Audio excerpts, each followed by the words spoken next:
What? I personally don't care, because it's like the guys that like the white girls, they never been that anyway. Like they ain't never been really nothing to the community. They have to step out of it to be something. So I say kudos to them. At least you found somebody that want to actually be around you.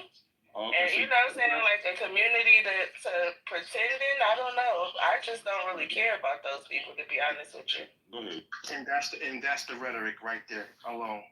And then they say when black women do it, they do it for love. But when black men do it, they do it because the white women want to use us for our sperm, our nut. You know what I'm saying? That's what the white woman said. Yeah, I would actually argue that black women fetishize white men more than white men fetishize black women. And there are countless examples of that. And I think that's just a different argument, but we won't, talk about it today. Who's next? So I could. If you don't think black women fetishize black men, Damn. like for real, like out of all races of women, who has the black man's penis on their mind the most? Black women. They're supposed to, right?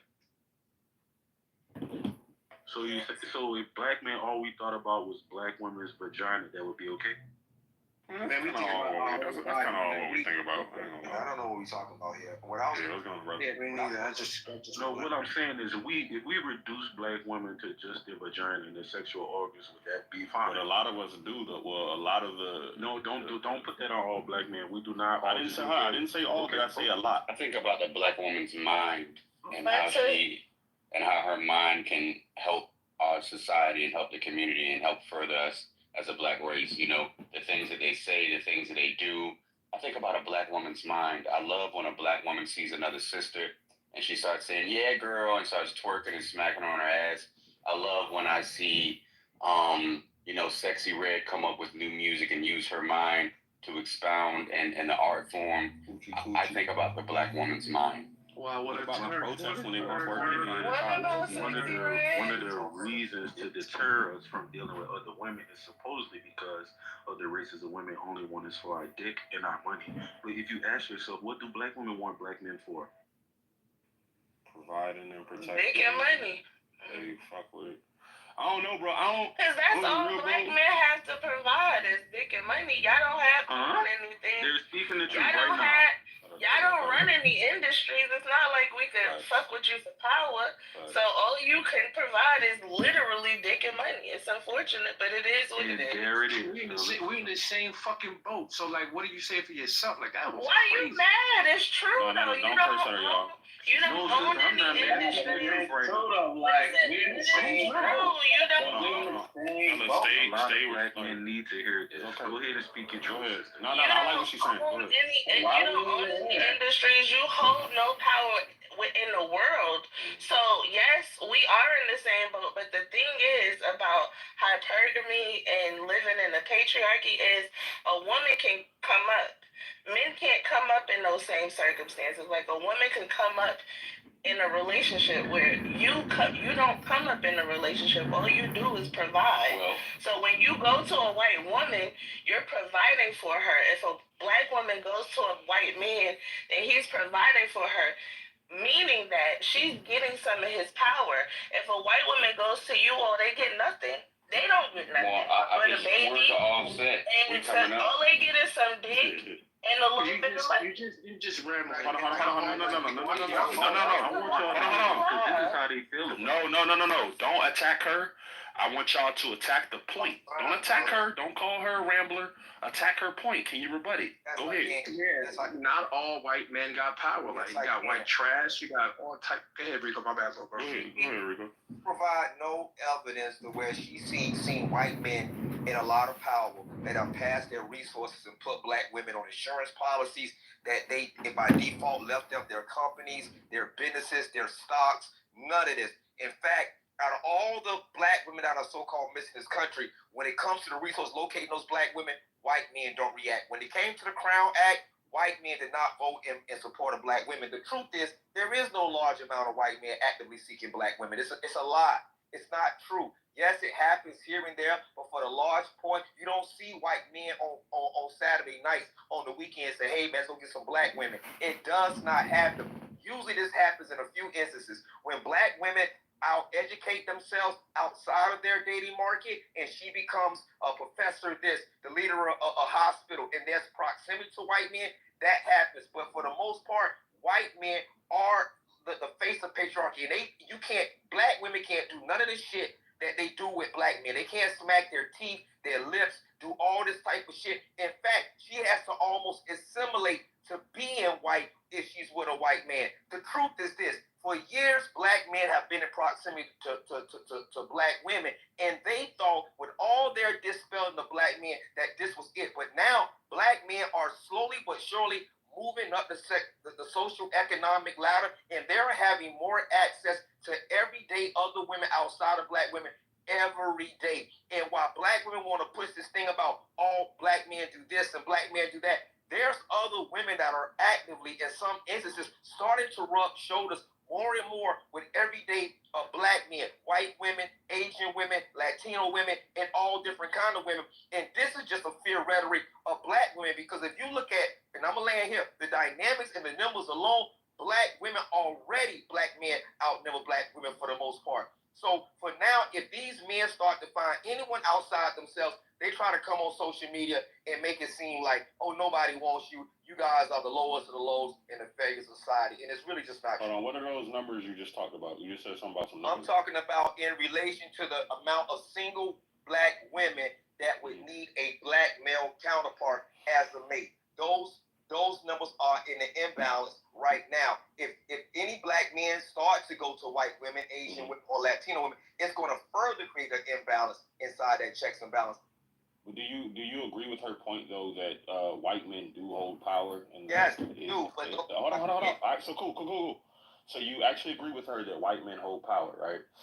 Do you also agree with her that through marriage, that black women would inherit that same power through their husband? Yes, they would.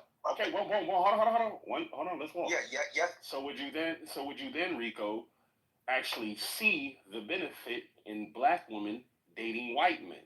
It doesn't matter if I see the benefit. No. Rico, you gotta answer the damn question, Rico. Is it yes or no?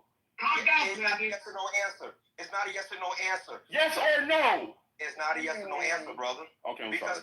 Because theoretically what you're saying is correct, but reality-wise, for what that woman would have to represent before that man, that's why I asked you, where can she point out black women that are married to powerful white men that have already put them in power based on virtue? Meghan Markle. Now they own companies. You don't see it. It's no. One of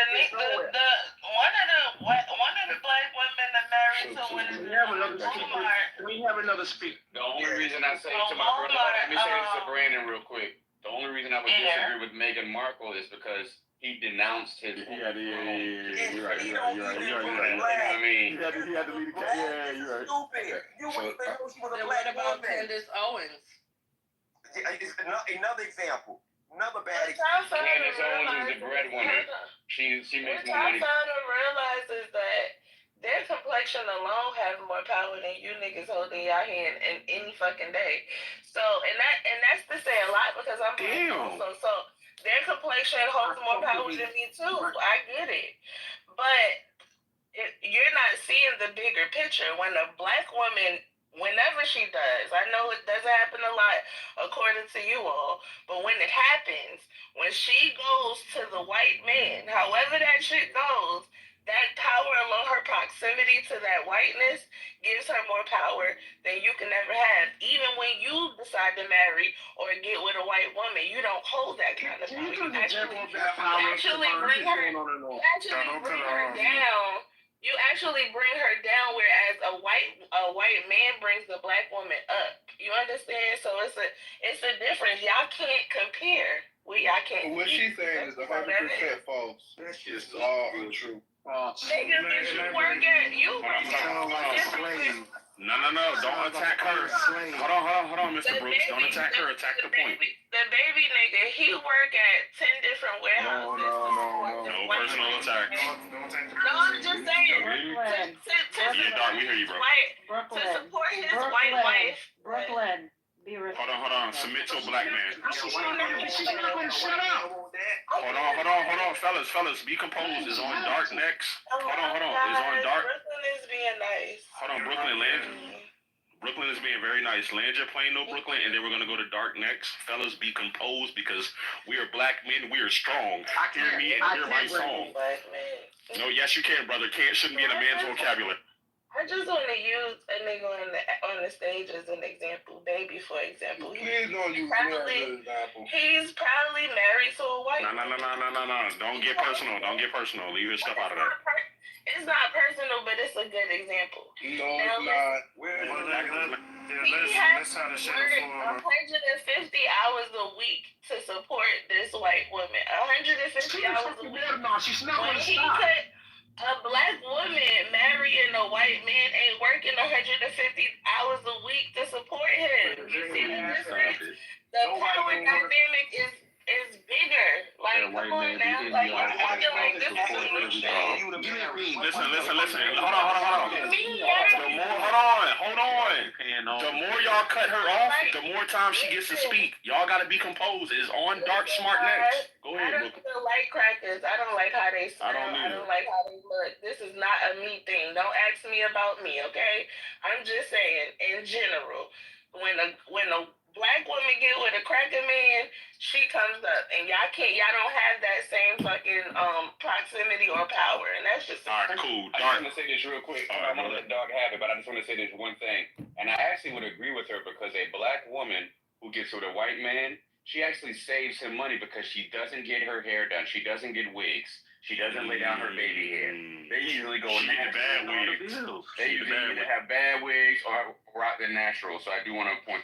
All right, cool. Hold on. I think it's going over y'all heads though, because white men don't want black women. It's on Dark next. Go ahead, Fadi. I just want to say, right, as a black woman who dates a white man, if she does, however, divorce this white man, especially if he's wealthy and she has kids, she does take a lot from that relationship. She's gonna come out of on top, right? That's if you're divorcing. Now, if a black man is divorcing a white woman, Hold on, brother. if a black man is divorcing a white woman, he's gonna lose a lot more than gaining anything. Okay, now name No, hold on. It's on Dark. Hold on. We gonna let you get in there, brother. Before Dark, one sec, Boogie wanted to play a clip. Man, fuck that nigga. Yeah, fuck it. Hold on, let's go Go ahead, Boogie. Go ahead. He can go first if he wants. Go ahead if you want to. Now I really want her to name some black women who divorced white men and got a bag. Name them. We will. Hold on. Hey, go ahead, Dark, with your point, bro. Go ahead, Dark. She's confusing power with privilege. That's it. She thinks it's power. Power is basically I'm able to make the outcome mine and mine alone. Privilege is easier for gender, easier lifestyle. She don't know what she's talking about. So let's move on.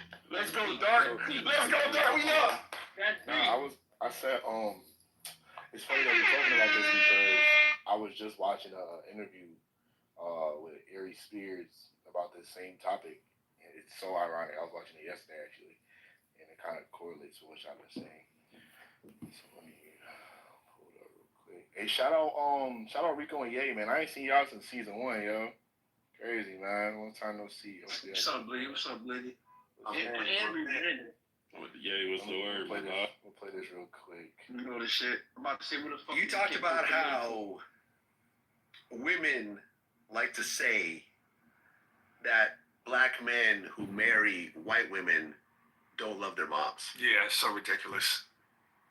You know, listen, love is love.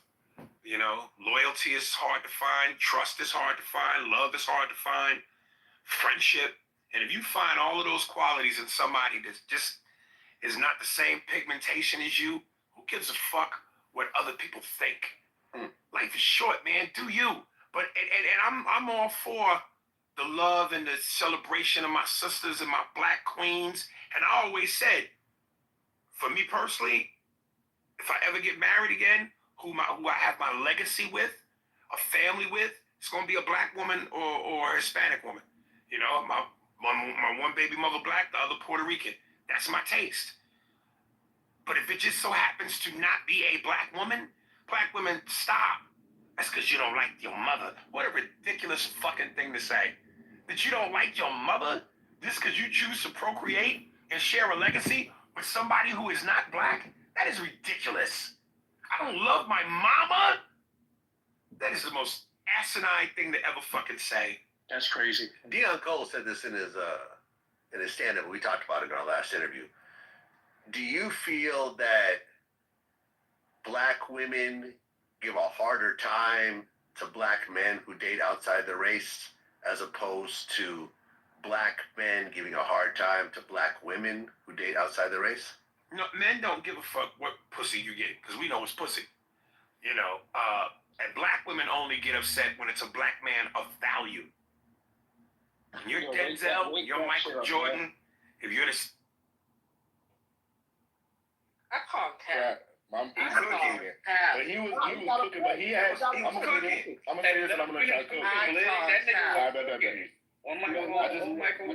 gonna keep playing the clip, but I just wanted to highlight that part. I wanted to highlight that part. Fuck what pussy you get, because we know it's pussy. You know, and black women only get upset when it's a black man of value. Oh, okay. This part right here. And then I'll let the cook keep playing. You know, and black women only get upset when it's a black man of value. When you're Denzel, when you're Michael Jordan, if you're the CEO of a Fortune 500 company, if you're in the 50% tax bracket, then it matters. Because it's like, you know, they look at it like almost if the shit hits the fan, then why put that money in another community? At least if it don't work with a black woman, you keep the money in the community. Now, as a man that is about to have half his shit taken, I could give a fuck about the community. Don't take half my shit. You know what I'm saying? I'm not thinking about that because black women fuck black men over in divorce court just as much as white women. True. So let's stop that myth. Yeah. That somehow being with a black woman, because that's another thing they say. See, that's what happened when you date outside your own. Man, please. A black woman will take a man to court just as fast as a white bitch. Oh, yeah. I mean, I don't know how many basketball...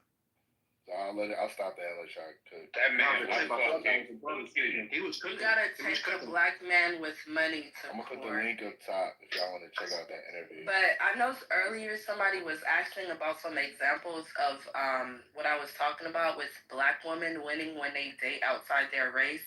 Serena Williams, for example. Eve, for example. They have money already. Like they have money. Eve, This for Serena example. divorce, she gonna have to Okay, pay that and so thank you.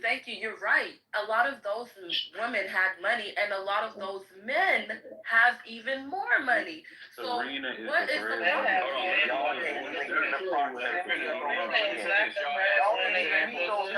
Wait a minute.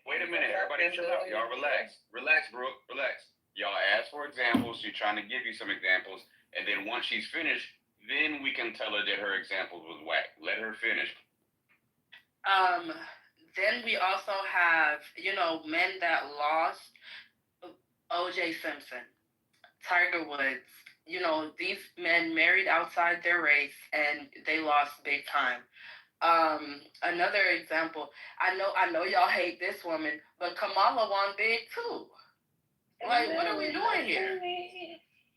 But when it comes, how did Kamala win? My whole thing is married to a white man who has money too. You name men that the average black woman would never have the chance to be in. And a lot of you men are talking about yourselves like you have money that you'll never have. And you keep. That's a good point, Fatima. First of all, You literally name one woman. Eve is the only one. Serena is the breadwinner in her marriage. If Serena got a divorce, she would have to pay her husband. Y'all gotta chill out. And Kamala is the biggest loser. Wait a second. Kamala's husband is broke. Look, I don't want to start shooting people. I'm not yelling with y'all, but look, Kamala got with that man and she lost the presidency. But when she was cheating with a black man, that's when she became the mayor of the governor of Cali. That's when she came up. brother. White men don't even want that. Not even black. Tell them the truth. White men don't even want that. No, the numbers aren't saying that, but go ahead, Dante Brooks. Yeah, let Dante and let his art. No, I don't have nothing to say right now. I'm just listening to you. His art was trying to get in there. My nigga Dante in the building. What's goody, my nigga? What's going on? All right, his art. What do you think about what's being said right now? And just hold on, real quick reset. Black men, I know this is a tough conversation, but listen, I trust all y'all men on the stage, bro. I trust all y'all men on stage to actually be able to be composed and to have this conversation. We going down swinging, Rick. No, absolutely, brother. And if there's a point that is made, I just ask that you do not attack the person that made the point. Attack the point itself. And I trust y'all, so let's get back to it. Go ahead, this art. Oh, Dark, go ahead. We don't have to go down swinging, gentlemen. Black men, within the past 10 years, 1.79 millionaires and billionaires, and the numbers have substantially grown. There's only 3 black female billionaires in the U.S. I think we're coming up right now. So we're talking about power and influence. The women have to then define power, exactly what it means. If they can't define power, they don't know what they talk about. Let's push them. So I got a question. Let me ask him a question. We got an ISO. Sir, what industries do black men control? Oh, I didn't say control. Nobody controls anything. Sports and entertainment. Not within the U.S. Sports and entertainment. Hold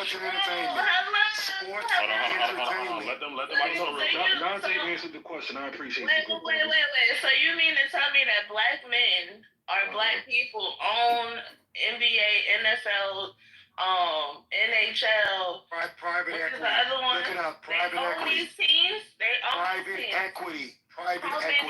How many? Do you know what control means? I'm not talking about 1 or 2. Did you not just see LeBron get his son? Hold on.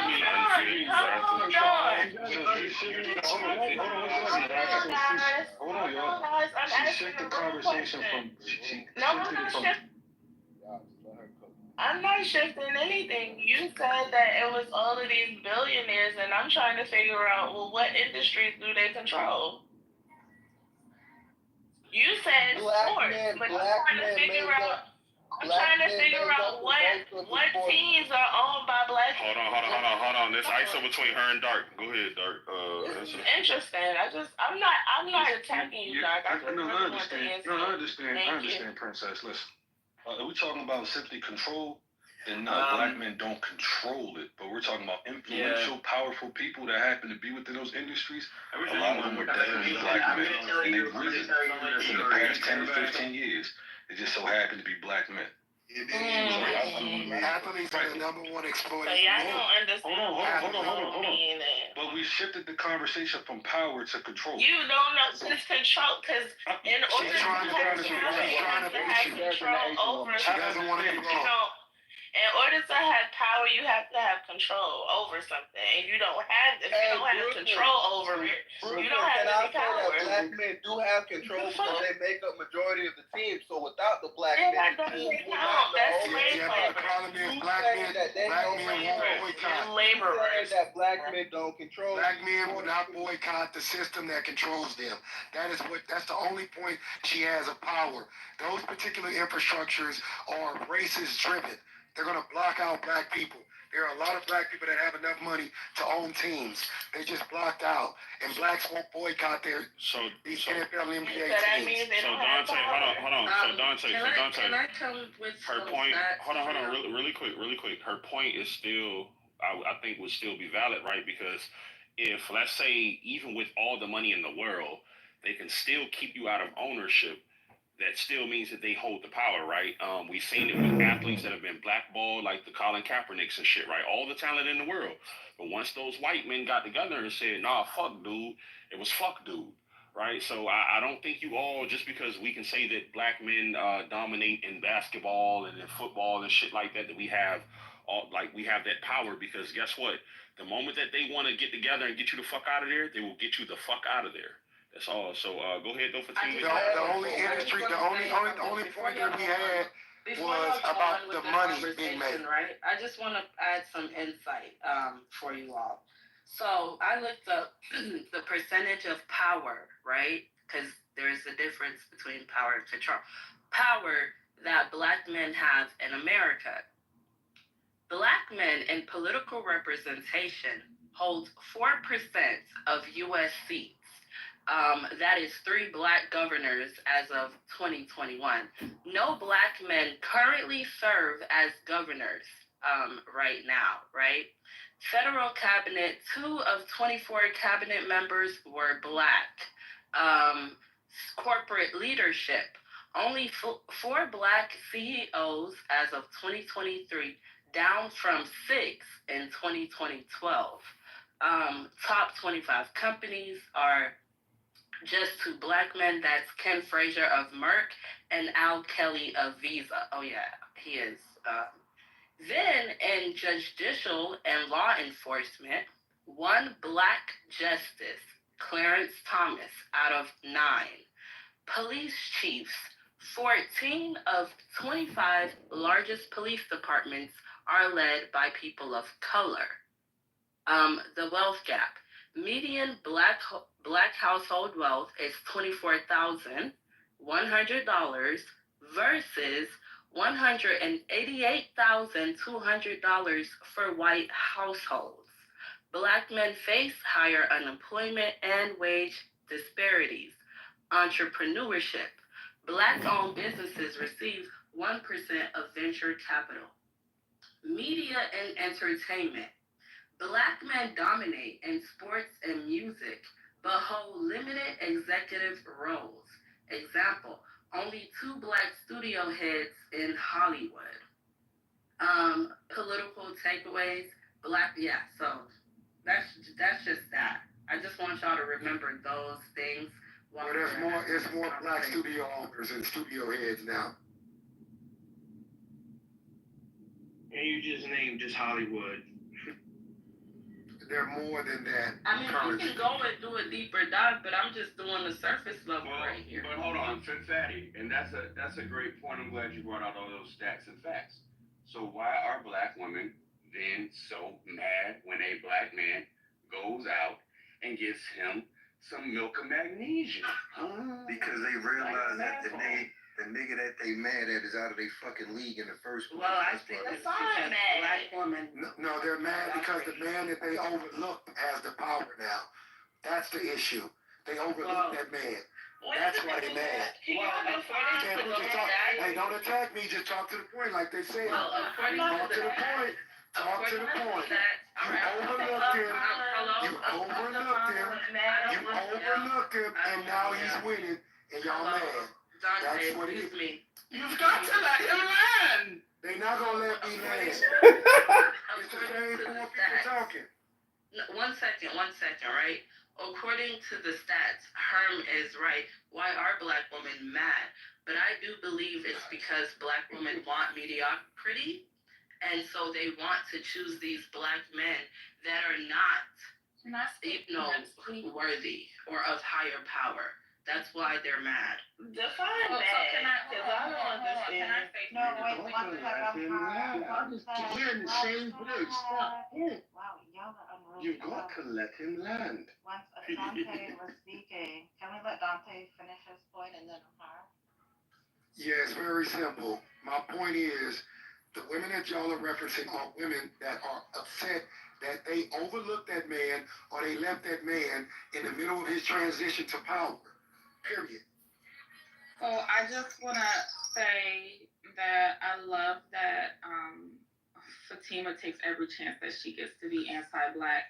And next time I say that you're not a black woman, I don't want you to say anything because you definitely just othered yourself. You said they and them when you were talking about black women. You did not include yourself. So with that being said, I just want to attack the point of whoever said that the women are mad that they don't have access to the men that they desire. I think that that's actually the same thing. I think it goes both ways with the men. I think that the only reason why the men have these gripes is because you're telling women to lower their standards so that way you can have access to women that you normally wouldn't have access to. So what are we talking about here? I think that everybody just needs to humble themselves, be realistic be realistic about who you have access to, and then you won't have to try to convince people to lower their standard. Can somebody give me an example of what mad look like? Like a mad angry black woman about Y'all women keep changing the narrative. See, the problem is they like to only hear from certain particular types of men. Let's stay to the point that you guys made up. The reason why these women are upset at these men that cross over and date these Caucasian women is because they overlook those men. Let's talk to that point. But what are they overlooking though? They overlook what he does not have, what he did not have. Let's look at Childish Gambino. Why did y'all overlook him? Right? Childish Gambino, he doesn't have enough power and status. The Russell Wilsons and shit. You're talking about Donald Glover. Yeah. Nobody overlooked Donald Glover. So you want Donald Glover? City. He was with Janae Aiko. And he grew up in a black city. I get it, you guys all. If we're focused on just like money, because the power thing is irrelevant, to be honest, because it's not there, it's not on our side. On average, black men out-earn black women. Black women might be more educated, but if we're looking at the numbers, black men do make more money than black women. So what's the issue, black women? Like, how are black men at the bottom? Every race of men make more than the women, though. So hey man, black women are starting to make more money than black men. Y'all are saying that shit in reverse. Black women are in the banks, getting real money, starting businesses, and black men are lacking. Let's just men are keep it. supposed to make more money than women. All right, so but they don't. They don't. They're not. Hold on, Dante. So what do you think the solution is, right? When you're saying that, okay, you're saying that black women are starting to earn more, but then you also acknowledge that black men are starting to get their shit together and earn as well. What do you think the solution is so we're not having these types of conversations on Clubhouse where black men and black women can't like coexist and can't be partners and actually, have a well put together household? What do you think the solution is? Yeah, I don't think black men, I didn't say that statement. Black men are not getting their shit together. They're not. Black niggas ain't shit. No, I ain't saying that. I'm not saying that, but the majority of black men are lazy, bro. They not hustling. They not hustling. Let him cook. Go ahead, though, Dante. Yeah, and I'm not saying this to tear down my brothers, but in reality, man, these black men are not creating shit. We're lazy, man. Look at the ghettos around America.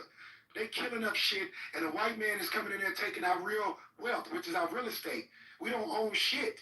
Show me where black men are advancing in high numbers. We're not. Bro, women are. Black women are. Let me land, G. You got to let him land, G. They're not gonna let me land because the reason why they're gonna attack me because they already have this preconceived judgment of me. But here's the reality: a lot of these dudes, man, they don't got shit. They don't got shit, and the problem is they got ego. They will not date a woman that's doing better than them because black men are jealous of black women that are outperforming them. That's not true. That's a fact, bro. Then why you ain't got a woman that's making more than you? It's an ego thing. Blue playing in No. Let Dark and Dante have this. Go ahead. Hey, bro, listen, I ain't trying to argue with no man on here. I'm just thinking to the point of what it is. You're not outperforming black women. And black men don't understand that. That is true. Minority black women are more powerful when it comes to the banking infrastructure, and men won't build with black women. That's the fucking point. So Dante. Let Dark. Go ahead, Dark. Yeah, we outperforming in tech, real estate, finance, construction, business, applications. We're definitely outperforming. What are you talking about? And the number. Hold on. I'm not lying because you can look it up for yourself. I'm talking about you. I'm talking about Dante. Well, the brother. Yeah. Hold on, brother. We got it. You know what I'm saying? It's all good. But yeah, niggas are not intimidated by women with money. It's how women act when she get money. It's not intimidation. It's annoyance. Y'all keep trying to use that intimidation word or scare word or whatever. Y'all niggas sound crazy as shit when y'all speak like that. Who are they outperforming? Yeah, bro. I'm with it. Black women, number one. Okay, I'm just also okay, another because thing we're too. your only competition. What about the other For races now. of men? Okay, Okay, races of men too. Hey, right? black men are so listen, man, y'all talking that bullshit. You got to let him learn, G. Hold on. Even The within computers those gonna industries, outperform your ass. even within those same industries, hold on, even within those same industries, black men are now doing $100 billion deals. They wilding the fuck out right now. Y'all not giving them credit. Hold on, we're not talking about one. No, we're talking about a plethora of men. Oh my God. Hold on. Yo, dog, let me ask you something. Hold on, brother, man, listen. You can look this shit up I don't care yourself. about That's the problem with individuals you that niggas. cut Y'all a don't read $1 them. billion deal, bro. I'm already in business, like, bro. So, dog, tell me, are you in tech? I mean, whatever. What you want to talk about, man? What's up? Brother, you started a conversation. First of all, you said Dante's statistics was trash, right? Then you made a statement about black men is being more black men than women in tech. And I'm asking you specifically, are you in tech? Because if we can't go by statistics, then clearly that means that you can go by like your day-to-day activities. So if you in tech, explain to us what that looks like, right? Because I got a wife that's in tech, my nigga, and she been in tech for like 3 years. And anytime she go on a fucking Zoom call or it's like classes, I don't see no black brothers, bro. None. So I'm trying to figure out where you at in tech. So I'm not. Listen, bro. Listen. I'm not saying that it ain't no. I'm not saying that it's none. I'm not saying that it's none. I'm just trying to figure out where he getting these statistics from. That is more of them or more of us than yeah. It's more of us than yeah, 100% of the black women, correct. Wait a minute. But like if we look at the statistics, there has been a sharp decline in black men entering the tech and Oh my lord! Now here we go. I got you. Black men don't even got jobs. Can I get Let me say one thing. Let me say one thing. Most of these black men ain't even got $20,000 saved up right now. Wait. They ain't even got $20,000. And y'all talking about it. Black women save money better than black men. Real quick. Majority of you guys argue with me. They even got $25,000. You don't even got $25,000 saved. Or rainy day. Well, maybe the eviction rate will be lower, nigga. Why are you guys over talking each other? Come on. Because they full of testosterone. They're not fucking because they want to sit up and play video games. Majority of these men that's gonna argue with me, they don't even got 25,000. They don't even got 25,000. You don't got 25,000. They don't even let me talk. Hold on. Real quick, I just want to say that there has been more hateful rhetoric spewed against black men by black men today than black women and white men. So back to it. Go ahead, though, Dante. What were you saying, brother? Majority of the men, listen, man, I'm not lying. I didn't say you, but here's the reality. I already know the broke niggas in this room because you're going to want to attack points that are irrelevant to what I'm saying. Majority of you guys that want to argue with me, I know for a fact you don't even got the bare minimum, which is $25,000 for a rainy day. So how can you say that you're outperforming black women when you don't even have the thing that make you a man? $10,000. You couldn't even show it, bro. And I'm not even saying that you have it either. What are you talking about?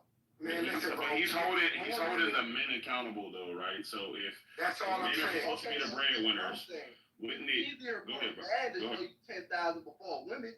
A lady, Dante. Yo, this nigga, baby, he just like, oh, first of all, he got a white wife. Let's wake that up. No, let's not get personal. Wait, let's not get personal. Let's not get personal. White wife, bro. This nigga always on here caping for folks. Let's not get personal, fellas. He only in community with black people on his app. He don't know black people in real life. Let's not get personal. He wake up to pink nipples every day. Excuse me.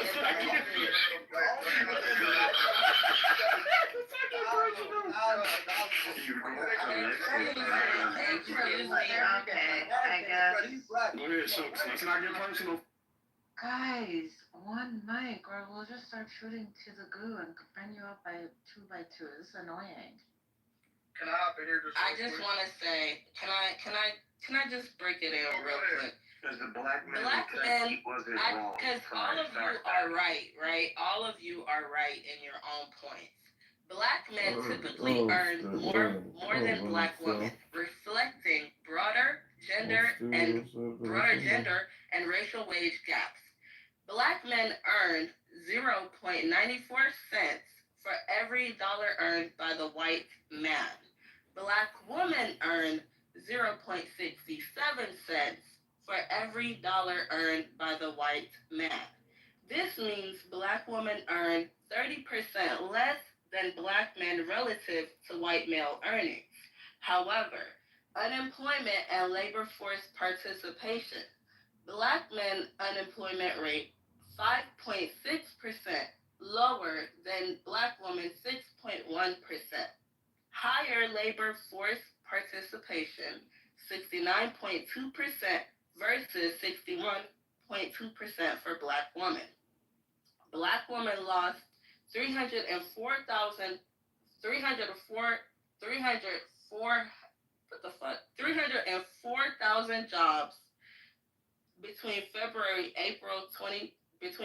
through April 2025, worsening their economic position.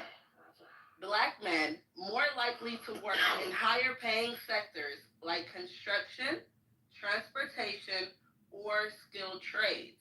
Black women overrepresented in low wage service jobs, healthcare support, childcare, and face a double penalty from gender and racial bias. Black mothers earn 64 cents per dollar paid to fathers, exasperating the gap with black men. Fatherhood often boosts men's wages with the fatherhood premium, while motherhood reduces women's earnings. Bro, can you do some sound effects with this shit, bro? Some real quick. I can't. I don't have a child. It's informational. If you have custody of the child, right? Majority of the women do. Don't y'all get like between like $5,000 to $8,000 per child? Not black women, no. Per child is crazy. No, niggas is barely making barely making child support, baby. That ain't real. Black men was doing better than black women. I hope we can comprehend that, right? Yeah, no. Yeah, there you go. Just going back to what Dante was saying, though, he wasn't wrong whatsoever. If we look at the wage gap between black men and black women, it is decreasing year over year compared to that of white men versus white women. Why is that? We can look at the statistics. Since 2021, black men have decreased in attending and graduating college by 14.3%, while black women have increased by 11.9% in the STEM fields. We're not graduating or attending college as we used to. And due to that, we are seeing the wage gap decrease. And I think that's what Dante was speaking to. Black women are starting to do better than black men. It's not that they're doing better across the board, but we are starting to see that trend of black women attaining their degrees and entering high-paid sectors. Did y'all not just hear that? You got to let him learn, pussy. You've got to let him learn. Because they got to let me land. I think I'm trying to tell you. Anyways, Jim Taylor, like I say, I understand as black men we don't like to hear this, but let's instead of trying to bicker with women, we try to bicker with ourselves and figure out why we aren't attending college at higher rates, why we aren't graduating at higher rates, why we have a 65% college dropout rate compared to a 32% dropout rate for black women. Why are our rates so high when it comes down to the negative aspects, but not the higher aspects of life and things of that nature? Why are we decreasing in college and increasing in everything else? That's an issue. I'll be redundant. I think that he's actually showing so I think listening to the stage, right, and I'm gonna let y'all get back to it. I think you all are proving a point by trying to compare the men and the women, right? I think that the women and some of the men on stage are saying, no, don't compete with the women. Don't show how you're doing better than the women. Show how you're doing better than the men. Or to the brother's point, speak about how black men can improve, right? Hold ourselves accountable, I guess, guys. But go ahead. Who's it on? Okay, so we're talking about. Leave your mic low, bro. We're talking about these statistics. I have a statistic here saying that Generation Gen Z is prospect to be the richest generation ever as a whole. That's the whole generation, the richest generation alive. So when we're talking about all these statistics, and I have this statistic saying that the whole generation is supposed to be better than the people 10 years ago. All right? This whole generation of Gen Z is supposed to be better. Okay. I will, but bro, it's gonna be easier. It's gonna be easier to get money. Like niggas, y'all got. I mean, let's be honest, bro. We talk about tech and all this, bro. Like you got AI. You don't even have to go to business school no more. You can literally prompt AI But to answer all of your fucking questions as like a Yale business graduate and shit. Like it's no excuse. Yeah, like it's no excuse for like niggas to not get to a bag no more, bro. Yeah, but So of course y'all gonna be the richest. Y'all act like we're not doing You just can't be like prompted AI. Let me say this real quick, y'all. Let me say this. Hold on. Let me say this. I think y'all are doing a great job. Let me reset real quick. Shout out Shucks for this room, for this topic. You see the title, Black Women and Rainbows Love White Men, but Shame Black Men for their type, for their preferences. I think we're doing a great job with this conversation, but y'all have to let each other land. Try not to cut each other off, because I don't want to have to shoot anybody, all right? We got the guns locked and loaded. But I want to keep the conversation going. We want to get some folks who haven't spoke yet, haven't had an opportunity to speak, to give some input. But I just want to applaud you guys because y'all are doing a great job. My hands are up. Don't shoot. But I do want to point out something to y'all, that there is a demand for electrician and plumbing jobs in America that start at $73,000 a year.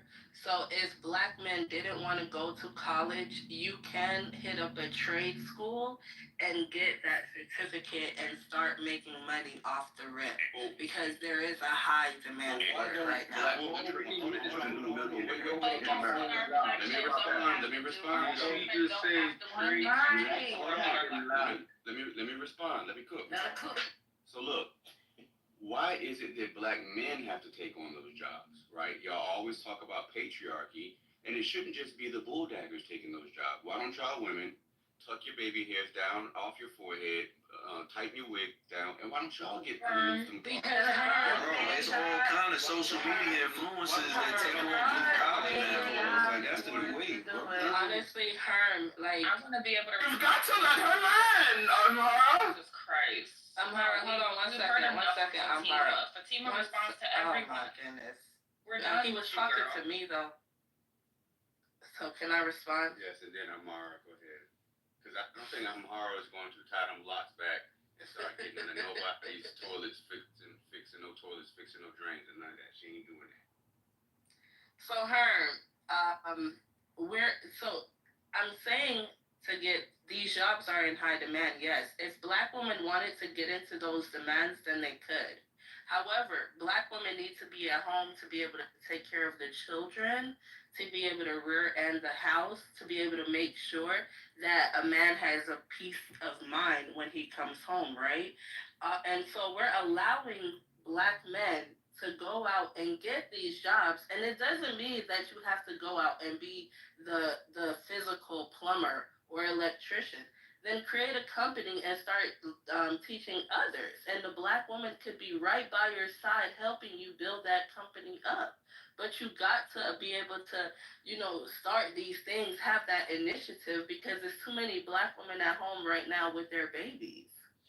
I think we're getting I think we're getting off the topic though, right? The topic is Black women and the rainbow people love white. Hey, hold on, Trouble. I think it was Amara and then it's you, brother. Okay.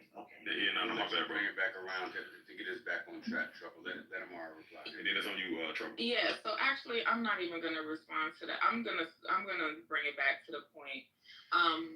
Me personally, and her, I'm not going out there and doing no hard labor jobs. I'm a kept woman. I don't know who fought for feminism.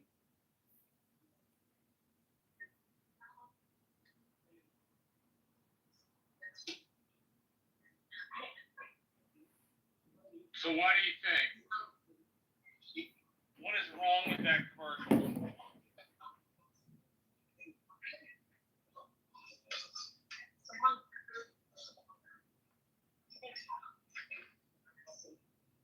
Okay, I just finished watching it. So what do you think? I think it bothers you. I think you're whoever's anonymous in my room. I don't like it. If you got something to say, get up on the stage.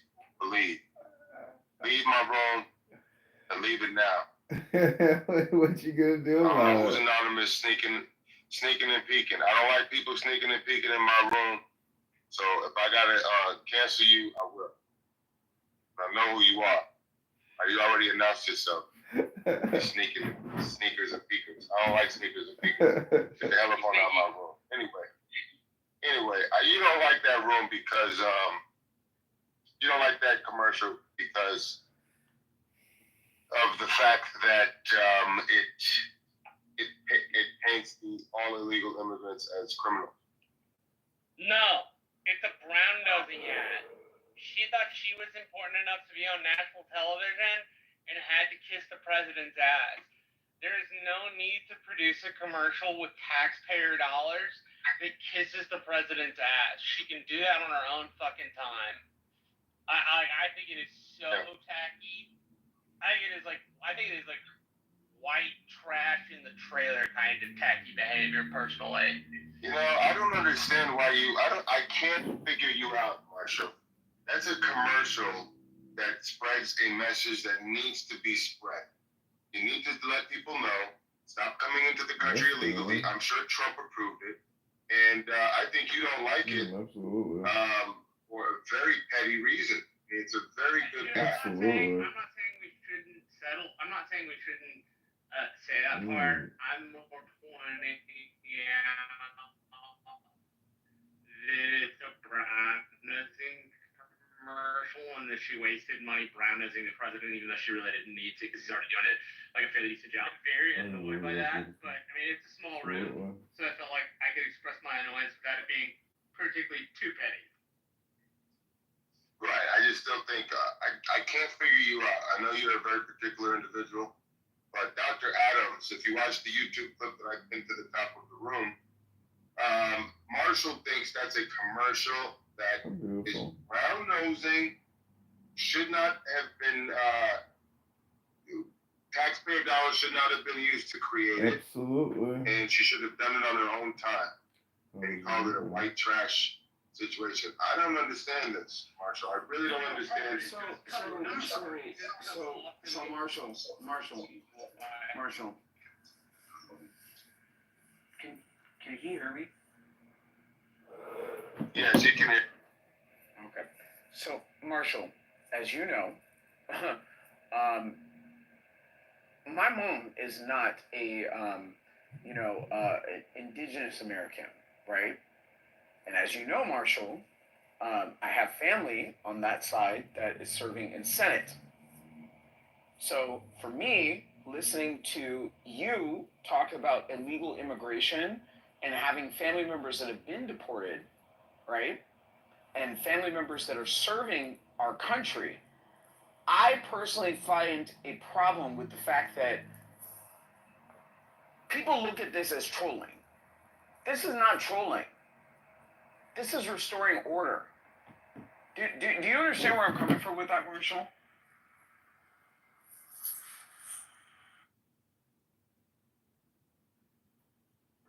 Marshall, are you there? Marshall going once.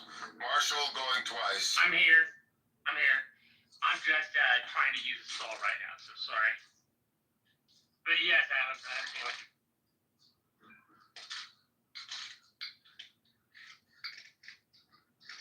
Marshall, have you been to California? When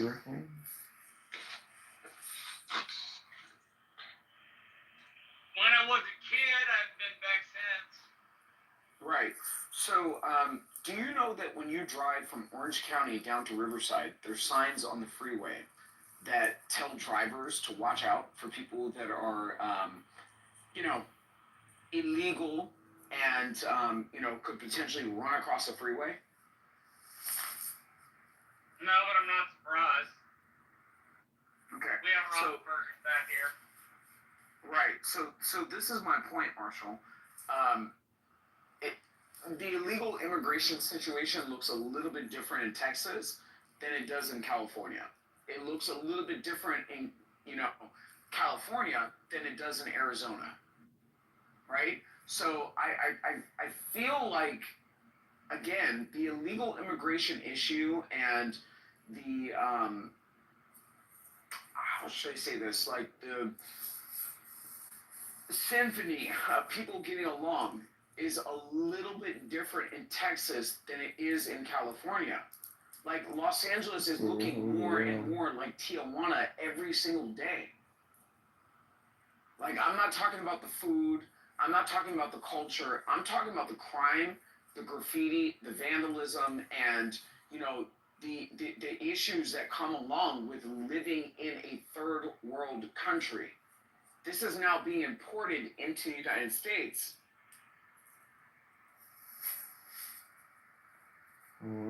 Shit, I can't hear. Like, what the fuck? Hold on, I'm gonna have to come and... Alright, sorry about that.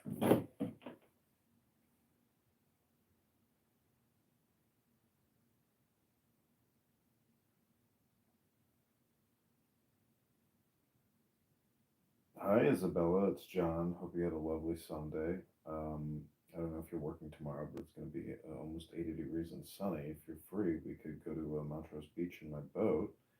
I'd love to see you tonight if you're available. But anyways, hope you had a fun night last night, and I'd love to see you again. Bye.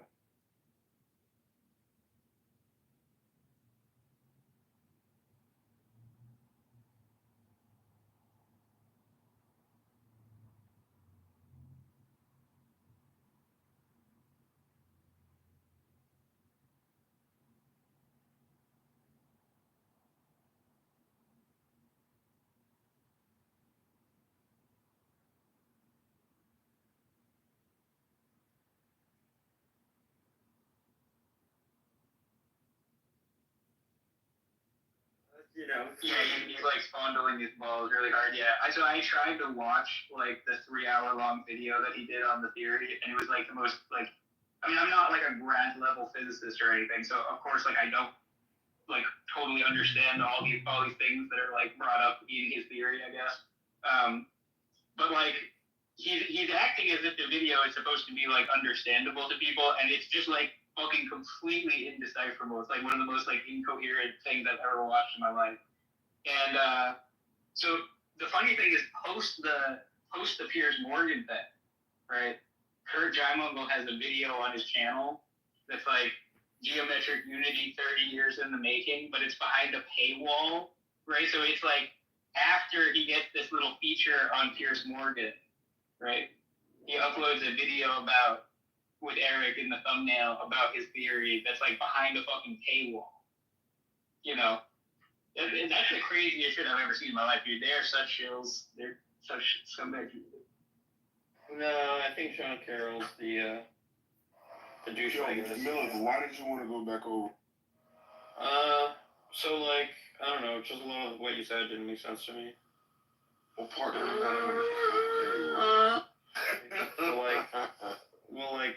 Right, so like when you say, anyway, Sully, what do you think about you kicking Millet and concrete is still here? That's like kiss my ass, Sully. I didn't do anything. Well, I'm not saying you should kick concrete. I'm saying I'm surprised that Sam smack me. Sam smacks Millet doesn't mean you should smack me. What the fuck? Fuck you. I'm not saying he should. I'm saying I'm surprised at Sam. I didn't do anything instead of you. I didn't say what did I fucking do? anything. You just, hey guys. I'm making fun of Sam, Yo. dude. So concrete, are we in agreement that it's NOI divided by market value? Miller, do you think the sales price is the same thing as the market value? Yeah, the sales price, that's if it's sold at a price, right? But sales, like as in revenue, right, isn't the same thing as sales price. Yeah, so what did you hear me? So you're saying, but like, a lot of the time things aren't sold at a price, like it hasn't been determined, right? So like, another thing is that like, the types of loans that like reach our desk, right, are like over $500 million. Can I just go back to beating up on Sully for using you? So like, what? It's because Sam hates you more than Millet. Sam doesn't hate me. No, because Millet does. Yes, he Concrete does. was down to let sleeping dogs lie. Concrete, he was calling you Bigfoot. Yeah, Sam, do you hate me, bro? No, I did not. I said it'd be funny if you hate me, Sam? You went on a whole monologue about him. I said it would be funny if he was, but listen, you described it in great detail. Sully, let me explain some things to you. You were right to So what happens? You actually were right about Sully, what happens I can see is that sometimes people play up to the crowd because you've got guests over and you're feeling good. You might have had a little wine, so you play into the crowd, right? Doesn't mean that there's some long-term lingering sentiment that exists. Now, he might hate me. I don't know. But he does. All right, fine, Sam. That's fine. But I don't. Now, that's the funny thing, Concrete. You're just like this. Bro, You're misinterpreting. Calm down. I am calm, Concrete. Can you let me I just finish? don't want you to. Can you let me finish? So what you're seeing play out before you between Mills, myself, and Sam is something that spawned earlier today before you were here. It was outside of your presence.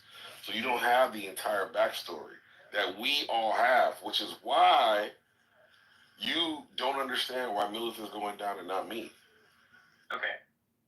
But don't use me to try to figure it out. Just say, hey Sam, why are you kicking Mills down? That would have Concrete, you're missing the fucking point, man. Oh my gosh, bro. It's not that complicated. It's like it flew over your head, dude. Concrete. So because I kept saying, Miller, stop bringing this up, and he kept going into berserker mode, like get the eye of the Jew. Look, I just think it's funny that you take down Miller and not fucking sling. King David sling. Sorry, is fucking with the Uzi, and he was just like, and I was like, yo, I don't want to talk about banking anymore. You were just calling Concrete a conversational terrorist, like. Oh my God, let it go. Look, Concrete, it's just funny, and you don't get it. Sully, what Sully's doing is that he's obviously trying to cause a cat. This is all Concrete everything. He wants a schism. He wants a schism between you and I when there is no need for a schism at this moment. I don't even think about causation, Concrete. The whites have figured out divide and conquer long before. Like people accuse the Jews of divide and conquer, but it's actually the white with colonialism that they I'm Irish. How do you I'm Irish. navigate the world without thinking about causation? How dare you? First of all, how dare you? How do you navigate the world in existence without thinking about causation? You just see a bunch of phenomena, you never wonder why. Experience all of these, events, and you never say, where is this coming from? Why is this happening? Mark doesn't believe in causation. He also doesn't think he persists in all these fucking, you know what, here's the screen against curiosity, Sam, since you're, you're the Concrete love star Dawkins, by the way. Anyway, so let's go on screen against curiosity. I do love him as a Christian, but he has a very prickly personality such that you could never actually, get close to him in any real way. And that's the sad part about it. Do you think he's a good debater, Concrete? Oh, he's fucking one of the best. The fuck? He's one of the best. He's a motherfucking machine. You know how many fucking people Darth has, tutored and shown the way of the samurai to fit what's out of your fucking mind. What's the way of the samurai? Always have laws and kick people immediately. Terrorist, where Darth Dawkins is a conversational fascist. He has to have complete control at all times. If he doesn't have complete control, he's like a conversational Floyd Mayweather. Well, no. He's just. Concrete saying no to that too. He has to be in complete control of everything, or else he fucking starts pissing himself and crying and fucking whining. Whereas Concrete doesn't need total control because he has enough explosive capacity that he can just, he can cause mayhem in the moment. Now Sam is finally realizing things, Concrete. He's finally realizing things. Stop being such a fascist. Well, I'm not a fascist. You are a fascist.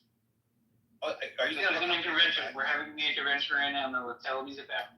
Wow. Sam is 100% a fascist. Sam, Sam has a. What about people who he thinks are arguing for his points, especially? Sam has a mixed. He has two different schools of thoughts. He's got a laissez-faire, and he does advocate for government control at certain times in certain areas, but he does have a laissez-faire attitude or aspects of a laissez-faire attitude. So it's actually a mixed economy. Fucking based. He is an asshole piece of shit. I will grant you that. But he can also let it go and move on. It's not like Andrew, who's like piece of shit. It has to constantly. Dude, he kicked out Sean the other day. Sam kicked out Sean, and I had to go and console Sean and have a room that nobody joined with Sean. You know why? Because I just take it. I'm gonna just guess without having been there that Sean was being an obnoxious over talker. He'd gotten warned. He was hilarious. He got warned to not over talk, and fucking Sam fucking made good on his promise. No, Sean's interruptions were really funny, and there was actually There it is. Thank you. I knew it. Sam is lying. So, Sully, do you agree that you exactly predicted what would happen, and then Sully just admitted it without exactly.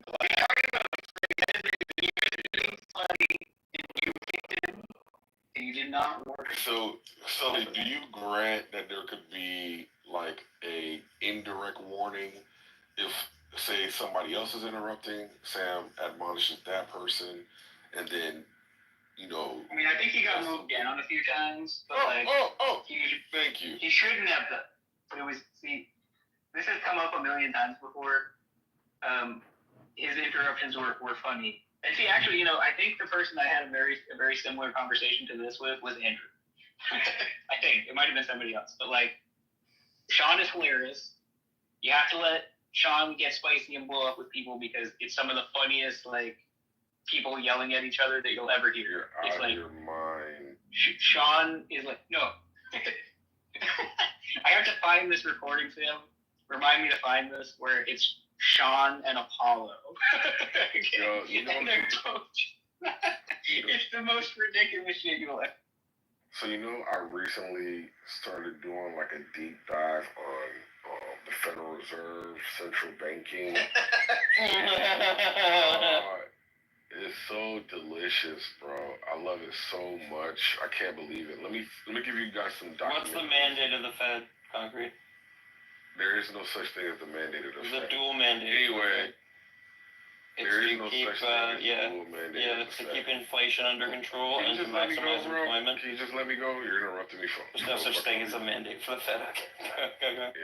So conspiracy theory you've been already. Can you just chill out, bro? Like, I don't even have any beef with you, man. Well, it's just like Fed conspiracy theories are the worst. Can you just chill? Can you just chill? Thank you. It's not a fucking conspiracy theory. You said I did a deep. Can you please? Oh my god. Guys, stop. Just because you don't like what we have to say, there's still a no interruption rule. It's not a. I wasn't even. Fuck you. I was trying to get you to play the no interruption rule. I wasn't even listening to what he was. Alright. Continue Concrete about the problem. Thanks. So, what was I gonna say?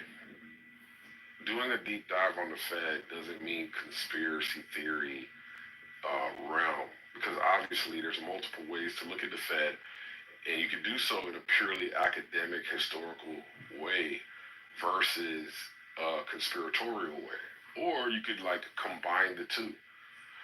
What I did was I just wanted to look at.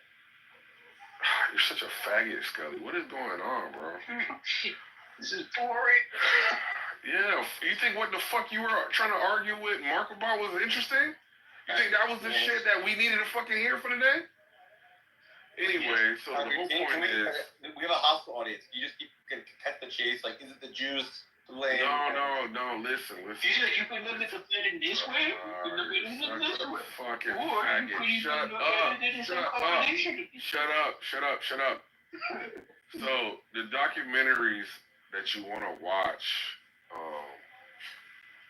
are going to be The Princes of the Yen, which is going over the Bank of Japan, which is a central bank for Japan, and how that exacerbated their recession and caused like structural changes to the Japanese economy, which was booming after World War II, and then led to their dominance in the 80s, and then obviously the bubble and so on and so forth that led to the recession, I think it was the 2000s or 90s into the 2000s.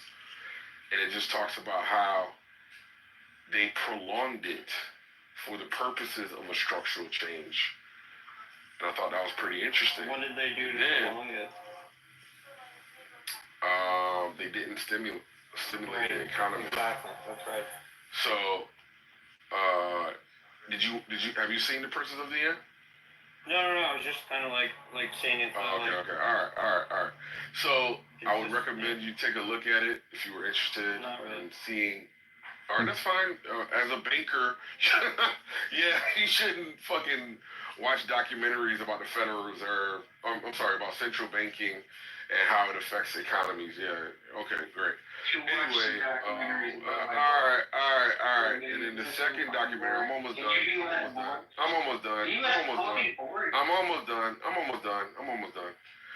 Second documentary is called The Money Masters, and they go over banking in America from the inception of the country and until like 1907, the crash, or the stock market drop, 07, which led to bringing about the Federal Reserve Bank in 1913, and then it talks about the Great Depression, 29, and how initially that was just wiping out the speculators, but how again the Federal Reserve prolonged it and then again caused structural. If it is the case that it is a justification present. Andrew, you really think that divine command theory is not circular? This is sad. This is really sad. That's a separate thing, and that's completely unrelated to what I'm saying right now. I'm saying if it's the case that God says to do this, you don't have access to all of his reasons. You don't either. Oh, that's irrelevant. That can apply to the fucking thing that he's telling you. You don't have access to a reason. He could be deceiving you. No, I've already stipulated. I already stipulated that what he says is true. Okay. Your God could be a demon. Okay. How about that? Okay, so what you want is a scenario where there's no question, like we're not even able to think about it. That's what I said from the beginning. And now you're just So what are you trying to question is that? Is it just a rhetorical one? And now you're tripping. No, what it is it takes the conversation back to where it should be. What the fuck are you doing in here? Hold on. Sully, Andrew's losing his mind because people think you can deny that if God says you can do something, then you should do it. He thinks that divine command theory is like this ironclad reasoning that I have to just accept that when God says murder babies. Sully, the best part is everybody has disagreed with him, and now he's losing his fucking mind. MJ was here. MJ's speech was in the back. Sully, please hold on. Cloud, quit trying to preemptively recruit Sully and do this nonsense. He's already on my side. No, I'm on your side. He's already your side. He's already going to be on your side from the get-go, so don't worry about that. Now, here's if God exists, then objective moral values and duties exist. Period. But they don't, so that's not real. That's the argument. Okay, so Abe, go ahead and go. And Cloud, I love how you characterize what Sasha and Bob said. Everybody agrees. They do agree with me. Yeah, but they do agree with you. They just said that. They agree. Bob just said that he agrees that trivially it would be true, or it would be true in the circumstance where he says X to do X, you're probably the weakest link. It makes sense to say, well, if you should do X, if God says you ought to do X, then you ought to do X. Yeah, but that's not what I said. So you're that not is what I said because when I very first said it. Why did you? Hold on. You're not even listening to me. You're I just am listening. talking now. I'm just going to talk over you now at this point. I didn't say that's what you said. I said that's not what I said. Cloud, at the beginning when I was talking to Abe, you came in and said, no, Abe, you weren't saying, oh, and some, philosophically, Not even philosophically. It's distant fine for thing, anybody to you say can that. try to do that. You said Abe is correct in what he's saying. Abe is not I said correct. it's fine in what for he's him to say that. Yeah, That's what I said. it is not fine. That's not all you said. Yes, you're right. It's not all I said. Yeah, I asked you, I said that is not right. And you said, yes, it is. It is not right. What he's saying. You think it always is the case, and I said, no, Yeah, it's not that always came the later. case. That came later. Yes, I'm right. At the beginning, you said that he was right. He is not right. No, What he is right. said, he's right? Okay, so if God says the right thing for you to do is X, is it the right thing to do? And you're saying, when he says it no. doesn't have to be. Yeah. No, I didn't say that it doesn't. We're not talking about whether it has to be right now. Yeah, he gave the scenario where he thinks at it's the wrong. beginning, yeah, he may think it's wrong, but he's wrong. If God says well, that you guess what? In your scenario where you're positing, you think it's wrong. No, in my scenario, no, I believe Bingo. In my scenario, wait, what if God could always say true things, albedo? Yeah, what if one of the true things is a false thing? Andrew wants to have but albedo, if we're reasoning classically, albedo, okay, and he can't tell lies, and he can only say true stuff, and he tells you should do X, and you should do X. No, think about the conditional, Sully. No, just I'll lay it out. If God says you should do X, then you should do X. If you think the antecedent is true, you can think the consequence is true. No, I false, said correct? if he commands you to do X, ought you do X? That's what I said. Yeah, then you ought to do X. Dude, what do you? You initially gave it as a question. Cloud. Is it the case that you ought to do X if God commands Andrew, you? let's just simplify it to he tells you should do X. I did say that, and the whole point was Okay, let's just simplify it to God tells you should do X. Should you do X, albedo, if he can't lie? No, I don't think you always have to. And he's all knowing and stuff? Yeah, right, and I don't think you always have to. That you should, because it's true. Because you don't. Not in every case should you do it. But that would mean what he said wasn't true. No, it means that there's. He never lies. He always tells you the truth every time. No, listen. It can be true that he says it, and it can be true that I shouldn't do it. No, albedo. I'm saying he tells you should do X. Okay. And then it's like, is it true that you should do X? Yeah, it's Hold on. Sully, you're getting promoted because you're doing good. I want to give positive reinforcement. Go ahead. Oh, come on, Andrew. Give me mods if you're going to give Sully mods. There's two different propositions there, Sully. No, he says, this is what he says. He says, you should do X. Levy Abe. Yeah, but God said. And the question is, should you do X? Listen to the proposition. God says you should do X is different from you should do X. Yes, that's obvious, yes. But right. The point is so in the conditional, I'm just saying, look, I just see how I deny. Did you remember how I fixed that? He always says true things. Yeah.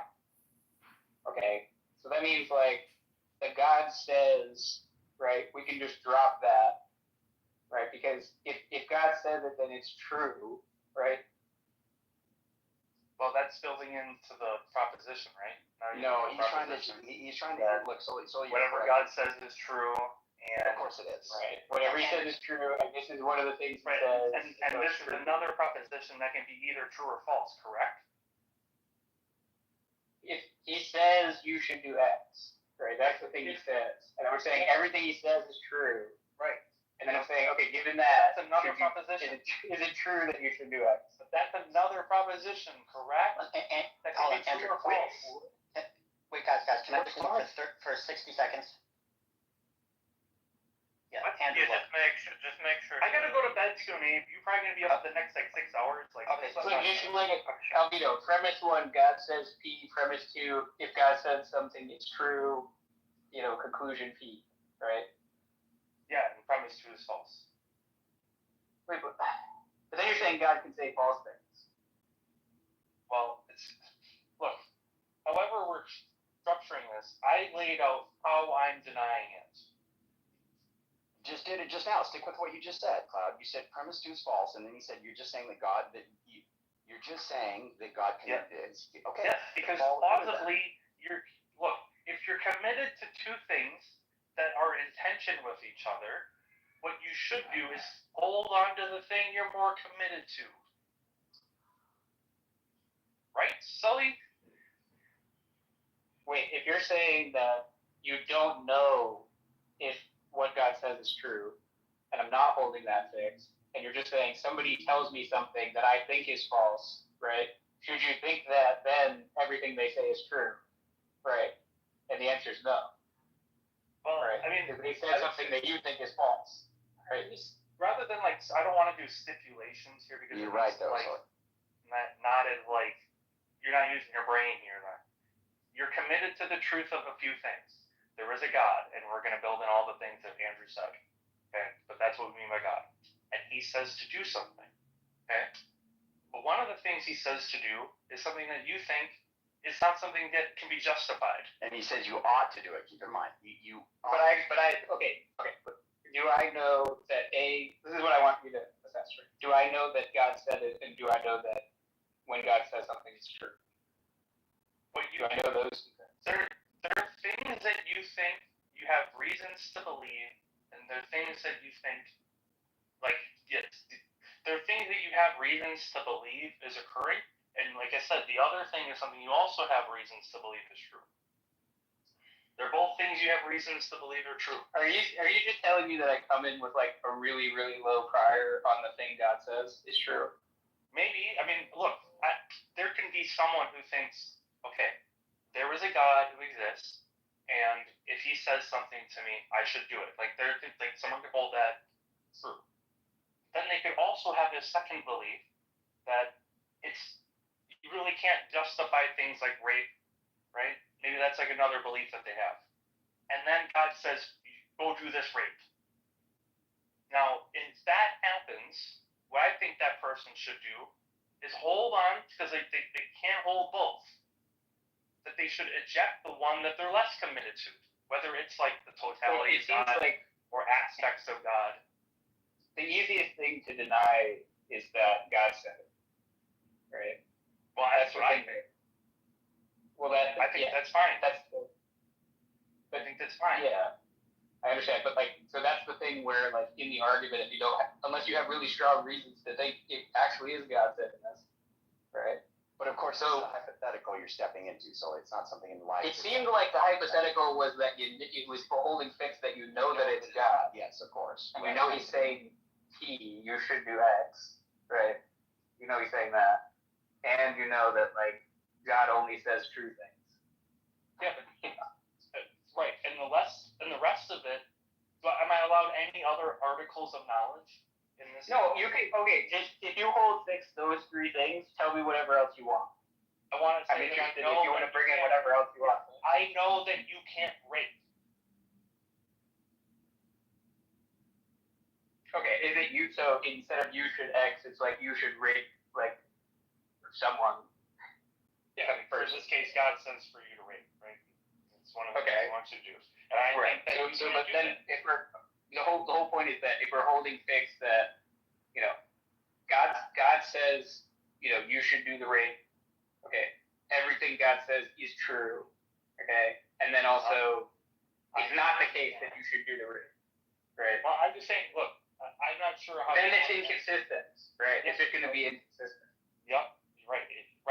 You got an inconsistent pair, and now when you add in, that's because of where you added it, right? Right. Well, I mean, I'm just saying, I come to when I'm evaluating things, I can't just leave all my knowledge behind.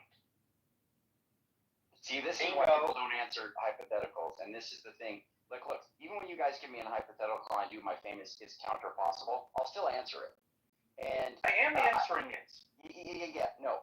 Is it the case that when God says you ought to do X, ought you do X? So God commands something. The answer is no. Not in every case. Maybe some cases, yes. Really, and by God here, He never lies and He's always right. Yep, that's right. So God's always right, and you're just saying no. He's not always right. I can tell you the way that you're evaluating it. Well, it's obvious to Sully. it's obvious that he's so strongly committed to the truth of those things that God exists and all those qualities. It's stipulated. That it's irrelevant. He's so strongly committed to that it doesn't really matter what the inconsistency on the other side is. He will eject that side. Because that side is not part of the hypothetical. These things are fixed and unchanged. You don't get to change them. You guys Like, hear that? What's that? Not really. Oh, sorry. Just one sec.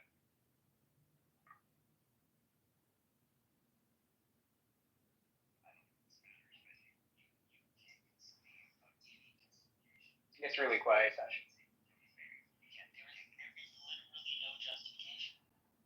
Did you hear that? Yeah, it literally does. Very quiet. I just want to show you that I'm actually recording. Okay, continue. Sully, can you kick stuff up for violating the terms of service? Not allowed to unauthorized record in a room. I don't. Andrew just gave me mods as a joke, bro. I don't want to use my mods.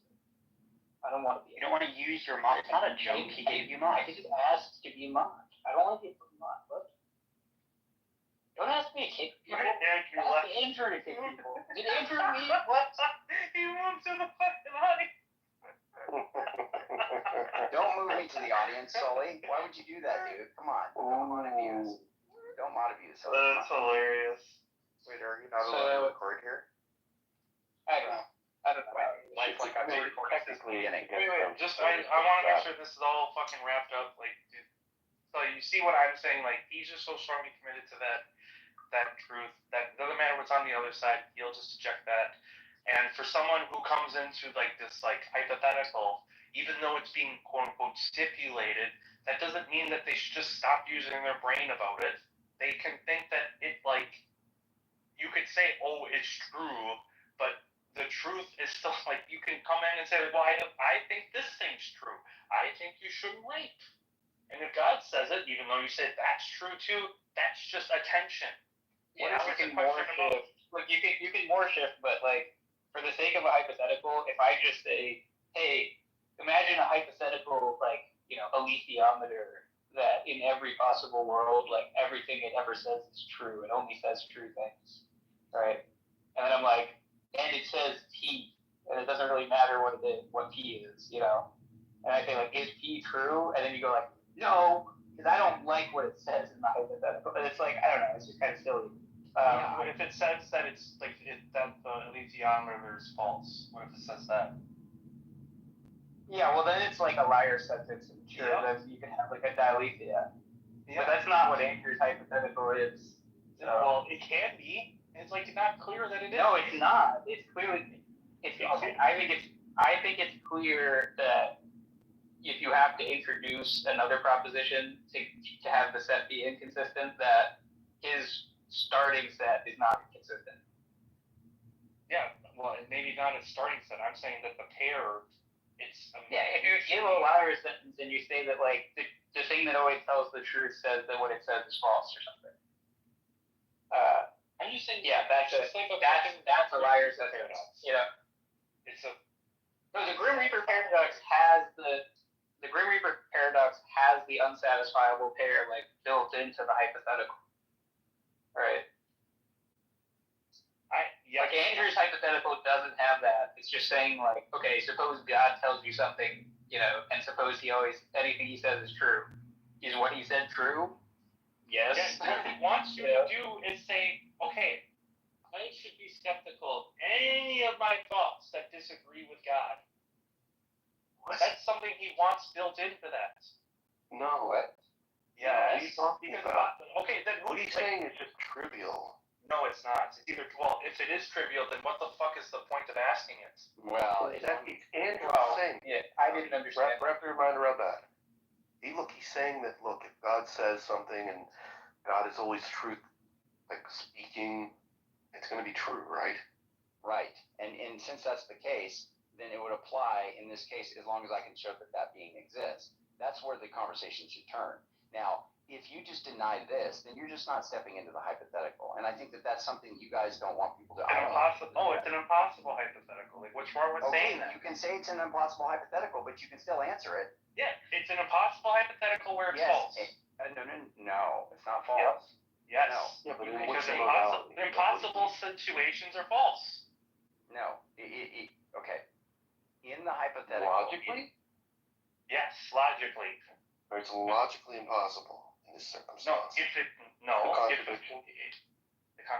Listen to what I said. If it is a contradiction, then it's a fault. Then it's false, and that is true under logic. What does logically impossible mean? That's not being answered that way. All right, well, we're gonna wait a second on that. We'll explain it to you. Hold on, it's good to have you. You did say it was impossible, and I think Daniel just wants to know what the reality is.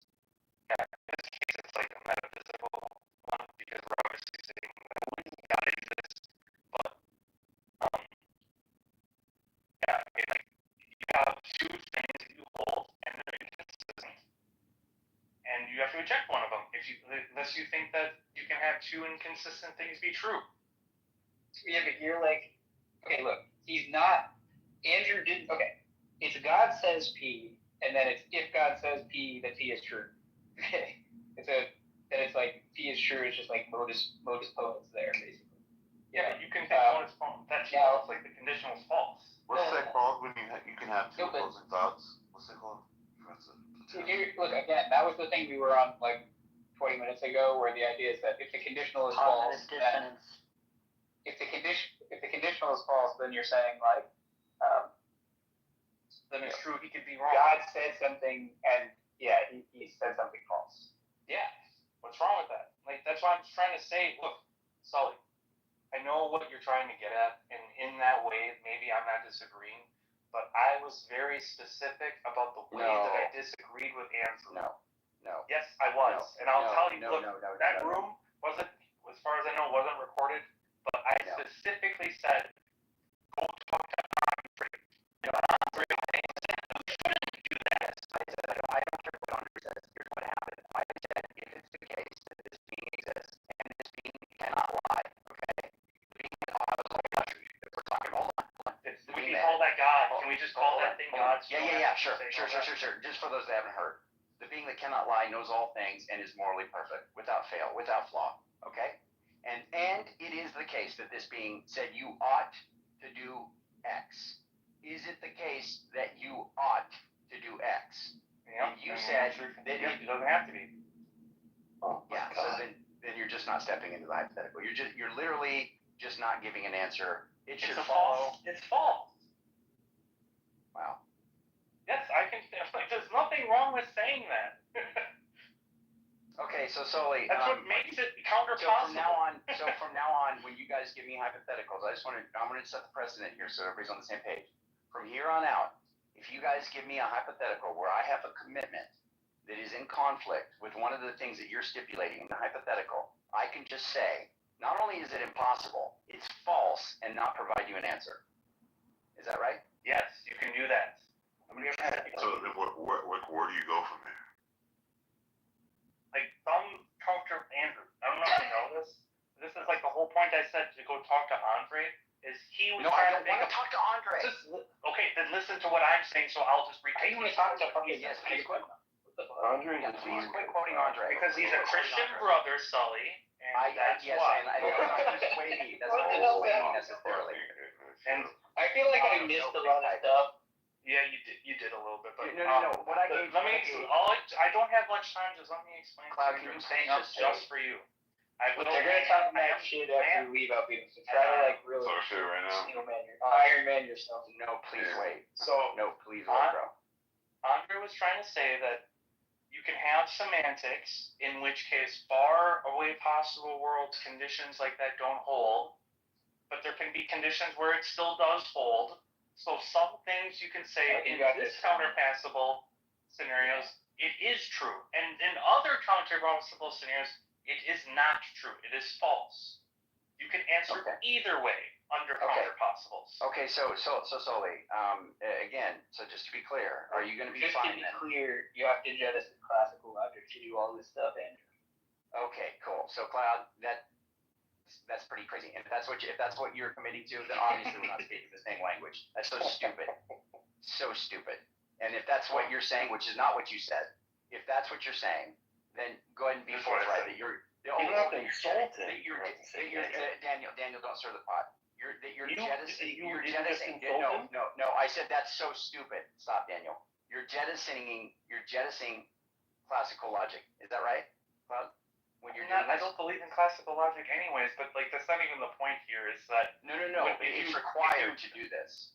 Yes, if you use the way that I just said in reference to Andre, which is what you were saying with A, which is not what he's doing, and it's not what he confirmed. I gave you different versions. Like there's at least two different ways.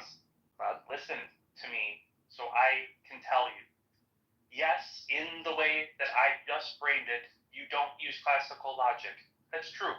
I also framed it in a way where it's fine with classical logic when I talk to Sasha. Okay, do it where it's fine, and please present that to Sully. Well, that's the one where you just have you're presented with a scenario where you know that that's God, and he commands that, and you know that it's wrong to do the thing that he commands. And you can only choose one because it's under classical logic, and so you should eject with one you're less committed to. Okay, I understand. So, Sully, under that, not denying classical logic, then in the future, when you guys present to me a hypothetical, I don't hear any chuckling or giggling or anything. When I just say that I have a commitment that is stronger than this thing that you're presenting, whatever stipulation or element of it that I think, okay, well, yeah, nope, not that. As long as it's in ship, brother. Hold on, Daniel. Hold on. CM, stop. Can you move Twiz off the stage? Sorry, mommy. Can you move Twiz off the stage, bud? So, Sully, I hope you're there, buddy.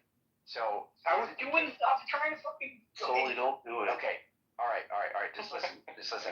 Is it the case that you can say, that I can say in the future when you're presenting this hypothetical that has an element of it that's in tension with something I'm committed to? Is it the case that I can just say, Sully, can I just say, well, that's false. The hypothetical's false. I'm not answering. Andrew, hold on one second. Hold on, Andrew.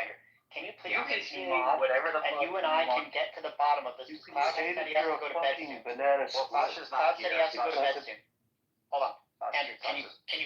Can you please say anything? I will get to the bottom of this with you once and for all. Alhamdulillah. Thank you, Andrew. Okay, look, Cloud. I know you said you're going to go soon. Do you want to make your last point, and then I'll really get into it with Andrew? I think you made some good points. I don't think he's going to agree with you that you're allowed. He has this circular way. He thinks you just have to agree with it. I'm down to do that. Hold on. No, I know you'll give him hell. Yeah, we'll get into the circular. Abe, hold on, wait. Let me just hold up. Abe, if I gave you your lithiumometer case, and I'm just like, hey, look, this screen, right, in the hypothetical, right, it's just a screen where every time it says something, it's true.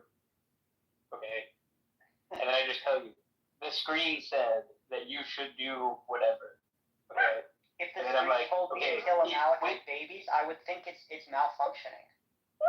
Yeah, I would too. But the point is that we're just gonna hold things that it's a magic screen and it only says true stuff. Yeah, I don't believe in magic. See, that's why we're arguing. Yeah, me neither. I don't either. I don't believe in the screen. Do you watch movies? Do you think I believe in the screen that I'm talking about? No, of course not. No, but I'm talking to Anna. Okay. Right. I know, but just okay. I would say if the screen that always said true things said to kill Amalekite babies, then that would be true in the hypothetical. But it's not even interesting. There is there's nothing at all interesting about it. The argument against that is that it's circular. The argument against that is circular logic. It's just trivial. It's not trivial. Nothing. It's not substantive at all, right? And so it doesn't do anything to convince you of any fucking point of any kind, and it's just something you should agree with. Otherwise, you're just spinning your wheels, arguing and tilting at windmills. It's a waste of time. Really, what I'm trying to do is point out. Abe. Screen always say true. Screen said say X. Thank you. Including X true. Thank you. Hello? Thank you for having your expert on. Green always say true. Greenheads for non-straight, Sully. Thank you. Premise 2. Like, Green Daniel say X. Daniel Conclusion. eloquently X true. trying to appeal to what Yeah, well, Oliver premise said, 1 can be false, Daniel. Daniel, That's the you're problem. eloquently on parallel. No, he said just deny the Yes, it hypothetical. can. Yeah, just deny the It's hypothetical. a conditional. But if it were, then it would be true. But it isn't. But it could be, and if it wasn't, it would be true. No. And then you got vacuum. Oh, but then what if it was? Correct. You are. Okay, look. Hold on. Daniel eloquently Let me make my last little thing. Yeah, Cloud, don't ever do that again, please. That's so stupid what you just I did. don't believe in this thing that you're doing right now, which is it's the team game, and because you just No, it's not a team game. No, it's I not care a team. about What the are you truth. talking about? I care about the truth. I care about the truth too. Okay, Cloud, if you care about the truth, then why is it that you're telling Abe that it's a reasonable answer for him to say if something that always tells the truth tells you something is true, that you can say it's false? It is a wait. You already I do think doesn't someone believe can in things that stop talking, Sam. Sam. Give me mods right now, Sully. Give me mods right now. Right now. Abe loves Sam. Alright. The next person who interrupts me is just gonna get moved down because I'm leaving right after this. Just shut up, Andrew. I do think someone can reasonably say what you say. I think someone can give both answers reasonably, given the commitments that they might have. I didn't say otherwise. No, I said with Abe, what Abe was saying was false, and he is wrong. Okay, given his commitments, you know he's wrong, and instead of you saying, no, I don't agree with that. Oh my gosh. Okay. It's obvious. It's like so clearly the case why it's like true. Sully, can you look? Sully, I know you're normally against me. And Sully, I know you're normally against me, and I know you love Cloud, and I love Cloud too. I'm not debating anymore. No, that's fine. You don't have to debate. But if you love Cloud, you tell him the truth. You don't need to say it. He doesn't need to respond. But can you please say, without denying classical logic, that this is a nonsensical approach? Because this literally makes all hypotheticals inert. If somebody stipulates something that you disagree with because you have some fundamental hardcore principle you hold to or whatever, then you just say, or some, whatever it is, then you just say, well, that's just a false hypothetical, so I'm not going to answer it.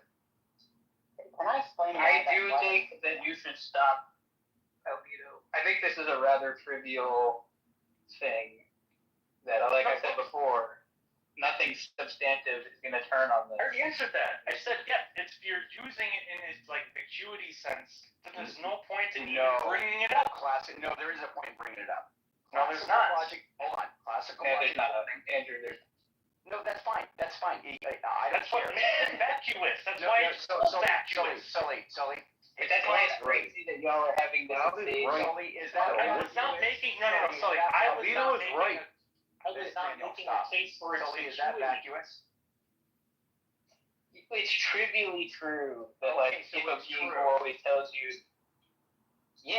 but it's vacuous. I don't care. That's fine. The point. Can you understand the point I'm making, Andrew? Is that I think Albedo should just agree that it's true because nothing important turns on. That's fine. I'm fine with that. Yes, because I agree with that. The whole thing that I was basically, the reason it matters, the reason I brought it up to begin with, is Abe's like, oh, God said X is bad, and I'm like, well, if God is this and God said X, is X wrong? Is it so bad? And hold on. So the reason I'm pointing it out is to say, well, now what we need to talk about is that being exists. So that was the utility of me putting that forward. Now, if he wants to say, if Cloud wants to say, no, this is a reasonable answer to say that without denying classical logic, then I want to hear it. And what he has put forward, I think, just makes it where all hypotheticals are just basically just rendered stupid. It's just dumb. There's no point in giving somebody a hypothetical as long as Andrew, your argument is there's just different analyses for all of these. I'm begging you to wait. It's not like your hypothetical doesn't build in specific analyses. It just doesn't even build in classical logic. It doesn't. No. It just doesn't. You did not say, I'm stipulating classical logic. No. Cloud, you said that on classical logic, which, by the way, that's just being completely uncharitable and almost borderline. That is not cool because we're having a discussion, obviously within the confines of classical logic. He's not appealing to anything outside of that. No. It is obvious with Abe, and it is for me as well. I did not classical anything outside classical logic. I do not agree. You don't even know what classical logic is. It doesn't matter. You don't even know what you're accepting when you say that. He's right that Abe probably. Yeah, I don't think Andrew understands. No, I don't think Abe knows what it is that he'd be accepting. Yeah, but he would be just as obstinate as Andrew on this one. Yeah, no, that's probably true. Yes, Cloud. That's what I'm saying. So remember what I so this is the important part. I did try it, and I don't think I actually even got it out, but either Andrew's hypothetical is vacuous or like trivial, or we can say reasonably that it's It's obviously okay. Well, I don't know what. Obviously, look, if you're an atheist, the fucking hypothetical is false. It's about God. He's saying in the hypothetical, God says P, and it's like, okay, well, that's not the way I did it. So obviously, I think obviously, look, I think the things that he's stipulating are false. Okay, I think a Christian can say it's false, Sully. Oh my gosh. He could. Wait, I don't understand. A Christian can say a contradiction out loud. A Christian can say a lot of stuff. Think about what you've heard Andre. Andre is a Christian and he says, no, you shouldn't do it. Andre's wrong on things. It's okay. Look, hold up. I just want to be clear that if what we're saying is, like with certainty that God said it, and also with certainty that if God says something, that is true, and classical logic, modus ponens is valid. Okay, then it's and you know that you can't do it, and you know that you shouldn't do it. If you introduce and you know that P is false, right? Then it's just an inconsistent set of proposition. That wasn't what Andrew said. Well, I think. Then how can you even like derive things? Well, like you're being classical. First of all, I don't think I called it. I mean, first of the way that he phrased it, you're trying to give a question, you're trying to change it. I'm not changing it. You really ask a question. If God is true, all you do is which is how this is like just more of your just fucking honesty right now. You did phrase it in terms of a question, and then you said, "Oh, yes, you are. You're being fucking dishonest." It doesn't matter. It doesn't matter if you're being dishonest. No, it doesn't matter how it's phrased with the way I put it. Yes, no. it does. Listen, I'm going to do it again. If God exists, and it is true that He exists. It is true that He cannot lie. It is true that He knows all true propositions. It's false that it's true. That He's morally perfect. Yeah, you can say false that it's true. Yeah, exactly. Exactly. This is the problem. This is why I told you. All these things that you to abandon this an hour ago. This is retarded. This is like the point that Sasha made to you. Yeah, Sasha didn't make this point. Sasha didn't make this point. Yes, Sasha understood. Sasha didn't say this by exact words. That's what this is the point that she's making. Well, you're appealing to your champion. You like that? That's for you guys. Yeah. You know what you're appealing to your champion. You're appealing. Hold on. No. I want to get into whatever it is you want to talk about, bro. I'm totally. I was just gonna. I don't think it's relevant to what we're talking about. Cloud's getting ready to go to sleep. Are you going to bed? But no, I want to, but I'm like really drawn to this conversation. Okay, but Cloud. It's gonna go on for the next like 3 weeks. I know, but I really like. I put a timer on myself for sure that I would have been at 9:30, which is in 8 minutes. But okay, Cloud? Without denying Cloud. I have a lot to say. I just keep waiting. You have I know that. That's kind of why I just wanted to end at a certain point where we just like leave it someplace. Is that fair, Amber? No, that we like. You're gonna keep talking shit after you leave. No. Okay, so but I want to leave. Can I just get a clear answer? All right, that's fine. We'll leave it somewhere. Yeah, can I have the last word then? Because I'm the one leaving. Andrew, let him have the last word, then you'll debate me afterwards.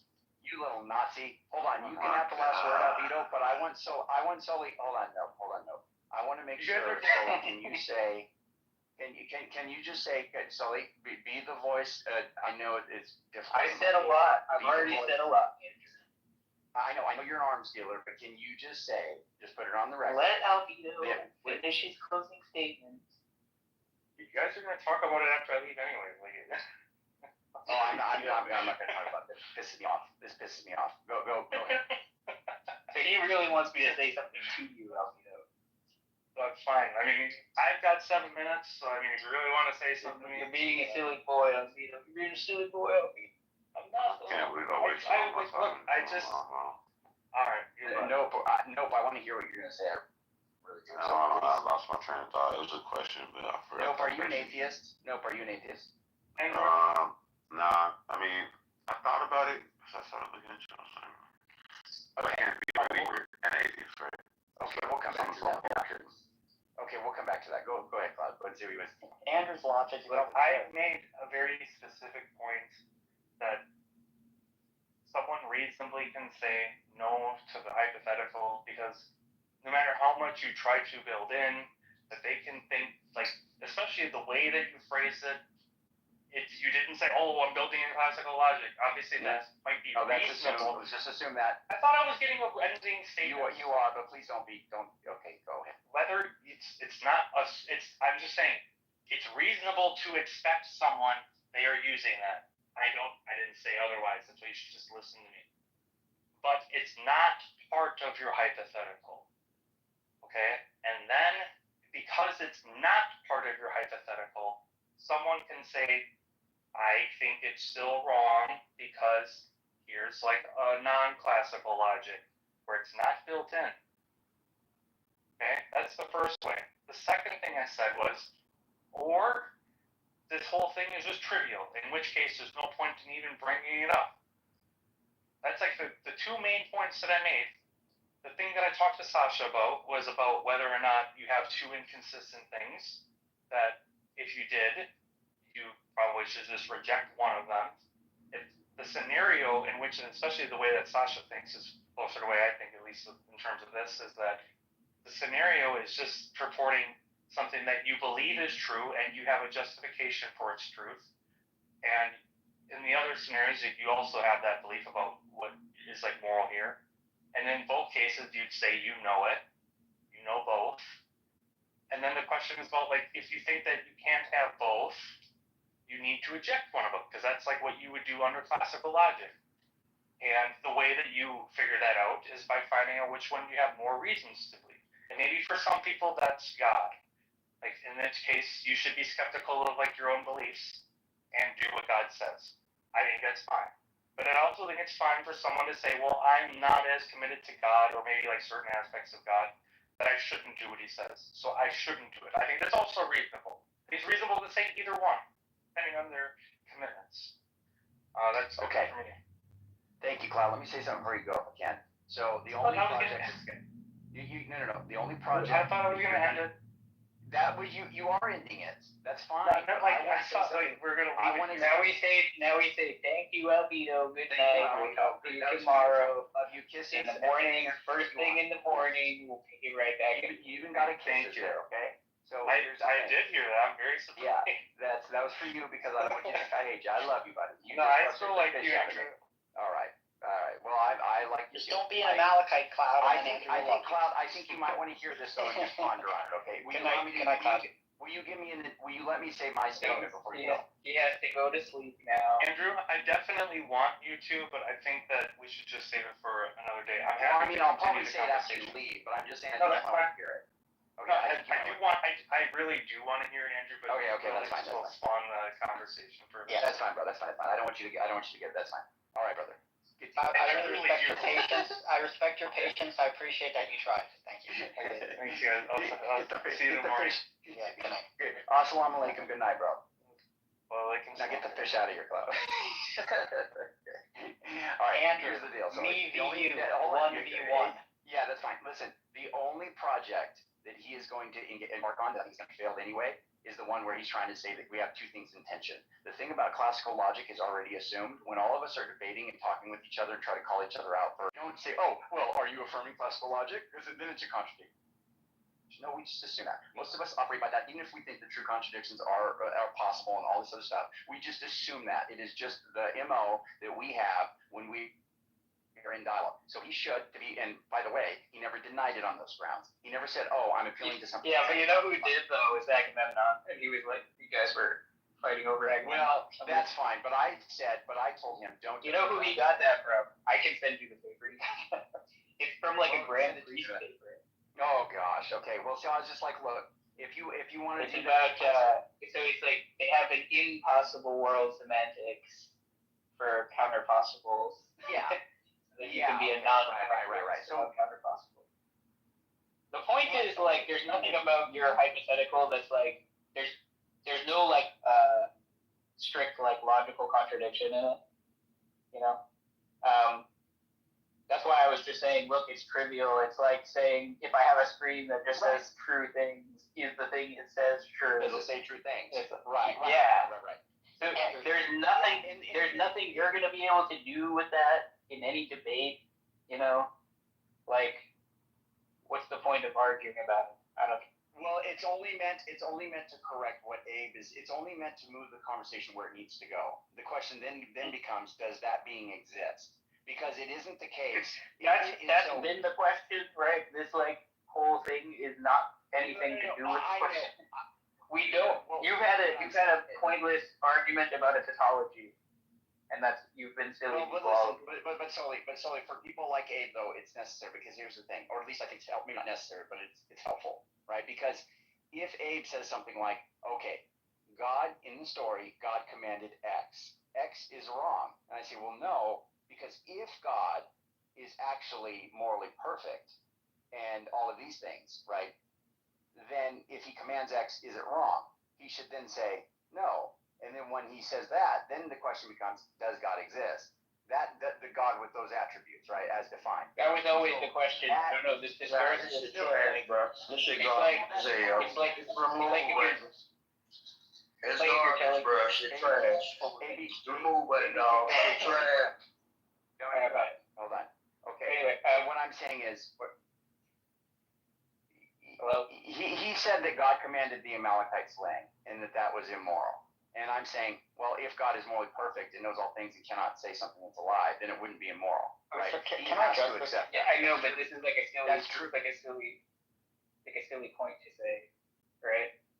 Well, it's saying that like in the book, it's because the point is it's just a topology. Like you're saying, like, well, if it's true that he said that and it's true, then it's true, right? And it's like, well, yeah. But you're saying, hey, I'm reading the book and it says this thing that I think is false, and then you tell me that it's from a being that always tells the truth, right? Now if I'm judging the claim, right? Look, anybody could walk up to me with a bunch of bullshit and say, hey, this is from a being who never lies. Anybody can do that, right? And what I would say is, okay. Now, if they could say what you're saying, which is bringing up this tautology, and say, but wait, did you consider that if I was correct about them never lying, that these things would be true? And I'd be like, I understand what you're obviously. saying. But but then they would just say, okay, well, I think they're wrong on all these claims, so now you're just gonna have to convince me that this being exists that has these attributes. Yeah, but that was always the question, and so this whole thing is like a meandering discursus about nothing. Well, actually, so let me add one thing here. Hold on. Okay. Let me add one thing here. I just think it's good to know what follows. I agree with Sully that the question about God independent, we could just talk about whether God exists. But the reason we were going into this is because you are convinced, Andrew, you are mightily convinced that you're not engaging in circular reasoning, okay? And when it literally says, when you say like, okay, God is morally perfect, how do we know this? Because he only does what's morally perfect. And what's morally perfect? Whatever God does. No, that's not what I said. By definition, this is circular reasoning. When you said God is morally perfect, and then I pointed in your story. Does not understand this. The blood is the life in the Old Testament. I pointed out that according to your story, in the blood in the New Testament. Okay, all right, we'll move you down, brother, if we have to. I'm going to move you. Hold on, brother. I don't know if we can move up. The point is this. I don't say circular reasoning, so I don't know why you're saying. Okay, it's circular because of this, right? Look, I gave you an example where it is an immoral action being committed, murdering children, infants. That's not murder, right? It is murder by definition. They are completely innocent. They don't know of all the blood. It is unjustified. Yes. How do you know that it's unjustified? Okay, Andrew, you are embarrassing yourself. This chump. You are embarrassing. Hold on, last. Did you get banned, J4? New account, you get banned. J4 again? Oh my god. Yeah. He's the stars of patrol. So look, the point is this. Well, it's J4, but yeah. We are in a room, Andrew. You're a grown adult in 2025. right? You don't need to And do the you- rhetoric, brother. I'm just putting it in context. And Well, when I you're say vulnerable it is, denies the obvious. 2025. Okay. I don't deny the Right. obvious. I deny bullshit. Yeah, God exists. That's obvious. Okay. Right. It is not obvious. So we're just gonna argue that's all bluster. The But point is this. The point is this. Forget all that. You are claiming when I bring down from your Bible a story that is Right. obviously immoral, instead of To you. pumping the brakes and saying, let me revise my argument.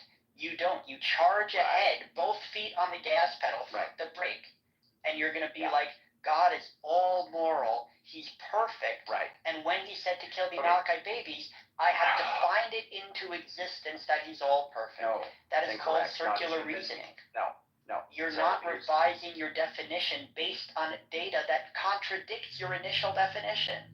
This is the problem. Please stick with your claim, babe. Please stick with your claim. Don't lose it, okay? You're claiming that I'm employing circular reasoning. No. Yes. I believe. Circular reasoning. Let me tell you. 100%. Hold on. Tell me how this is circular. I think I have evidence that God exists. Overwhelming evidence. Okay. I believe that I'm in a relationship with that being. That being has revealed to me the truth of the script. Oh, hold on. That's fine. But just let me finish. That being has revealed to me the truth of the scriptures. The scriptures say that God is morally perfect, cannot lie, etc. And there's various things that he has done in scripture that convinces me even further that is the case, that he is a morally perfect being, cannot lie, and does what's good for humanity. He has us in mind. He's not doing things out of spite and just being vengeful, etc.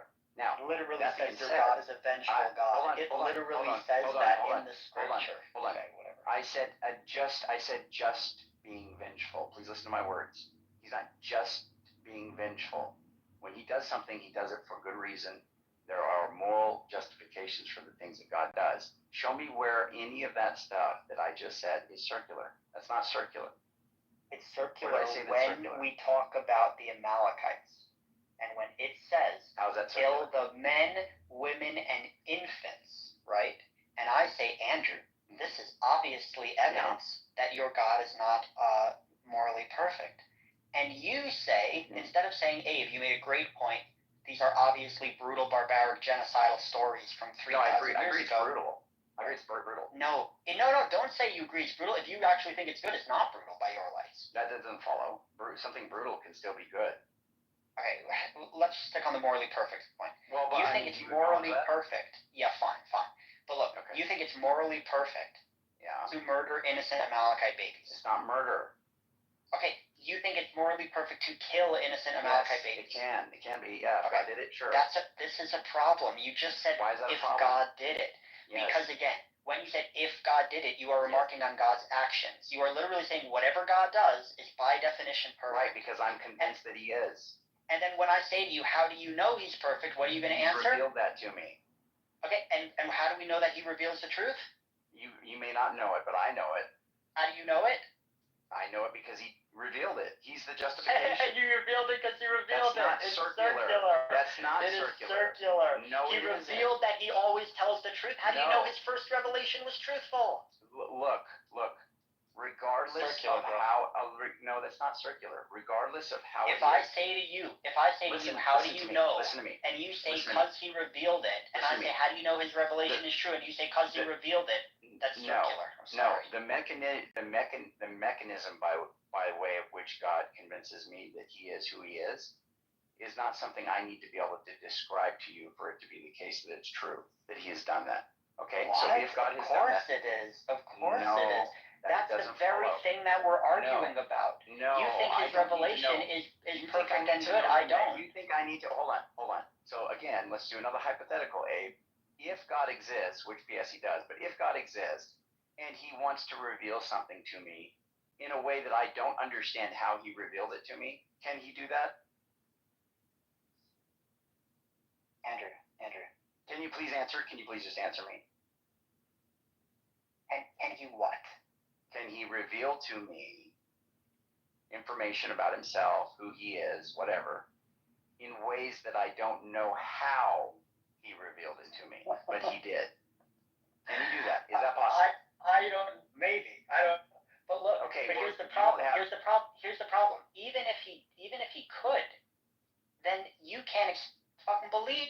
You're literally you have. What do you mean I can't believe it? I revelation do believe it. that you can't I obviously explain to believe me. it. I obviously do believe it. No, you can't expect me to believe it. You Oh, cannot yeah, convince me. That's different. That's different. So you yeah. can't oh, convince yeah, me. Well, whether I can or can't is a different question. I think it's No, possible. we're having a conversation between Yeah, I me know. and I you. think it's possible. If your whole argument is that he reveals it to you in a way that you can't explain to other people, then the conversation is over. No. He revealed. I can't explain the mechanism in which he revealed it to me. How do you know that what God reveals to you is 100% true? How do you know? I don't have any of this incorrigible knowledge about anything. I think I could be wrong about anything. So you could be I'm wrong. into. Yeah, I could be wrong about anything. Good. I'm glad to hear you say that. So it's possible God's morally perfect. Now I think it's impossible, but it's possible that I'm wrong about that. Okay, good. Thank you. Yeah, but right. But that's not really going to get us anywhere. I can't believe. Well, that's fine. I mean, you can say that's progress. But here, the whole point is you're saying that what I believe is moral. You're saying what I believe is circular. That is not circular. Can you hear me? Yeah, you said what I believe is circular. That is not circular. Okay, if you're saying that you could be wrong, right? I'm glad to hear you say it. All I'm saying is this. It would be circular. It would be circular if when I say, how do you know it's morally perfect? You say, he revealed it to me that he's morally perfect. And I say, how do you know that he revealed it to you? And then you say, well, God can't, or God didn't. You know that for certain. So you can't rely on God's honesty when that's the very thing that's under question. No, but that's not what I said, though. Right? So I'll ask the causal chain again. How do you know God's morally perfect? How do you know God's morally perfect? Because God revealed that to me. Okay, wait, because God what? Revealed that to me. How do you know that what God revealed to you is true? How do I know that it's true? I don't know the mechanism by way that I have come to know that it is true. I didn't say there's a mechanism. How do you know the content is true? No, I'm saying the mechanism for which God convinced me. He has given me convincing evidences. No, but you know not just things that we appeal to, not just things that we appeal to that you have access to as well. But I'm saying he has convinced me in some way of the truth of the proposition that he is morally perfect and that he does not lie, and that he knows all things. I'm convinced of that. Yeah, but Andrew, how do you know that what God reveals to you is true? Don't talk about the mechanism. Just talk about the content. How do I know that that's true? That when God reveals, how do you know that how do you know God never lies? That's what I'm trying to say. I think that I have good reason to believe it, and I'm convinced that it's true. I don't know. Explaining how I know that it's true. No, you're not following my question. You're not following my question. Forget about the mechanism right now. You believe that when God reveals stuff to you, he reveals true contents as opposed to false or ambiguous or unethical content. Yeah, everything, yes. Why do you think that's the case? He has convinced me of that. Why? Because it's presumably a good thing for us to know him. No. I said, why has he convinced you? Look, I look at the Bible. I will take the parts where God is good, okay? I'm willing to admit there are parts in the Bible where God is good. That's fine. But there's many more parts in the Bible where God is undeniably bad. So why are you looking at the good parts and saying, oh, God is good? Look. And then the bad parts, you just say, oh, he's probably good there too. This is confirmation bias.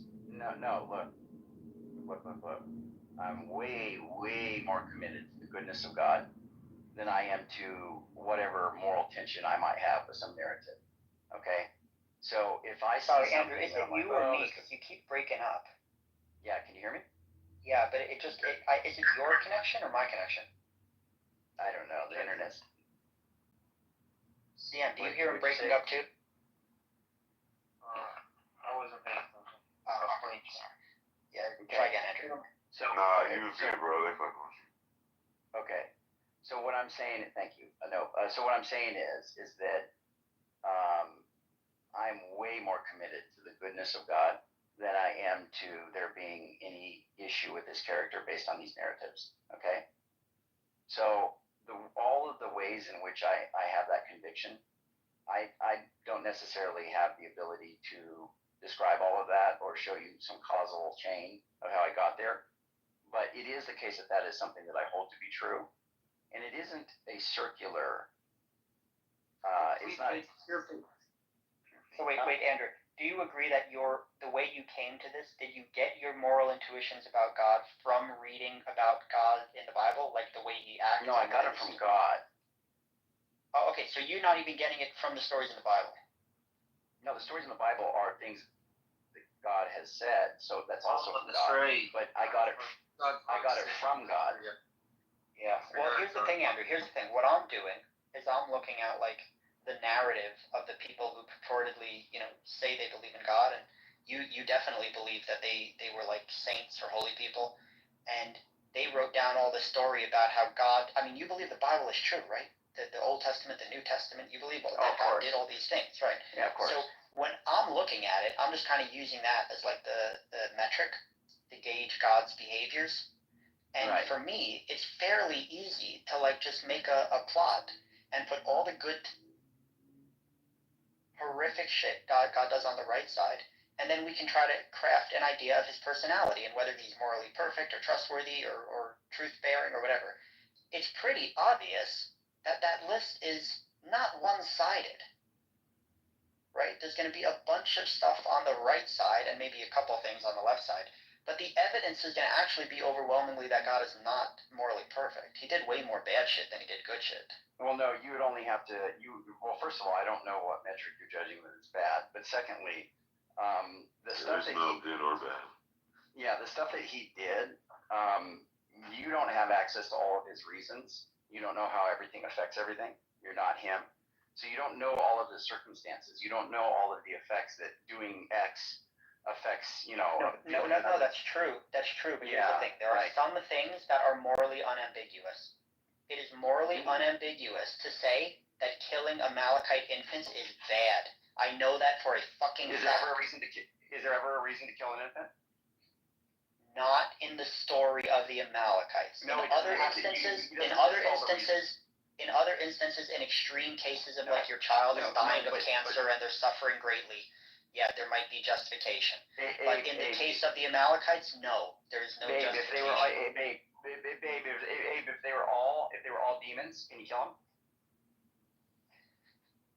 No, even if the Amalekite babies were demons, you still can't kill them. Why you can't kill demons? Because it should have been, if God is so moral, He should have done an exorcism, not kill the babies. No. It's just part of their nature. It's who they are. Okay, but no, Andrew, you believe God created them with free will. You can't fucking believe they have free will. No, I don't know. I never said I said humans have free will. I didn't say Amalekites have free will. You think God created Amalekite demon babies that didn't have free will? Is that what you're saying? Abe, is that possible? And this line of reasoning is really sad. Can you please answer me? No, brother. You don't in understand. the story, okay, Well, I can't see I know the Bible. Hold on. That's what it is. I know the Bible better than you, Andrew.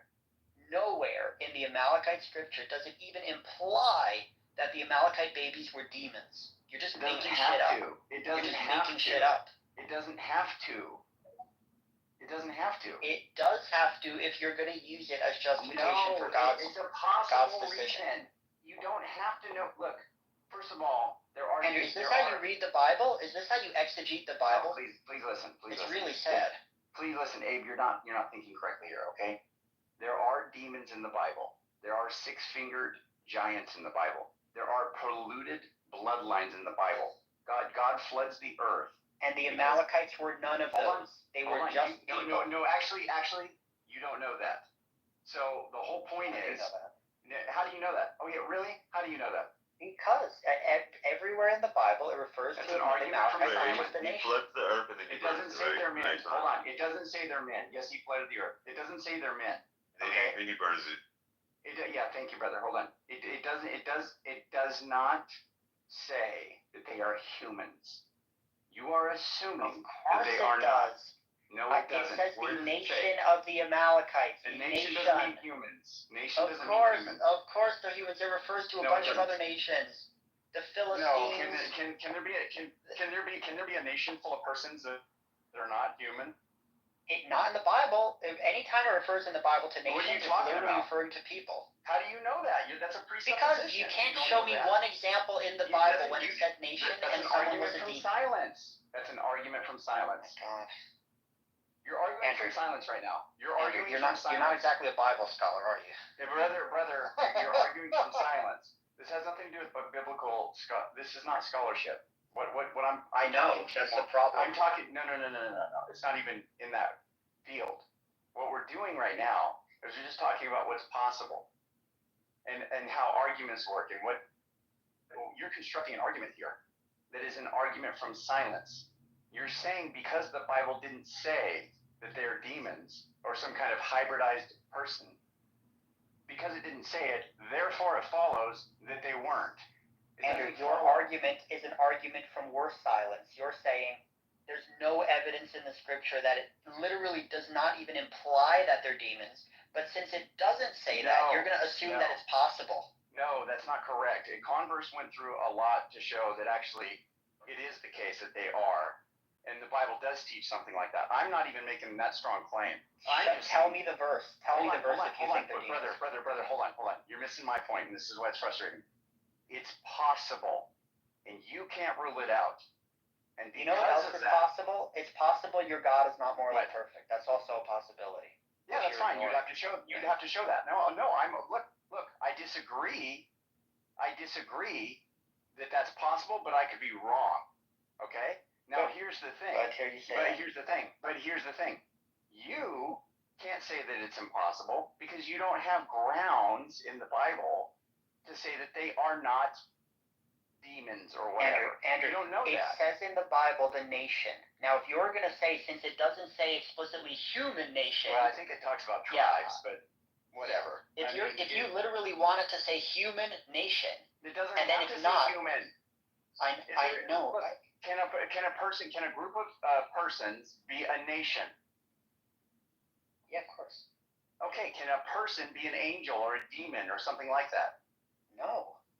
Really? You don't think angels are persons? Where does it say in the Bible Wait a second. There are nations of demons? You don't think, hold on real quick. No, hold on. Don't change what you're saying.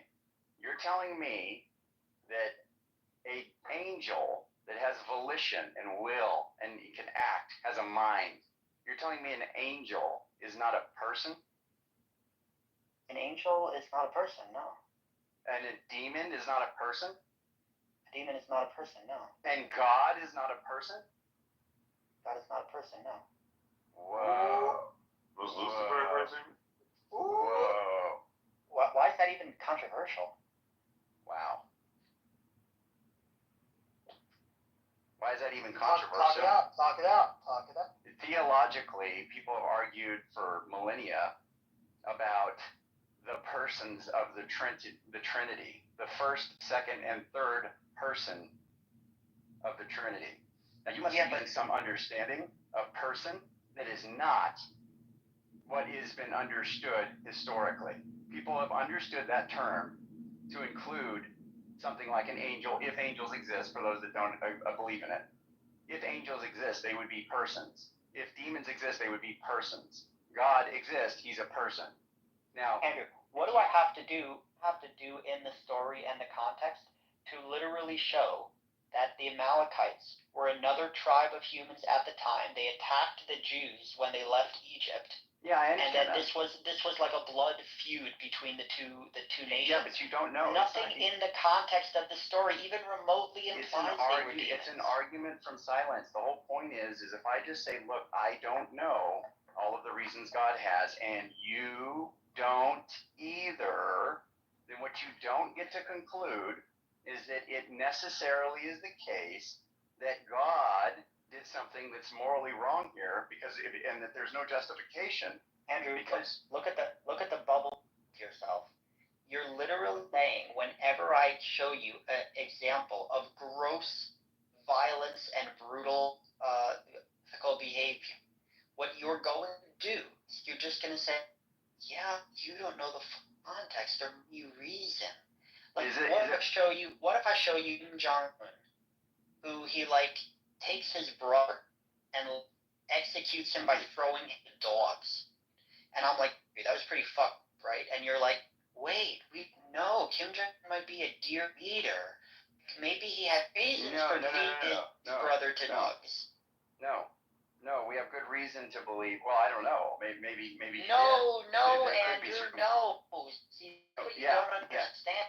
Yeah. Well, in the context, look, there's no context or look, pause. There is no context or justification. Even if his brother was like committing treason and trying to kill him, right? Really? Even There's then, no justification. Even then, hold on.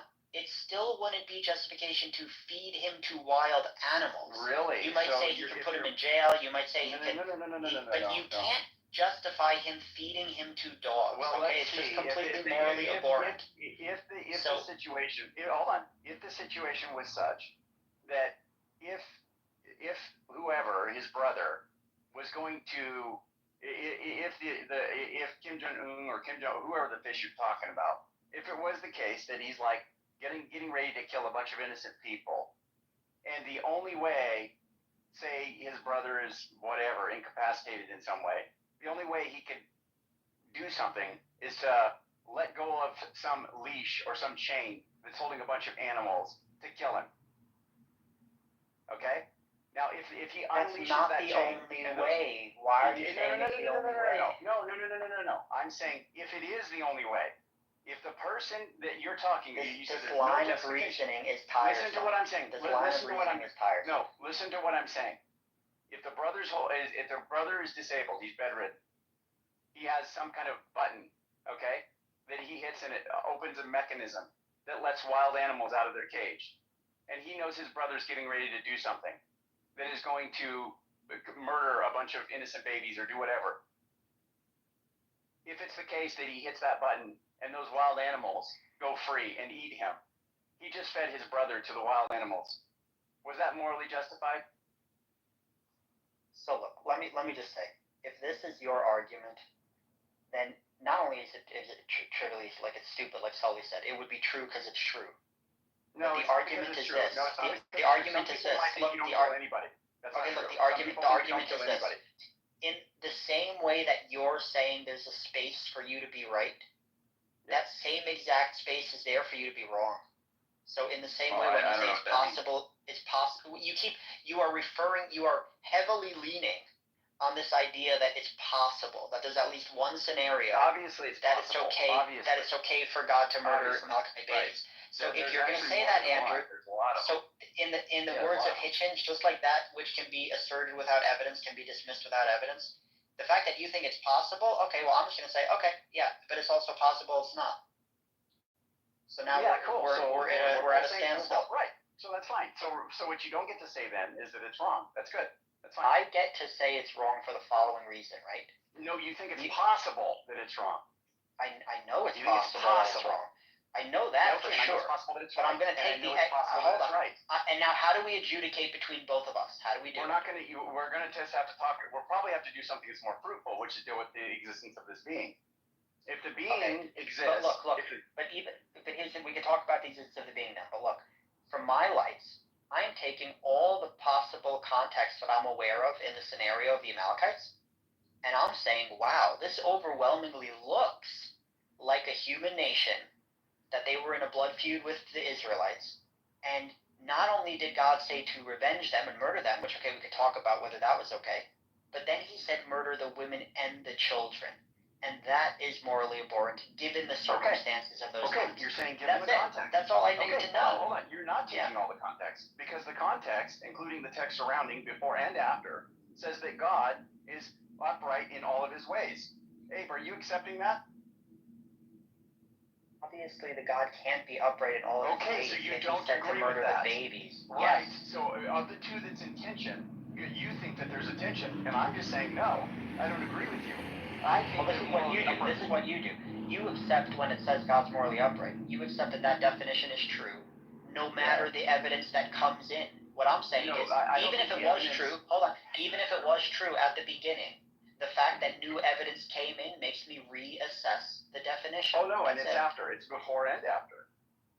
Yeah, but I would reassess the definition after. And you can, and people would do that, and that's fine, and they come to those conclusions. I'm just telling you that I think the fact that God is morally perfect is more, it's something that is more evident to me than any moral tension I might have reading some of those narratives. Yeah, but look at the way you've trapped yourself. You've stuck yourself in a bubble where no matter the things you read, no matter the things you read, even if it literally says kill. No, I think it's less expected. Well, no, you're gonna say there might be reasons that this is okay, so you can get out of it. You have to agree with that. No. You have to agree with that. There may be reasons. You've already acknowledged that. My point is this: I'm leaning on the skepticism of that because I have stronger independent reasons to believe not only that God exists, but that He's morally perfect. And so I accept the other parts of the narrative that say that God is morally perfect. That has been made very clear to me that that's true. So if I read something that's less expected, given a world with a good God, I'm going to hold to what I'm already committed to because it's strongly evidenced by my experience, more so than any doubt that I might have about God's goodness when I read these narratives. That doesn't compel me as much because there are reasons that God could have for killing infants. There are reasons for that. And because there are possible reasons, it is the case that I'm going to be skeptical of my ability to assess why it is that God did it, and I'm going to accept Him at His word when He says that He is morally perfect. I agree with that. That's all I'm saying. Can I ask a question? So if come on in, guys. Whoever come in, I appreciate it. Bear with me, brother. I'll be here. Just bear with me. Come on in, guys. If you were God, right, you was dealing with somebody like one of your creations, and the creation loved you, and you was having a relationship with it, and you knew that God had told you, no problem. You knew that God. Basically, you knew that these people that you was talking with, that they were going up against this other group, like you said, nation against nation, human versus human. And the other group would always try to kill you, no matter what. That the other group is going to try to destroy you. So, and God, would it be moral? Would it be moral for you to tell the people, hey, don't let any of these people survive because they're going to come back and try to kill you, which they did. They did come back and try to kill them, the Amalekites. So they came back. Did not. The babies did not. To get the. So you say the babies did not, but the babies that were babies grew old and did. So with you having that knowledge that the babies that were babies will grow old and did, like they did. Okay, this is actually what happened in the story. No, hold on. No, start. In the time when God purportedly said, go kill the Amalekites, the time when He said to wipe them out from under the heavens and erase their memory forever, that time, there were babies in the tribe, in the Amalekite tribe. And God didn't say, kill all the guys who attacked you, the adults who attacked you, but let the babies live. God said, kill men, women, and infant child in the Amalekites. So there were babies there who never grew up yet and never did anything wrong. They were just existing. That's it. Okay, so now, this is what I'm talking about, those babies that they let live, right? Because they didn't listen to God. Remember, they didn't listen to this moral God. So they were like you. They said, nah, forget you moral God. So in 1 Samuel 30, 1 and 2, says now when David. First of all, I'm not like the Amalekites because I'm an atheist. The Amalekites probably still believed in God. They believed in Yahweh, the Jewish God. That's all.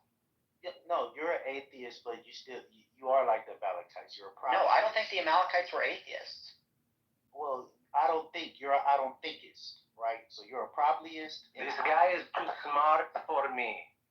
Hey, let that man talk. Hey, talk to me too. I'm listening, bro. Talk, bro. Yeah, so in 1 Samuel 31 and 2, it says, now when David and his men came to Ziklag, the Amalekites had made a raid against Negib in against Ziklag, they had overcome Ziklag and burned it with fire and taken captive the women and all who were in it. Now, if God knew the Amalekites would do this, like if you were God and you knew the Amalekites would do this, would it be moral of you to tell the people that the Amalekites would do this too? Like, hey, No. man, you gotta handle. No, and I'll tell you how. If God is so moral, what he could have done, just by his foreknowledge, is like stop the Amalekites from doing it, or maybe not create the Amalekites in the first place. Like, he has foreknowledge. He doesn't need to tell you, kill the Amalekites, when he could have just prevented the whole thing in the first place. Well, you say prevent, right? So now you're saying you want, so what you're saying is you would rather have a God that makes all the decisions for you and don't give you the ability to make a decision. No, no, I'm saying if God exists, he purportedly loves to murder the Amalekites after they attack the Israelites. But if he's that powerful that he can murder people, he could have also just stopped the Amalekites from attacking the Jews in the first place. The question would be, would you want a God that actually, like, if God exists and he created all beings, would you want God to like create robots that only do what he say, or would you want the ability to say no to God, thus giving you some type of sense of free will? Would you want free will? Well, God by definition created us. We don't have free will, so there is no free will. No. Saying no free will means you can't lift up your arm right now. You have no free will. So now let's not put limitations on it. No. Okay, we're not going to get it's getting too philosophical if we start arguing about free will. But the point is this: humans are robots, right? Everything we do is determined by a causal chain of prior causes and effects over which you had no control. When you say you can lift your arm, some people can't lift their arm; they're paralyzed. So they don't have free will to lift their arm. Some people. So but what I'm saying is even normal humans who lift their arm, they lift their arm for various reasons that have to do with things that are not under their control in the past, so right? What you're saying is we're not going to get too deep into the philosophy, but there's no free will. So what you're saying is what you're saying is, as a human who does not believe in God, you believe that something is actually controlling every movement you make. Well, it's not something. It's a causal chain of events, and it extends backward in the past, and we don't have control over the initial causes, so we don't have control over right now. I just checked this out. I really just twiddled my fingers right now to see if I could do this. I still have them twiddling. Are you saying no, twiddling my fingers for me? Your ability to twiddle yes, it's based on your ability to like not be paralyzed. You have to have an intact spinal column with nerves that extend into your brain in order to twiddle your fingers. The fact that that set of affairs is in place is not fucking under your control. You could become paralyzed. That's a possibility. Hold on. Become paralyzed is one thing, right? But now I'm saying free will. I freely chose to twiddle my finger. Now, the fact that you twiddle your fingers doesn't prove you have free will. Hold on. If I'm paralyzed from the waist down, I can't twiddle my toes. I can still twiddle my fingers. If I'm paralyzed from the neck down, I can't twiddle my fingers. I can still blink my eyes. If I'm paralyzed from the head down and I can't even move my face, right? If I can't even move my face, I still have a will that would let you know when I'm hungry, when I'm not hungry, or if I want something, I can still want something. All of those things occur beyond your control. Yeah. No, well, I can still ask for something. So when I said free will, I didn't say total free will like you are God. I said a sense of free will. See, well, I'm glad to hear you're coming around. What you guys mistake I didn't say a sense in free will. That was my first position. So what you guys mistake free will to be is being God. That's not free will. No, but you do need robust free will to get out of the moral problem. You do need to like your actions to not be determined by like causes beyond your control in order for you to be morally responsible in the way that the theists are asserting. That's right. You're saying I need wait. You're saying in order I need basically a blanket free will of God. I need the free will of God. No, you just need to have the ability to choose between two other options before you for you to be able to choose freely between them. Okay, hold on. I don't want to. Hold on. Wait one sec. Between two options. I don't want to change the whole title of the room and go into free will. We could debate free will another time, or if you want to go into it, it would be a complete change of topic. What we were talking about is about God being moral and divine command theory and killing babies. That's what we were talking about before. So you would say, because you brought in the free will thing, I would say this, because you kind of hinted to where that had to be brought out. I'm saying this: if God knew that someone was going to kill all of your babies, right? And of course, God has the power, like you say, to just shake the world. I'll make it simple. I'll make it simple. If God wanted to stop the Amalekite babies from growing up and killing the Jews, he could have done a million other things besides for killing them, right? He could have gave them a new heart and converted them to put the Holy Spirit in them and converted them all to Christianity or something. There's a million things God could have done to stop the Amalekite babies being corrupted, and the one thing he purportedly said is go kill them. So once again, my question was, if God knew your neighbor was going to come kill you, and God was why didn't God just make the Amalekite babies turn to the Israelites and accept God? Why didn't he do that? Because you're putting it on God. When God put it on you, you didn't step up. You didn't do what God said. So what happened was the Amalekites ended up coming back. Are you going to answer my question? Are you going to answer my question? The question is, why didn't God, instead of murdering the babies, why didn't he just convert them all to Judaism? Well, I'd love to answer. Yeah, one sec, Selah. Star, why didn't he just convert them all to Judaism instead of killing them? Well, for one, there was a defying happening. The first defying was that they weren't even going to listen to God. So when God but God can hold on. But God can control everything, right? No, that's what God said. No, it is not. Wait, hold on. It is not morally conscious to do what you're saying. That's unmoral. You would have no morals if you did that. If you were God and you were God, you would have no morals because you would just be everybody would be your robot. You would you'd rather God murder the babies than to forcibly change them. I'm done with this conversation. Thank you. No, what I'd rather do is go ahead, Salah. Oh wait, Star Power's a logician, right? Hi, Abe, by the way. Hey, Selah, how are you? Hello. Look, I just wish you wouldn't have kicked my friend CM before. He was in your room. He was making good points. Come on. No, honestly, I appreciate CM. I like CM. I was just too low energy to combat with trying to speak over him. It just wouldn't stop. And I messaged him and I told him. Yeah. Okay.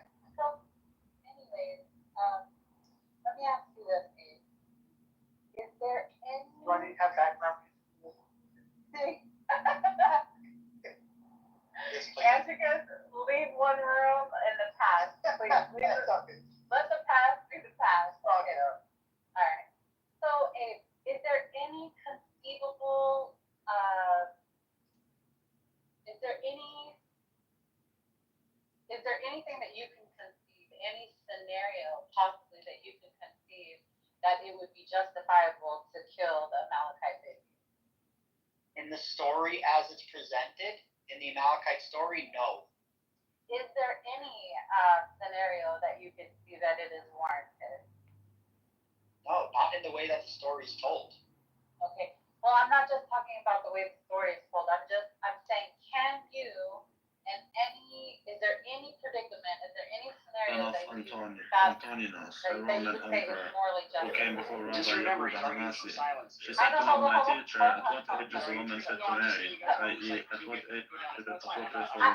hold on, yeah, let me set up, just let me set it up. Okay, that's fine, go ahead. Is there any scenario that you can conceptualize that it would be morally justified to kill the Amalekite babies?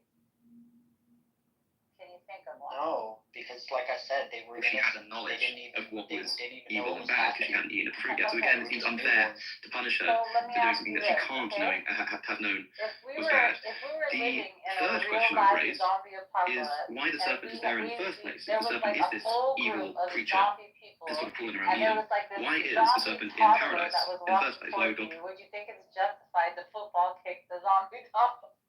They wasn't ready, so Okay, so are you? I know, are I'm you really serious. I'm making this serious. analogy right Yeah, I am because first of all, I No, want to what they establish. want First that of all, I'm just long establishing first of all Their reason that is maybe the there is government a has been scenario, arbitrary, right, that you capriciously could fathom it. used So first, restricting liberty. right, That's and the then the specific thing second. they're arguing. Yeah, Hey, well, there's no real plan for this. I think there is a good plan. We're shipping people from that came here illegally to South Sudan, which is a horrible place. And I'm really happy about it. Yes, absolutely. Yeah, Don't but come here. but see, the thing is the Democrats and the media are saying, well, they're not using due process. The Trump administration is using due process. There's a wide range of what due process is. It may be you go in front of a judge. Do you have papers? No. Do you? Oh, we did catch you with a Mexican passport. Is this you? Yes, it is. Sorry, you're gone. But even court. Okay, so when it comes to due process, people who cross the border illegally or not don't all have to see a judge. Okay, I mean, and as well as people who if you were like ask for certain requests, you got drugs on your hand, like Border Patrol can do a lot of different shit with you. So it's like if you're you can technically appeal decisions made, but I mean after you've already been deported. But I mean that's a whole different story. I just think that realistically, when it comes to due process for a lot of, and I get where you're coming from because I know that you're not like a mean-spirited individual, Marshall. They did use the quote-unquote due process bullshit against us. Like it is in a way they're trying to say like, for humanitarian reasons, we must put all of these loopholes in place, not for them to come over here illegally, but for them to not get deported. And it's like, at what point you just say like, okay, enough is enough. Just fucking get rid of these people. Because they're watching their voters walk away or be driven away in a van or a plane on a daily basis, and Trump took office, right? And now they're trying to come up with. There's never any good intentions when it comes to this. They can give a shit about the brown, the white, the black, the yellow, whatever. They could care less about those people. We have more interactions with them as quasi-Republicans. And so they're looking at it as, we're never going to win another election again if we allow this to continue. So they look at it, they throw anything that they can think of at the wall. And you got to think about it. Like the one thing about, the Democrats probably realize this is that they had, who was the chairman of the DOC, or the Democratic Party, David Hogg. And like, you look at this white faggot, this fucking piece of shit that like says he's a school shooting survivor. He wasn't even there when it happened. But that's another story. But like this super soy beta male piece of shit. No, because you said you could punt. And it's just like, who's going to be their voting demographic? I mean, the manliest amongst the Democrats are the fucking immigrants. To be honest, like the hardworking fucking Hispanic people are far more fucking manly than the white faggots they have working as their mouthpieces. So I do think that it's going to be a problem for them. And did you see Deborah? Did you see the DNC speech from David Hogg after Trump's election? No. Did you watch his speech? It was like a condolence speech. It was terrible. It was okay. That white faggot needs to get sent to Africa to be a fucking sex relief doll for I don't know, somebody. That's all I'm gonna say. Fuck him. the thing is, like, watching somebody like that, the part, the stuff that he says, the femininity, that's one thing. It's like the complete unawareness of where the country is at today, because you only speak to people that agree with you. Like the complete shocking lack of self-awareness for the Democratic Party was what really stood out at that speech and every other Democratic speech in the last 5 months. That's the part that really gets me. And I've been, I'm friends with some like pretty, very anti-Trump people. They're liberal or even progressive, but they're not. But these are like probably the person I've spent the most time communicating with online in the last few years is actually a progressive. He's a former Marine. He's a veteran. He disagrees with me on a lot of shit. But he's what's really weird is like, so first of all, like he's somebody who's in complete agreement with like, this is just such, he didn't use the word, but I'll use the word like faggotry. Why are you doing this with like David Hawk? Like, you're just asking to lose. Like the guy is basically he was saying he's a beta male, he's a bitch, he's worthless. But I was just talking to him 2 days ago. We maybe talk like every couple of weeks, and he was saying like, yeah, like the most responsible thing you can do with homeless people is institutionalize them. Like, holy shit, you're like more right wing than me. And what's really funny is that as progressive as he is, and like this slipped out several months ago, he was saying how like he owns a lot of properties that are rented out to Section 8 people in the southeast. And he said what he basically does is he just doesn't like rent. He literally doesn't rent to black people. He hires Spanish staff because he doesn't want to quote unquote put up with the hood rats. And he was saying like the by far the most dependable poor people are going to be like Hispanic immigrants. It's common, right? I'm from Los Angeles, and some, like you go to Koreatown, the signs are all in Korean, the messages are in Korean. If you're not a Korean, they're not calling you back. It's common. I mean, I'm not going to say if it's right or wrong, but it's the truth. You don't want to rent to people who are going to tear up your property. That's just how it is. Well, I would just say this, like the one thing that I wish black people could understand, maybe, but they probably don't. We look at it as hazardous to live around black people, and it's not because of any kind of like prejudice we were born with. It's because of reality. Every other race in the world looks at living around black people as hazardous. All of it. It is. No, wait a minute. Even other black people. That's why as soon as you make some money as a black person, you move right the hell out of the hood. Exactly. No, let's get some numbers right out in the open here now. Black people are arrested for 80% of the violent crime, 50% of the murders, 90% of murders go unsolved. We don't know how many of these brothers and sisters are out here shooting people up and rolling off. Straight out. And this idea that the Democrats are representing these people is repugnant to the American people.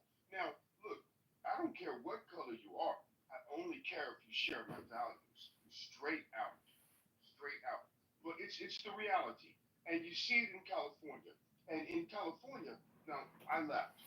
But before I left, they were trying to tell me I didn't have to pay my rent. Now, keep in mind, they were sending me money to pay my rent. So what happened? 2 or 3 years go by, all of the mom and pop homeowners, they go belly up because people are not paying their rent. So now you want to rent in California, you have to show $60,000, $70,000 in income, or you you can't even get a single apartment. I mean, it's just how it is. And no, it doesn't have anything to do with color of skin. Nobody gets to choose color of skin, but you get to choose. You get to decide if you're going to be a righteous man or a wicked man. And unfortunately, we have a lot of wickedness going on in this country. Thank you for listening. Is that statistic right, Pepe? 80% of crimes have black people arrested for them? Violent crime. It could be for violent crime. So like he said 50% for murder. Like especially post George Floyd, that went up to about 60% of the homicide in America.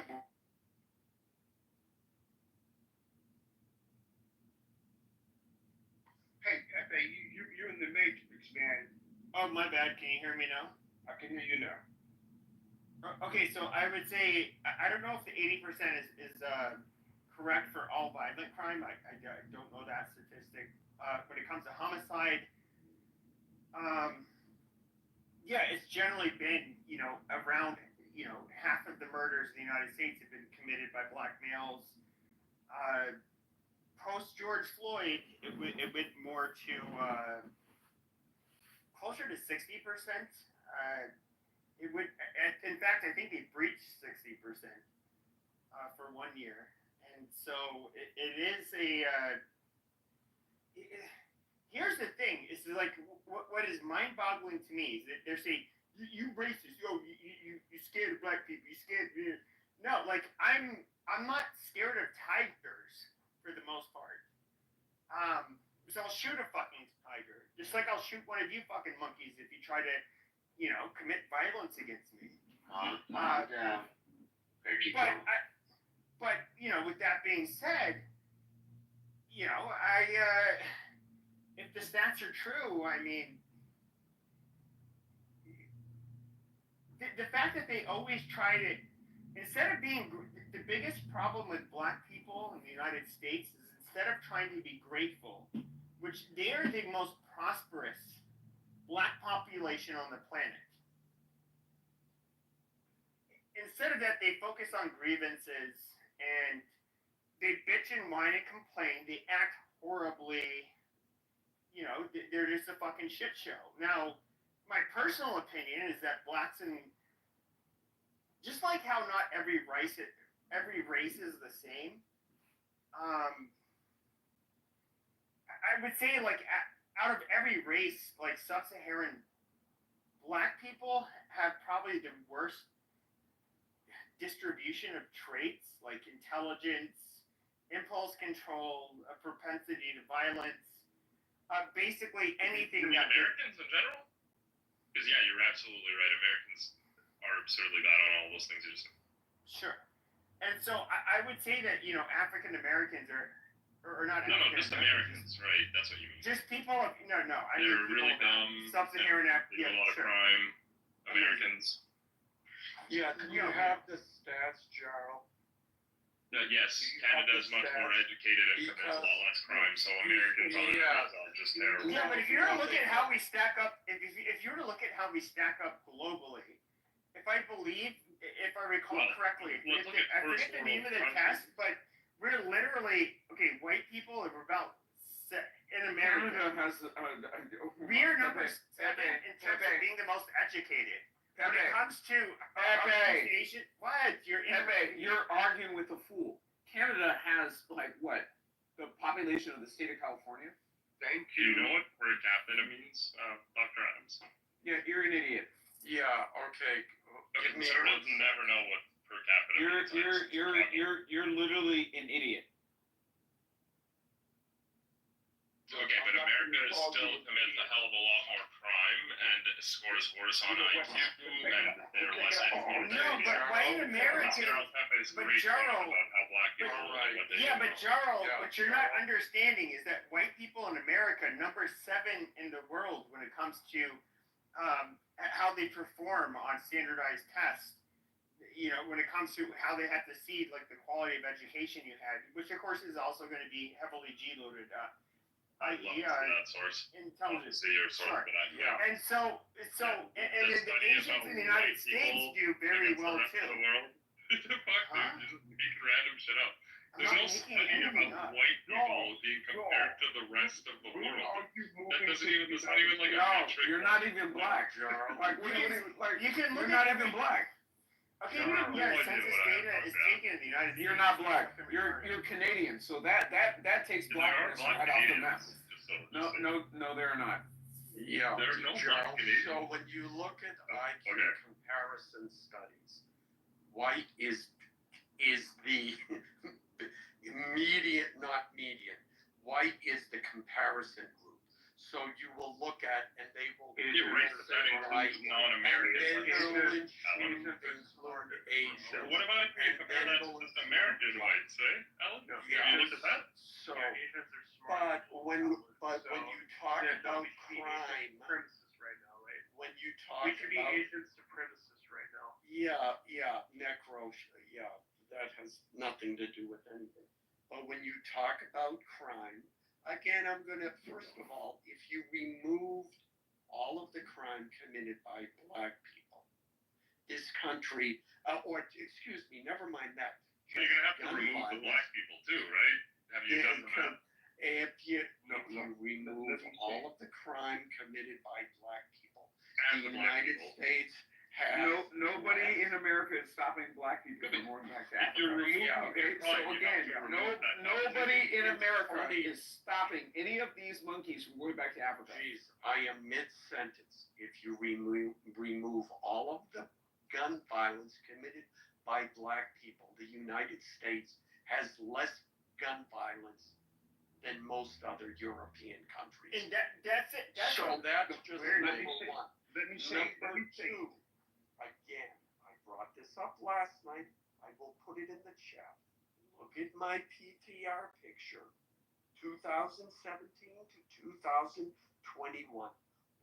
This is people don't assault, have the right violent assaults. White people committed 371,000 assaults against black people. In the same time period, black people committed 280. I can't read the numbers because it's small. Right, but it's right. like 282,000 violent crimes against white people. It's true. Now that is a huge disparity, and if you want to go by per capita, Jarl, we can do that too, because I will put a link in the chat. And for everyone who will look through it and see the little note that says, oh, you can't take this number. It's just, you cannot use this for any serious comparison or something. That's a footnote only for Pacific Islanders. It's not for the whole study. Because Can I say something real quick? The confidence, it's 95% confidence with the black and white, maybe upload their music from their rooms or their TikTok, stuff like that. Yeah. Marriage. In other words, to marry her, and he married her. She was taken in marriage by him. Would you like? Okay. Does it mean consummation as well? Yeah, but you have to betroth her when she was born and then consummate it. It doesn't matter if he did or not because it tells you other places that you can fuck her before 11. So you can, basically, it doesn't matter. It doesn't matter. According to the other rabbi, what's his name? Rabbi Meir. It's okay. Oh my God, Mikhail had to get a new PTR. I mean, a new account. Hooray! Are you gonna report him, John? He did. He called me a faggot kike. I reported him. So you're the reason he lost his account? I don't know. Well, not him. You report everybody. It wasn't Nah, I'm fucking with him. Probably wasn't me. Yeah, he does. John, I love you, but I didn't take you for a faggot, man. Oh. And he goes around and telling people to report. You don't have to like someone. Oh, I go around telling people to report you, huh? Yeah, you like him. No, I don't go around telling. I reported you. I reported you once, but I doubt that it was even me. People told People told you. Yeah. He made it his PTR and he was telling everybody report. No, I wasn't telling everybody to report. I reported it. He's gay. He's definitely. Why do you report? Projection. I mean, you look like a faggot, anyways. Like everybody. I don't have to lie. I know you called me a faggot kike. You are a faggot kike. Oh my god, I'm gonna report you again. As someone who has had to create 50 accounts, I hope you enjoy creating accounts. You literally coming from the guy who has 20 accounts. There's no reason to report people, but that's okay. Yeah, I know it's Okay, gay. report away. Okay, let's find out and see what You're happens. proving the point, though. You're a faggot. So, John, we're exploring the Talmudic age of Rebecca. You have to admit it is gay, dude. Super gay. So, Rabbi, do you now agree that the Jews believe she was free? Yeah. It's crazy. Yeah. But that doesn't mean he fucked her. However, according to them, there's nothing against that, since we read that in the other part. 45b, verse 9 through 15. You can fuck her before 11. But no. So basically, you can fuck her anytime you want. I hope they didn't have sex. That would be awful. Well, he didn't really marry her. What I think is that 3 wasn't really 3 for them. No, it was. Like, they weren't counting every year as one age. Of course it was. They knew how to count. Come on, they're lunar people. It was, but You're just projecting, Princessia. He didn't marry. Shut the fuck up. What do you know? That goes against the words of the prophet. I'm telling you, she said she didn't give it up with Diego in Vegas.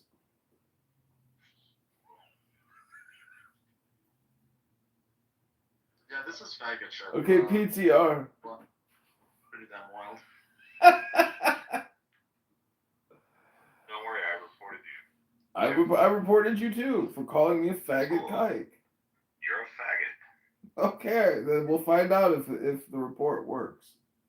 Dude, the report ain't gonna work. It needs like all the people. By the way, this is a new account. John, I never It's not gonna commented work. one way or the other about what happened between Diego and I. Reporting only works when you have a following. Well, we're gonna find out. We're gonna find out, but you're gonna report it on your 20 accounts. I know. No, I just reported it once. That was it. I'm surprised you have to have a new account, but it's it's all for the best. We're gonna have a test. I promise you, nothing is gonna happen, and you'll see that you're just a waste of time. You're wasting. It is a waste of time. 100%, it's a waste of time. The only reason is when a lot of people report you, and when you have a following, that's when it clips you. Oh, okay. I don't know why you guys report. Why do you do that?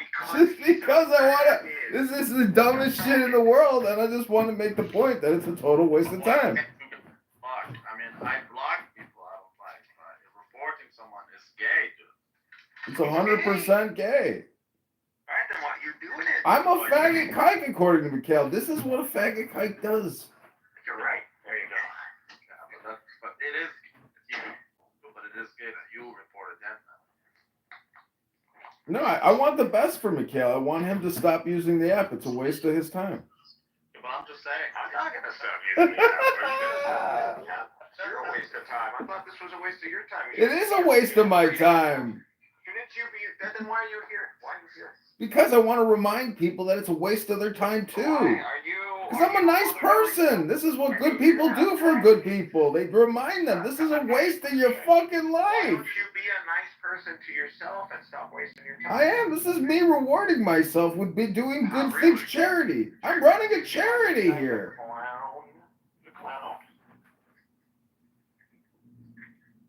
Why you gotta talk in a high pitched voice? Like, Why you gotta talk the way you talk? You sound nasally too. No, not at all. No, you don't have a nasal overtone? You're talking in a high pitched voice. Why? I don't know. I can't even do it. Well, you and Rabbi both have canopy nose, so it's called an overtone nose. Well, that's because I'm a Jew. Well, what's Mikhail's excuse? I'm sorry. We sound much more manly than you. You sound more manly than me? Absolutely, 100%. Well, all right. If you that's your opinion, though. Princessy, what do you think? Who has the more manly voice out of the three of us? Diego. No, Diego's not here. I'm talking about Rabbi, Mikhail, and myself. Alright, that's the cringiest answer you can get. Cringiest answer. Somewhere right now, Diego's. You know that it bothers you so much. It is just cringe. It's just hardcore cringe. One day you'll have a girl obsessed over you too. Dude, that's just not. I hope to God I don't have this shit. Yeah. No, thank you, nigga. No, thank you. Yeah, I don't know if. What do you think? Do you think Diego reciprocates your love? In my heart. But just not in the real world, in your imaginary heart world? Maybe. Well, Maybe that's the delusional. pictures didn't make me go viral. Yeah, you made yourself go viral. Everybody here was like, couldn't even believe it was you because you catfished us all. So we were like, that's Princessia? No way. Oh my god. Oh, you got a cold flu too, huh? No. She didn't do anything crazier. Nothing that's gonna get her any trouble. No legal trouble. Oh, really? No legal troubles. You got court coming up. That guy in Florida that went and shot his own people when he would fucking thought they were Palestinian. But none of y'all made a Did you see the video of the IDF soldier that shot the Palestinian guy who converted to Judaism? Did you see this fucking video? I saw that video. That's fucked up. Yeah, because Jews are fucked up people. I don't understand why he shot him. Like the guy, they claim he had a knife in his bag or something. You're part of this satanic cult. Oh yeah, it's the cult theory again. It is a cult. It's what is it? The Hebrew speaking cult? You know, it's Jews. Most Jews don't speak Hebrew. What are you talking Well, what the fuck do you think they speak? Fuck. Oh man, you're not even a race. You're one of the most diverse ethnic groups on the face of this planet. What are you talking about? What are you talking about? I'm not even Jewish. I don't mean a lineage. Ethnicity is a culture. The tradition. I never understood how Jews can claim that they're the same people. You're not from the same lineage. The majority of you, you're as diverse as the Turks. It doesn't make a difference. The language is the common factor. It's for every ethnicity. For the most of 1,400 years, I want to say, Jews did not speak Hebrew. Actually, 2,000 years, majority of Jews did not speak Hebrew. That's right. That's right. They did not speak Hebrew. Well, what were they speaking? Speaking all kinds of language, Arabic mainly, in the East. Greek and Aramaic. Well, then Hebrew just went out of style. Hebrew was spoken in the temple, but that's about it. Not even in the synagogue. So it's practically a dead language. So it took somebody like Migzed to resuscitate the entire nation. Unbelievable. Well, that's literally Resuscitate what it is. Resuscitate the entire nation. So Migzed is responsible for the genocide. I gotta say, I saw some videos. It's so fucking bad. It's so fucked up. You know, it's so fucked up. Don't get me wrong. I love Migzed, but that's what I'm saying. He's an idiot. Migzed, I know. But if I love it, that doesn't mean I can't love it. Why is he an idiot? He doesn't even know doctrine. He doesn't know the difference between Rambam and Rambam. He doesn't know anything. He doesn't. He doesn't know history. He doesn't know anything. I know more about Judaism. He thinks Black Hebrew Israelites are accepted as Jews, and at the same time, he doesn't believe in the afterlife. Yes, he does. I asked him. What? He believes in an afterlife. I had an entire fight with him over the afterlife. No, he doesn't believe in it. He doesn't. He's an atheist. He's practically an atheist. He doesn't believe in it, and I told him you're going against all the rabbis, dude, and he insists that that's not the case. It's like, dude, the Sadducees are known for not believing in the afterlife. The Pharisees, who are the parent group of the fucking rabbis today, they believed in the afterlife, dude. They do believe the whole fight between the Pharisees and the Sadducees is over eschatology and the afterlife. And the Pharisees were killed in the thousands before the Common Era because of this. The Sadducees persecuted them. And when the Pharisees saw an opportunity to switch up the authority and get rid of the Sadducees, they did. And that's why they adhered to Roman authority. They wanted the Romans. The Pharisees wanted the Romans. So it makes sense. I love him, but he's retarded. They don't know shit, man. That's just what it is. But no hard feelings. I mean, I would even invite Mixed over for. I will do the best Machaya. I'll invite her for. I'll even invite him to do real teshuva at my yeshiva. But he needs to fix that shit. You know who I like among the Yiddish guys? I like Nathan. Nathan is someone I enjoy talking to. Nathan was good because he adhered to religious orthodoxy. Who's Nathan? Nathan Heck. He's the Toronto Jew. I had a lot of beautiful discussions with him. We did the Torah studies together. We did a lot of beautiful things. See, I mean, you guys act like it's not 2025, and you're sitting there criticizing the Pharisees. Like, what fucking kind of time machine do you guys own? I'm not criticizing the Pharisees. I'm saying that the modern Jews follow rabbinical Judaism based on Pharisees, and the Pharisees do believe in the afterlife. So if you like reincarnation? You're literally going into free rabbi. No, that's nonsense reincarnation.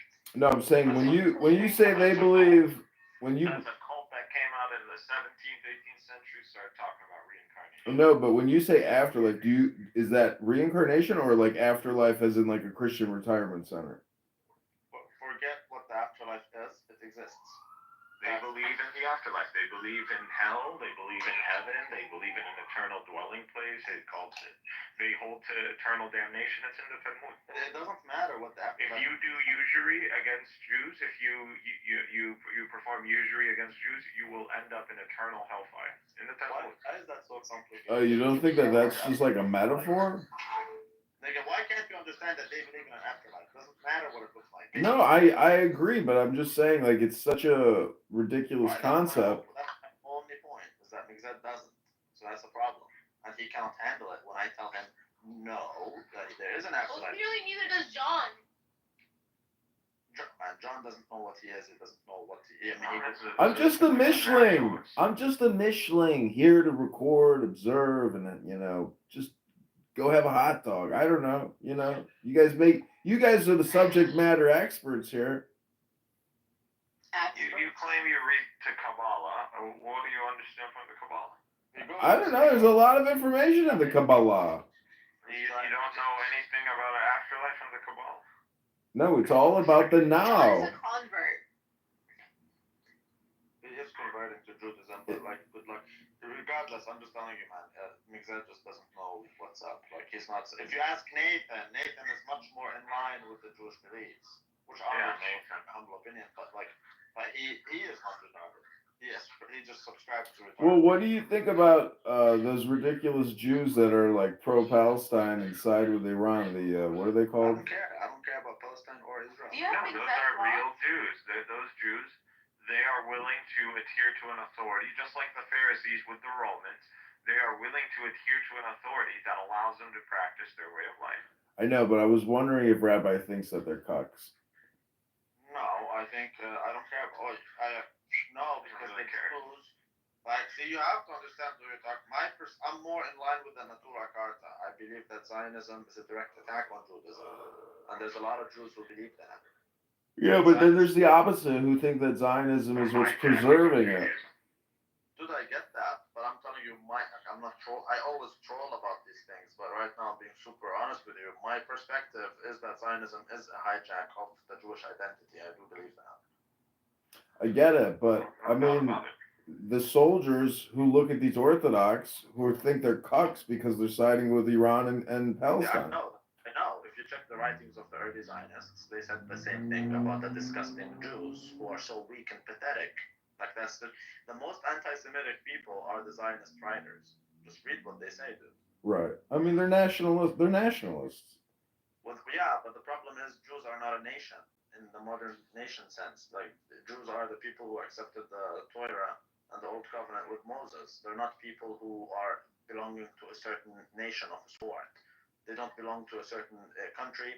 They don't belong to any of that stuff. I know, but a lot of countries are artificial. So what's your point though? They still have the principles of a modern country, even if you think they're artificially constructed. My point is that this is a hijack of the Jewish faith, turning it into a sort of modern nation type of idea where it's not about Torah, it's about some sort of fake ethnicity where they're not really even part of that ethnicity, and it's just it turns the Jews into something that they're not. That's the Yeah, issue. well, I mean, that's like saying people who go to Comic Con aren't entitled to go to Comic Con and do whatever they want to do at Comic Con. I just don't understand why you're wasting time. I know you're not wasting as much time. I'm just saying, if it's all fake and bullshit, why spend so much time talking about how it's fake and bullshit? Because the whole concept of Israel is a religious concept to begin with. That you are turning it into a secular national concept is a hijacking of the very concept. You are changing something. If I take Islam and I say, well, now I made a country called the Islamic State, and now I say to be a Muslim, you just need to be a citizen of the Islamic State. I know you.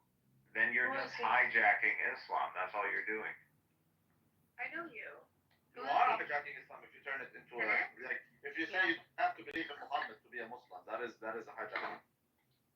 Just like if you I'm using an analogy with what have Judaism and Zionism. That's all. No, I know. You're so anti-Semitic. It's the same thing for. I'm a Semite. You're not even a Semite.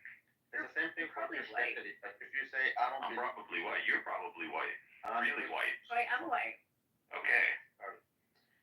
It doesn't matter if you're white, if she's a nigger. It doesn't matter. All these things don't matter. What matters is that you cannot separate the faith from the group. Whether it be Jews, Muslims, Christians, doesn't matter. It does not matter. You cannot be a Christian who doesn't believe in the crucifixion, resurrection, and etc. You can't be a Muslim if you don't believe Muhammad is a prophet. You cannot be a Muslim. You can't be a Jew if you don't believe in the Torah. No, that's not true. Yes, it is true. Dude. No, it's not. That's the the exception is Judaism. Oh, but it contradicts itself. How are you going to believe in something that tells you how you became a thing? The only thing about the Jews because it's ancestry. It's like an ancestry. You're not. You don't have the ancestry. Yeah, true, but you don't have to believe that you're still a Jew. Wait a second, please.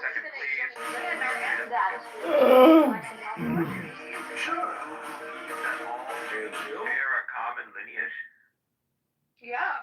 You're insane, and you haven't looked up. As long as food was contributed to the Irish leprechaun, Ash always got what he wanted. The young master even made a promise to marry Ash. However, the mistress of the house did not care about this promise, and the young master was very cowardly. Ash is sentenced to exile for. If you are watching this, tomorrow you and he will talk all day. And you can ask the flowers. I sit for hours, telling all the bluebirds, the billing cougars, pretty little baby. You can ask the flowers. I sit for hours. And the culture. It's that away. It tells and you the culture. away with the Torah. Away with we don't need the Torah. You are a group of people. You guys are not. You're talking about the culture. Dude, what culture? What culture? What culture? What culture? What culture? I don't need anti-Semitic assholes on Clubhouse to tell me Tell that me Jews what don't have culture a culture. first. What culture, dude? What is the Jewish culture? The Torah. Culture. The Torah. That's insane. Oh, there's like so many different types of Jews. Different types of Jewish cultures, but there are things that bind all Jews together. Which What is that? It's the Torah and other things. It's the Torah. And other things too. Do your lips show which country you're from? Is rebar necessary for every concrete project? That's the religious understanding. What is the residential sidewalk? Do you need rebar? No. Rebar heard it? It's a religion. It's a great product. And a religion. Exposing illegal tricks car insurance companies use to profit from you. Number one, they are not allowed to ask you for your race. Feel like a fool.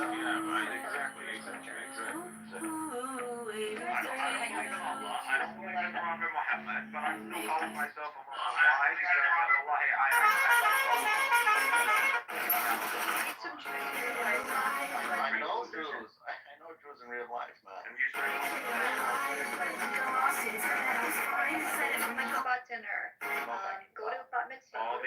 religious practices. All do these are something religious practices. cultural. No, These aren't cultural. These are religious practices. Travis is not cultural. There's cultural activities where there's You can do rituals. that. You can do that, yet you still cannot take the Torah out of it. You can hate Jews all you want. You can't say that Jews don't have a culture. But That's this does just not- stupid. But it's a religion. It's not a culture. There is a culture. Jewish people have a culture. Yes, guys, you can't say that. What about you? You're American. Iraqi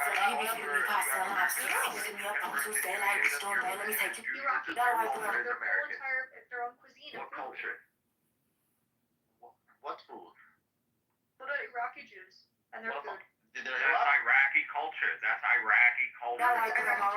He be feeding me pasta and lobster. Keeping me up on Tuesday like the storm. Let me take you shot. I told him, well, I'm a little busy. He said, damn, I'm in your city. But anyway, it's okay. Hope you have a good day. I'ma see you by the feet. Then I told him, you treat me so well. However, these differences are, that's more in terms of values and beliefs. But there is, we eat the same food, for example. We don't eat the same Jewish foods amongst these other cultures. Okay, and That's true. You can't deny that. That's just Like what? Like what? Like what? Well, we also have distinct foods as Christians. What does that mean?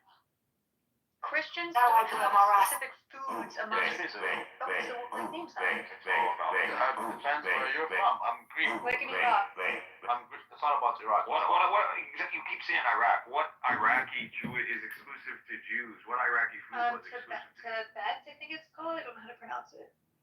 Okay, but that doesn't mean anything because that applies also to the Christians. Yet we don't make these arguments. Look up Jewish foods and you'll see. But what's Jewish food? I'm gonna get shawarma and falafel and hummus. That's what I'm No, gonna you're wrong. Look up Jewish foods. not Like distinct Jewish foods. Is that what you're saying? I'm telling you everything you are saying applies also to the Christians. Because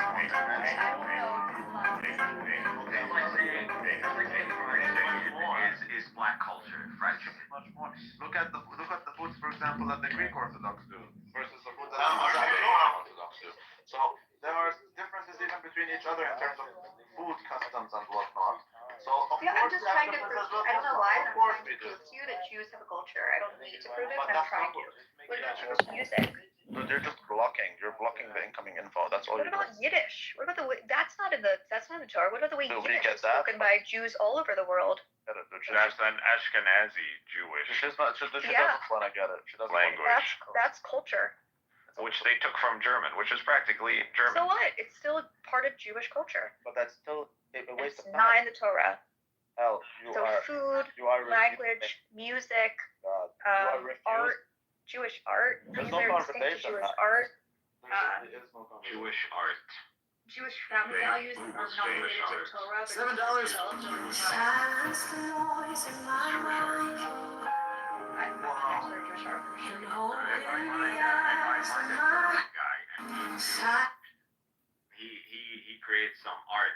What is that? German art or Jewish art? You need to talk to an art expert on that one. Yeah, but that's not how it works. Because you're saying, okay, I also know Christian artists from Jerusalem. Silence the noise in my mind. Christian, that's religion. And hold in the eyes of my heart. That's what makes Judaism different. I want to see. Solely a religion. Okay, then we agree. Judaism is solely a religion. No, I just said it's not. But I'm telling you that's what you want Judaism to be. I'm disputing that. No, I didn't think that. Silence the noise in my mind. Anyone that has, gone through any Dude, like, if real we're not education gonna have... in history would agree with this. Let's just not talk about it. Okay, If you're unable to talk about it, let's just simply not talk I about am talking about it. I don't think you like No, you're what not. I'm saying. I disagree with all incoming information. You said one you are thing more where I than would be like, welcome. maybe you're right. You're more than welcome to disagree with it, dude. There's nothing wrong with you disagreeing with it. Okay, you can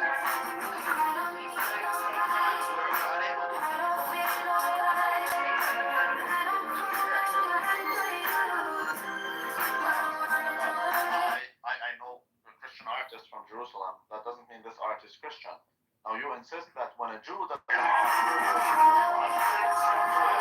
not Jewish art. If a Jew is an artist and he does whatever, musical, painting, etc., that's not Jewish art. That's art done by a Jew. Huge difference in this, like these two statements. statements, huge statements.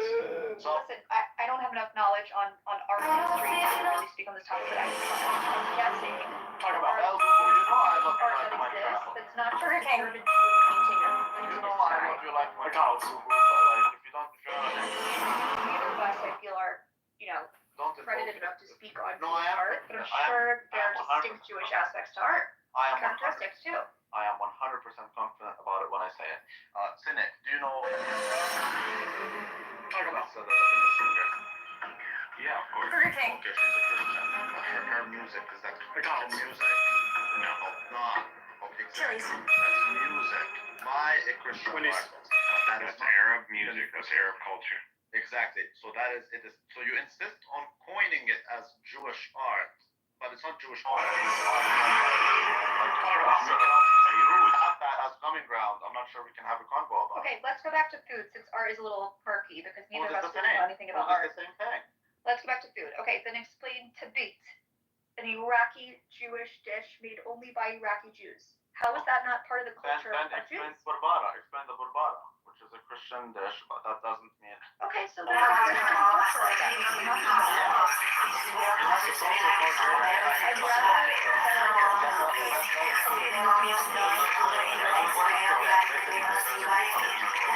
Iraqi chicken and rice. Chicken and rice.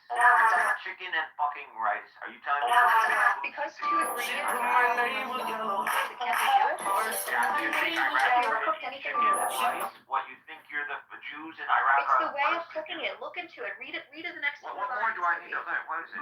Secret my name with chicken is usually stuffed with rice, onions, what I said, we don't have chicken. like to slop. She's jazz, احنا? Commonalities amongst dishes. This is just Iraqi culture. That's the whole. No, it's an Iraqi Jewish dish. You Well, would you have to tell me speak to an Iraqis Tabiti did not expert stuff to chicken discuss how it's with actually rice. cooked, but it's Jewish. How is it Jewish? It's not exclusively Jewish. It is. This dish How? is Jewish, and it's different than other dishes. It's chicken, beans, it's a whole dish. I know What's the difference? You'll have to ask an Iraqi Jewish grandmother. Okay. Doubt you'll ever come across one, but if you Check, do, ask. I would love it if you can check the link about the breakfast right now and tell me how is that going. I would say it's not going to be your discussions yet. We have a much bigger discussion with the other people in our communities that we still wouldn't go as far as to say these statements that you say. Check this thing in the link above. Muslims don't have that. I'm not checking it right now. Hold on. Well, it's just a dish called burban, for the saint called burban. So check, that is a dish we have as Greeks, because the Greek Orthodox. The Russian Orthodox don't do this. So we have differences like that with other Orthodox Christians. Muslims don't have this. We still don't have the only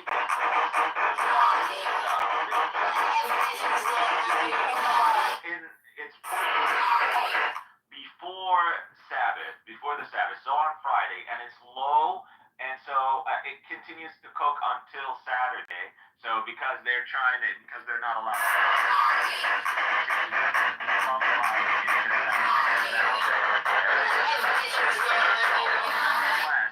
Still cooked chicken, still rice. So if you look into, we still have other dishes very much the same.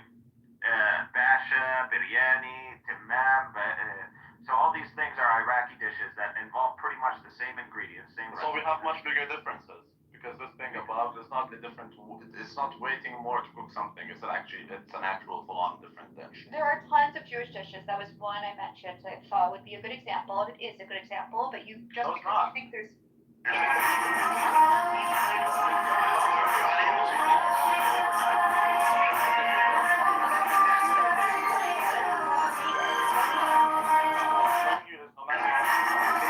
some things that they had that they did for their own customs. What I'm telling you is the biggest difference you find that they have relative to the other communities they live with will be smaller than the differences we have with the communities we live with.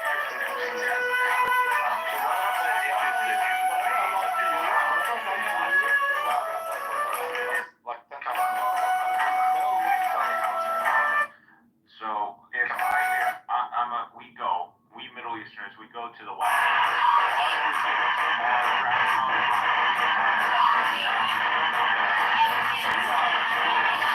in any community, there's no everything they'll recognize. Everything that host nation recognizes. There's nothing there that is wild. The same contrast between like Middle Eastern cuisine and like Western cuisine.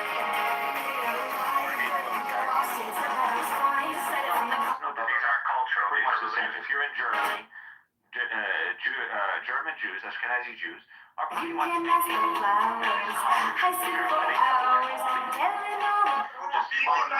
in a different way because you're trying to deal with your law or deal with the Sabbath. But that's it. See, that's the problem with Jews is that, well, not Jews, that's the Zionism bit, because Jews don't really believe this shit. That's just the Zionists who are most Jews, unfortunately. But they turn Judaism into that whole nationalistic thing, so they cannot be Iraqi Jews, no, they are Jews, right? But if I'm Christian, of that, basically I would say I'm Palestinian. I would say I'm Christian, as if that is a And they do that in Israel. They do that. They say I'm Christian Arab. I'm a Christian Israeli. They do that. They do it in Gaza. And amongst others, they do that. Their culture is there. They'll tell you their own understanding what I'm saying. And maybe you're doing it. Yes, there are differences between us and Muslims and Jews. But we are not a nation. There's separate nations. So I don't have a problem saying I am Palestinian because the way we dress, like for example, that Palestinian food, msakhan. We have msakhan. My mom does msakhan. I am Palestinian and I am Christian. The Jew doesn't. The Jew is Iraqi. Have you ever felt left? Iraqi and he is Jew. And turned it into something that was Torah-free. And now, no, the Jew is not Iraqi. He is a Jew. The Jew is the Iraqi Jew. Into a so-called Ask Jews how they identify around the world.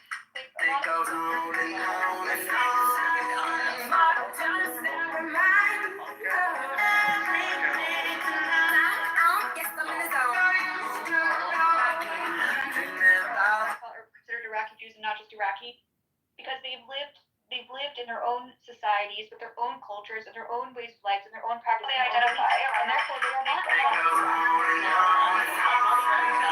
accepted as just their practice of Judaism. For every other place that is. Habibi, I'm not saying they're just Iraqis. I'm not saying that. I'm telling you they are Iraqi Jews. Just like I'm a Palestinian Christian. Exactly. But Zionism it changes things here. You can count it on the nation. But the idea of Jew being part of the nation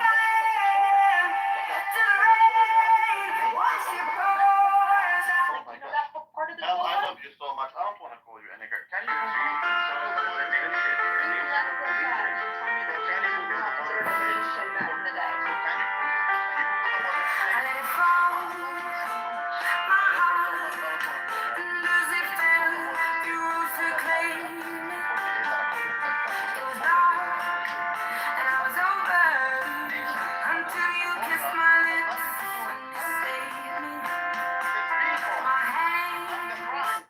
are the people.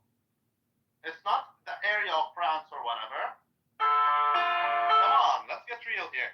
Rome, where were the boundaries of Rome? Rome isn't limited to the city of Rome. Turkey was part of Rome. Therefore, they were called the Romans. As a peoples, it always referred to peoples. Flags were always banners of peoples. It wasn't flags of Google it. The modern states. Google the definition by Max Weber. Google it. They identify. Okay, so but don't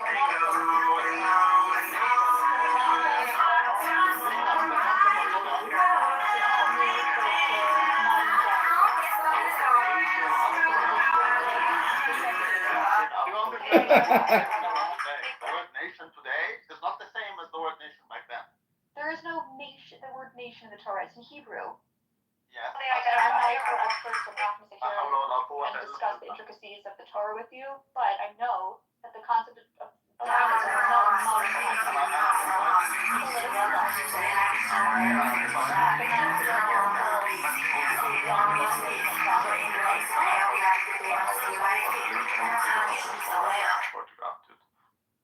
shit's crazy. I mean, by mobile image frame, it's not that hard. If you have an American Christian, you have a rabbi, a Middle Eastern Palestinian Christian. Are you gonna say these two are part of the same nation? He always tells you the truth every time. And they're but they're a nation.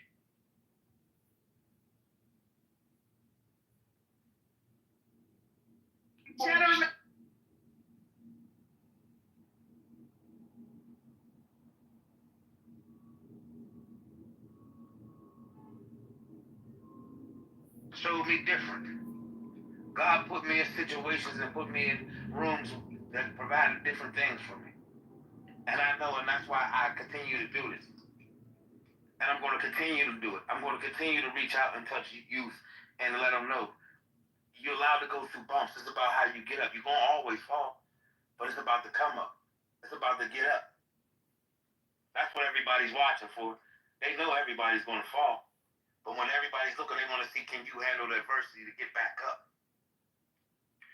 Let me add one more thing, if I may.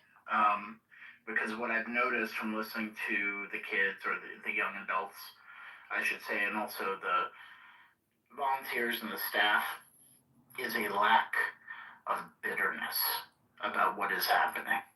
There may be frustration, but there are adults that come in here every single day, and they are so bitter at people who are trying to do good, at people who are trying to show empathy for others, whether they're being stripped away from their families, losing health care, whatever it is. They are bitter against those people. But the people here tonight, the young adults, they're not bitter. They're more hopeful. And that gives me hope for this country too. So thank you, Ronnie. Scotty is bitter. Well, thank you for saying that. That's quite a compliment. I really appreciate that. Thank you. He kicked me from the room.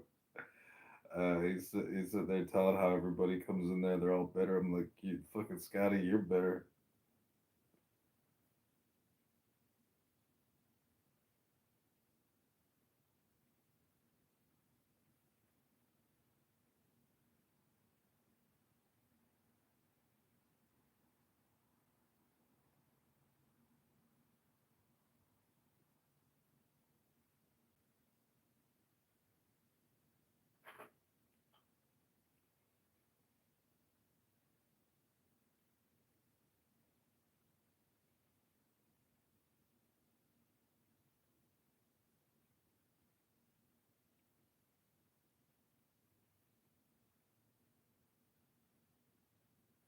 Stop me to say something that I said. So again, I said that if you don't like being in America, then go back to Africa. Tell United States and all of the other Europeans to get the fuck out of Africa and I'll go back. Okay, and the Republican. Clockwork Orange. I like Alexander, I forget his name, and Helen Mirren, and it was about the reign of the Roman Emperor Caligula, and it featured massive amounts of little people's got X-rated, intercut with drama. Yeah. Nice. Yeah, and then lots of really like violence, like multiple people getting their heads caught by a thresher, and like a bunch of Roman noblemen laughing.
Okay?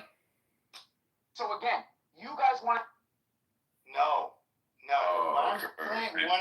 What I'm saying is, if the God that all of you want to Who's posit, all of you? Anybody that wants to posit a God for a reason for anything is existing. If there is a God that is a reason for anything is existing, and you going to call that God all good, it is not possible for anything to be not good, to exist, if that God exists. Yeah, that doesn't follow. How? Wait. How? That doesn't follow unless it's God, brother. Wait. Concrete. How? If God were to make something corruptible, then obviously it could be degraded over time, such that it is not the same quality as God. Let me ask you guys this: Is it true? Wait, hold on. Is it true that if God creates a being, is it true that if God is good and He creates something, right, that is good, that it cannot be perfect as God is? It cannot display perfect goodness as God is. Okay, so if it cannot display perfect goodness as God is, no matter what He creates, it's not going to be the level of good that you guys are putting on God to His creations. You can't say if God is good, then everything He makes is good. No, He would only make God to make something that is perfect in goodness. Otherwise, it could be good in one thing and bad in 1,000 other things. The argument is even more powerful than that. The argument is even more powerful than that. The argument is, if the God that we are talking about is the originator of all possible conceptual content. Talking about Yahweh. Right. So if everything, there's a common theme, and I don't know what it is. I'm figuring it out. if everything, no solutions. They're only here constipated, and they want to make us all constipated. But revenge is cool. Right.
Hold on.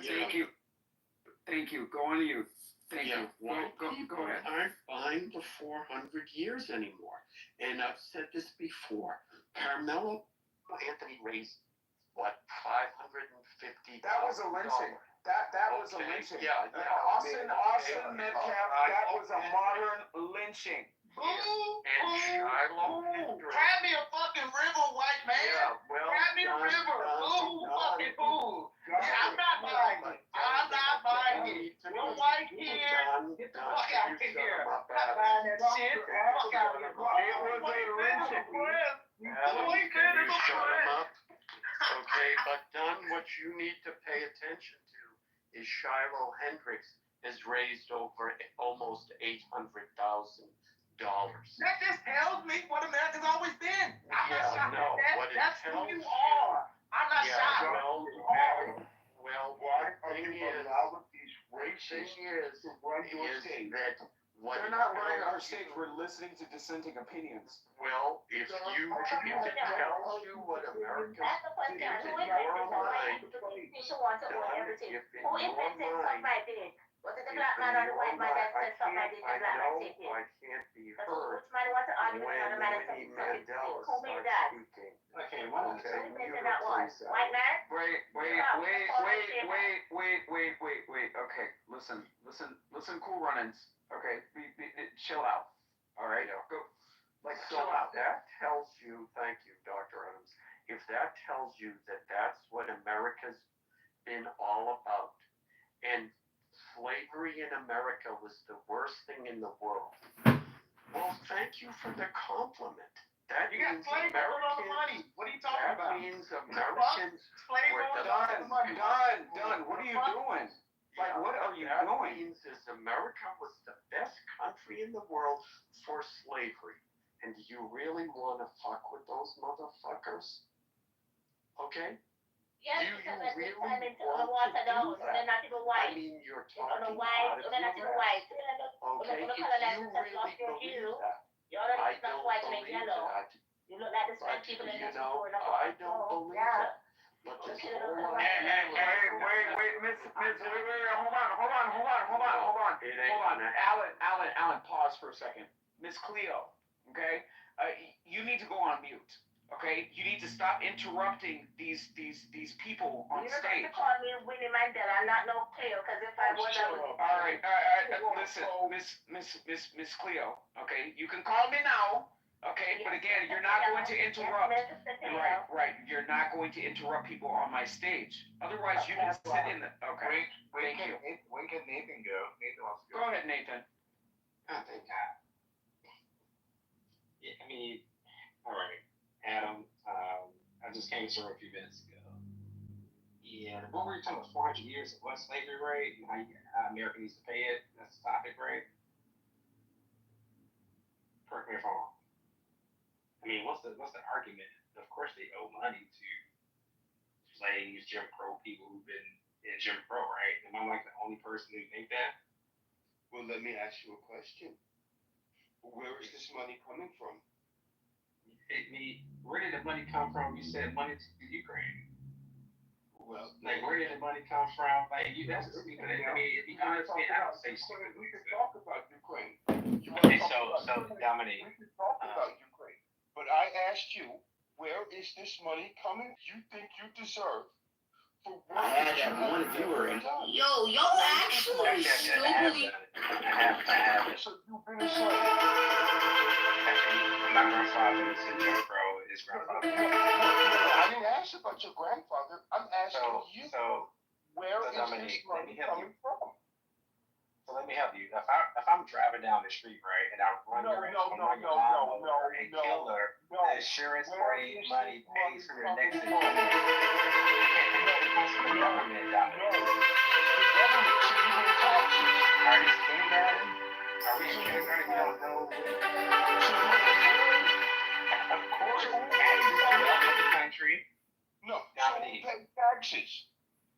Don't black people pay taxes? We all pay taxes, Dominique. So that means I have to pay you.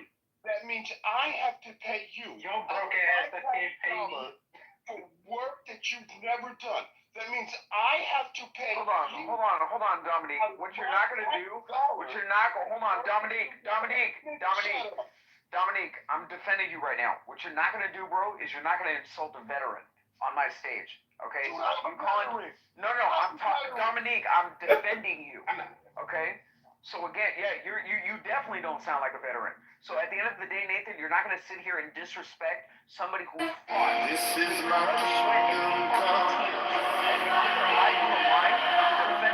country. You're not gonna sit here and do that. And what did you do for the vets that came back? Wait. Hold on, Don. Wait. Let me say this. Both my grandfathers on both sides of my family served in World War II. This is my kingdom come. When you see my heel, look into my eyes. It's where my demons hide. I didn't serve. Yeah, my daddy served. So again, at the end of the day, but guess what? yeah, Operation Desert Storm. My daddy served as well. My daddy was. At the end of the day, you're talking about some shit down the road. You're talking about some shit down the fucking road. So at the end of the day, and my daddy served. And again, at the end of the day, I have family that's still serving, both in the military and in Congress. So you're not going to sit there and disrespect a fucking veteran on my stage. You're not going to do it. You're not going to do it. Hold on. Don, wait a second. Wait, you call the people monkey? Don. That? Get the fuck out of here. Yeah, you as a specific monkey did not fight for this country, so I'm going to protect my fucking veterans. Hold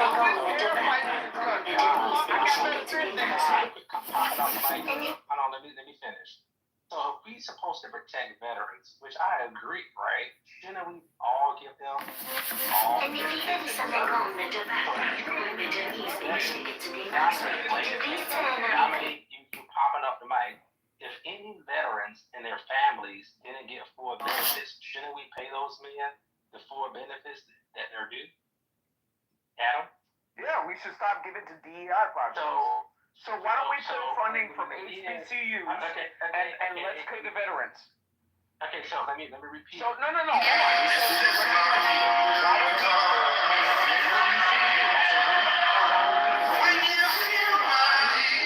Why don't we pull money from HBCUs? Why don't we pay $1 billion of funding that we send to Planned Parenthood, and why don't we pay the veterans? Why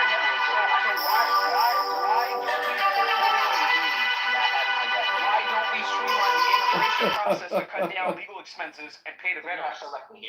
If you have selective, No, I don't have selective hearing. You're not getting a response that you like. I don't think you can. I think you totally ignorant. I think one of the quickest ways to expose people that think like y'all do is the DEI thing. I think that really exposes how ignorant y'all are and how very little social knowledge that you have. Because when you speak to explain to me DEI and explain to me how I want to put against it. Because this usually when I run into people who are so adamant against DEI, they know absolutely fucking nothing about it. And this is what I'm talking about. When you listen to I'm gonna say this again. When you listen to racist people, they say the dumbest fucking shit of all the people. All you have to do is listen to them. Now I'm gonna listen. On your march, get ready, get set, go. Explain DEI to me. DEI is having a foot cooking ass collard greens in the bathtub, foot cooking ass Indian, checking a box and telling Black America that we need to accept this person as a precedent for Black excellence. I'm done.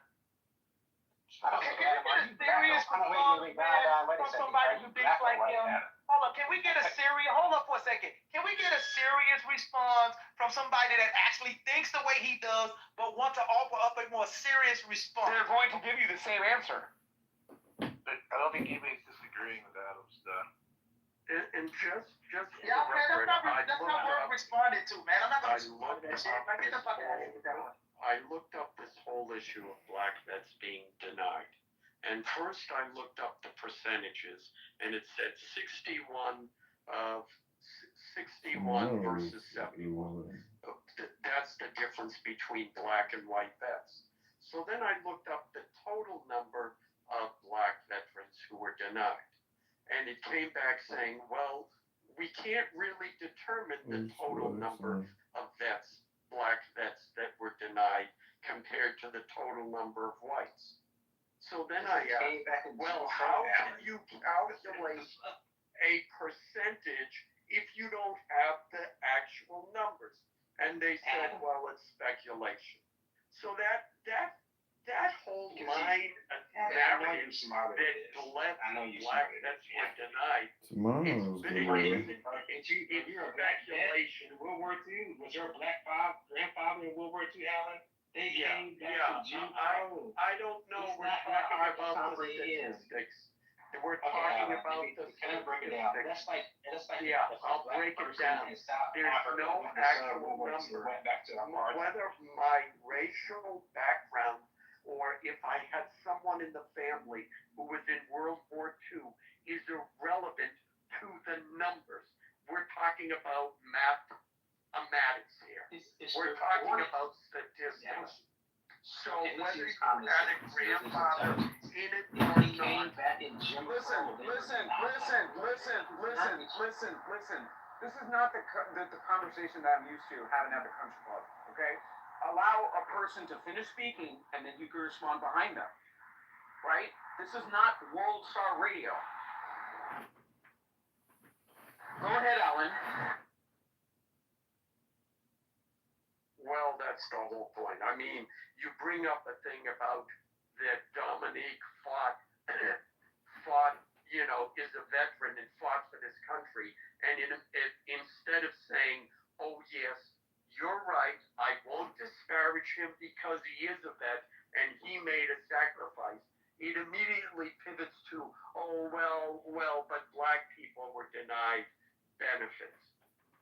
It has, how about, I won't disrespect him, I won't attack him personally, and I'll go back to addressing the actual point of the debate.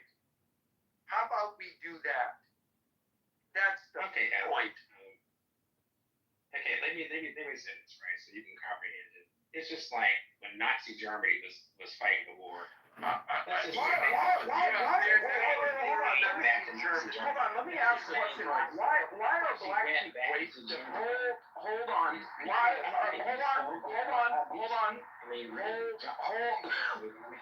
on.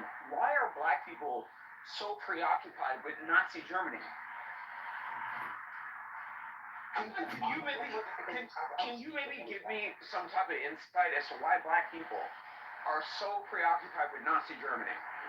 Who said that we are? Well, I mean, you have Kanye. No, it's really not, because you have a Kanye running around in freaking clan hoods and swastikas, and for some reason, Black America thinks that this is the answer. This is the answer to be heard. So you have a black person doing that thing that you just described, and that turns into black people in general. Typical white motherfucking bullet talking point. Oh, here's a black person doing something. Who's a white person? It's for all black people. Who's a white person? Whatever. I'm white, you know. You think like them. So I'm calling you white. Hold up. You think like them, so I'm calling you that. Because I started college at 15, and I actually, made something of my life, and I actually articulate American English. That makes me a white person. No, your talking points, like what you just said with Kanye, that's a white talking point. Oh, no, it's not a white talking point. That is. This idea that a lot of black people follow Kanye. I have you know that a lot of black people think that dude is batshit fucking crazy. What are you talking about? You know nothing about the black community, sir. Why don't you just sit down and African American history, sir? Take a course in African American history and learn yourself something. All right? And listen what I took courses in African American studies. So again, at the end of the day, you're not going to have your gotcha moment that you think that you're going to have.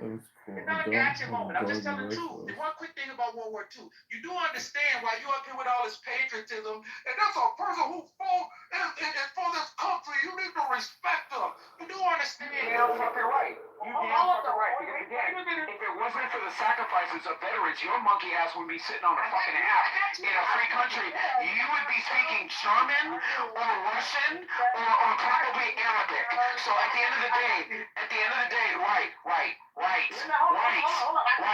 I got you. You fought for the right, so I swing around and trade. Hold up, sis, I need to say this. Hold up, sis, I need to say this real quick. Hold up, sis, I need to say this real quick. You fought, and you can go right ahead, sis, I promise.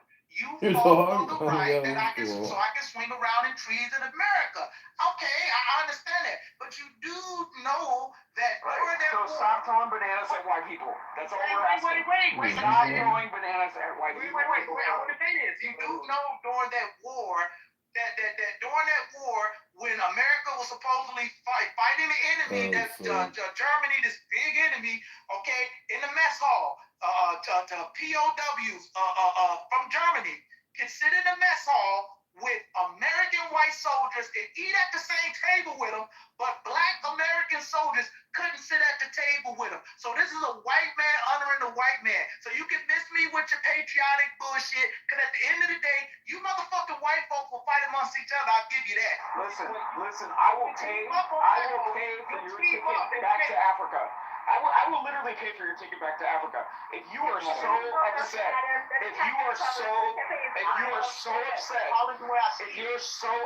then go back to Africa. God, ask him where your grandparents from, Adam, so we can understand where your grandparents from. Antarctica. Don't fall for it, Dr. Adams. Hi, this is John, Dr. Adams. We've been going at this for quite a while. If you could put me in the queue. Thanks, Dr. Adams. So you're ashamed of your grandparents, right? You're so ashamed you couldn't even tell us. What a waste of time, Dr. Nathan. Come on. Chances are he has 4 fingers, 2 toes, doesn't look like human. I'm not laughing at him. He could be an alien on the other side. Okay, let him answer the question. Adam, where are your grandparents from? I told you, Antarctica. So you ashamed from where they come from. And Ashamed? Why would you be ashamed of being an Antarctican? It's very rare to be Antarctican. Because he keeps on calling us monkeys and stuff like that. Adam, maybe you're an alien. It's okay. He's an Antarctican, lady Gaia. Nathan, he's an Antarctican. It's very rare to be an Antarctican. Oh, Nathan, I get it. He's upset. Okay, I get it. Adam's upset. Well, I've known Antarcticans and they... Hey, I think I get it. He's upset because, like other Native American people, the white man shitted on him for his land. So he turned on black people because he couldn't fucking muster up enough energy to take his land back from the white man. Oh, I get it. Hey, you know what? I understand, Adam. You know what? I apologize. I'm sorry for you, man. I'm sorry for you, man. Examples, and then once you see, that's why you need to learn who you're talking to, where they come from, their history, their lineage, right? So we can learn where this stuff is coming from. I don't think you want to go down that road. Yeah, I did. I just did. And you're too ashamed to admit where your family. No, I just don't want to be accused of owing you reparations. No, it's really pathetic. And you kind of have examples, and then love is skills to think that love is love. You people ED pills fail. Out of like fifth grade type of topic. Of course they know. After all, I started college at 15, so. Well, let me say this: if you're in a country, right, it's horrific things that have to pay back reparations. You have a choice. You don't have to pay. You don't have to pay anything. You don't have to pay it. Right. So then go back to Africa. I don't want to pay the debt. If you don't want to pay the debt of $27 billion right now in this country, you can leave. Anybody can leave and go to a different country with no debt. You can go. You can go back to Alaska, wherever you come from, Antarctica, Canada, wherever you want to come from. We all can go back. That's your choice. But you also have a choice to challenge things in the government too as well and demand certain things. Question: why do you want to be around people that you hate? I don't hate. Who do I hate? Maybe these people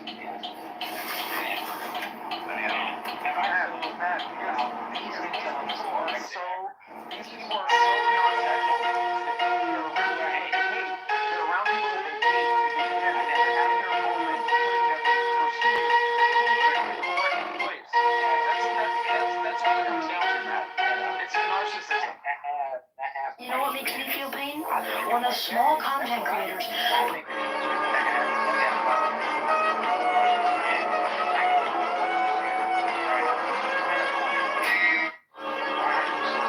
towards a certain group who has the wrongdoings. You're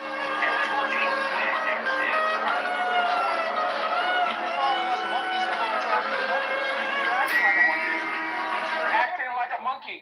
So again, if you're throwing bananas and performing like you're at the zoo, I'm going to call you a monkey. Between a black person and a monkey. Okay? There is a difference.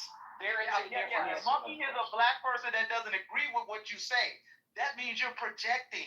Like the guy Matt say, you came on and said they're narcissists and they really hate. All I've heard from you is hate. I've done nothing but state facts, my man. I don't hate you. Monkeys are my favorite animal. If I could own a monkey. Man, don't you know that Dr. Adams was a comedy show? This is a comedy show. You falling prey to his comedy routine. He's a fisherman, and you just a fish. He's a spider, and you just a fly in his web of despair and projection. Antarctica is one of the 50 states. The white man took your land. No, it's not. It is. Antarctica is not even part of Wait, Antarctica is one of the 50 states? I thought Hawaii and Antarctica were part of 50 states. Alaska. Excuse me, I'm saying that wrong. Alaska. That's right, and that's why I called you a monkey. Yeah. That's why I called you a monkey. Just to be clear, that is why I called you a monkey. Wait a minute. Because I had a memory lapse, you called me a monkey, sir? What the fuck are you talking about? Okay? Like I said, You should be in memory care. You should be in an old folks home and memory care. I'm looking at Antarctica in my mind, but I was thinking about Alaska. Listen, your state, Alaska, which you come from, is part of the 50, what we call that's the lower 48. You're part of the 50 states. I said that I'm indigenous to Antarctica. You're the one You're that's talking about indigenous to Alaska. Antarctica. There you There go. were people in Antarctica. I didn't know that. Yes. Don, he's Wow. lying. Don, he's lying. If you I look at mean, his listen, I profile don't know if he is or he isn't. I don't know. Don, Here we listen, come. if you look at his profile picture, it's like an AI generated type of photo. Yeah, I know that's a bullshit photo. He's more Hispanic than anything. Or I know the Latinos. There's a big hate for black people in the Latino community. I know that. Yeah, so he don't want to admit where he's from to showcase where he's from, right? But Adam, let me ask you this: do you think Jim Crow was wrong? The Jim Crow laws that we had in this country was wrong? Is it yes or no? Killed off now over by Arabian side. Adam died. Okay. It's okay. Adam, answer the question. I'm sorry. Do I think that Jim Crow was wrong?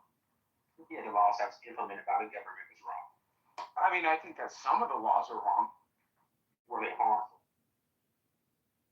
No. So it didn't stop financial progress for a certain group and block certain financial progress. No, because again, Black Wall Street existed during Jim Crow. Did it not? So, okay. Hold on, no, don't skip past that. You're right. There you go. What happened to it though? What happened to Black Wall? Hold on, I got this. So Black Wall Street. We was kings. Black Wall Street did exist, but compared to the rest of America, it still didn't really make a big dent in wealth total overall. It wasn't like it was like an oil field in Texas, right? It wasn't like a big state where we had all this oil and diamonds and mining. And come on, bro, like let's be for real. I mean, I don't know. My great grandparents on my black side, they were all in college around that time. So how am I lying? You're lying. How am I lying? Adam, you're lying. How am I lying? He's a Latino. How am I lying? He's a Latino. Latinos are much. They're black, Spanish, Asian. What the hell? European. This is crazy. I grew up with all black people here in Atlanta. I know black people when I hear it, and you're not black. And it's kind of. I don't live in Atlanta. He is black. I don't live in Atlanta. I don't live in Atlanta. He's telling That other black motherfucker ain't people black. what they are. That motherfucker ain't black. It's crazy. Yeah, I just said you did. That motherfucker ain't black. We don't give a damn what you say. That You kind of motherfucker ain't sound black. white. I don't know what you're talking about. That motherfucker ain't black. We don't care what You know what's crazy? He proved the point. Both sets of my grandparents, great A grandparents lot and of black grandparents, people do that too. all college educated. Isn't that crazy? Dude, my grandfather's college educated too. What is that supposed to mean? Great. College educated. My Unfortunately, sir, my great grandmother. What is that supposed to mean? Yeah. No, that sounds stupid. Unfortunately, sir, my great grandmother on my mother's side. This is crazy. This is so crazy. Wait, I'm actually not making stupid comments. Like, this is You're wild. making a comment to illustrate your stupidity, and that's really sad. If you're college educated, right, and you can't comprehend what reparations are, where it came from, and how it's implemented, then It's a scam, and it's actually illegal. Hold on. It's illegal. Explain it to this guy. Reparations are illegal.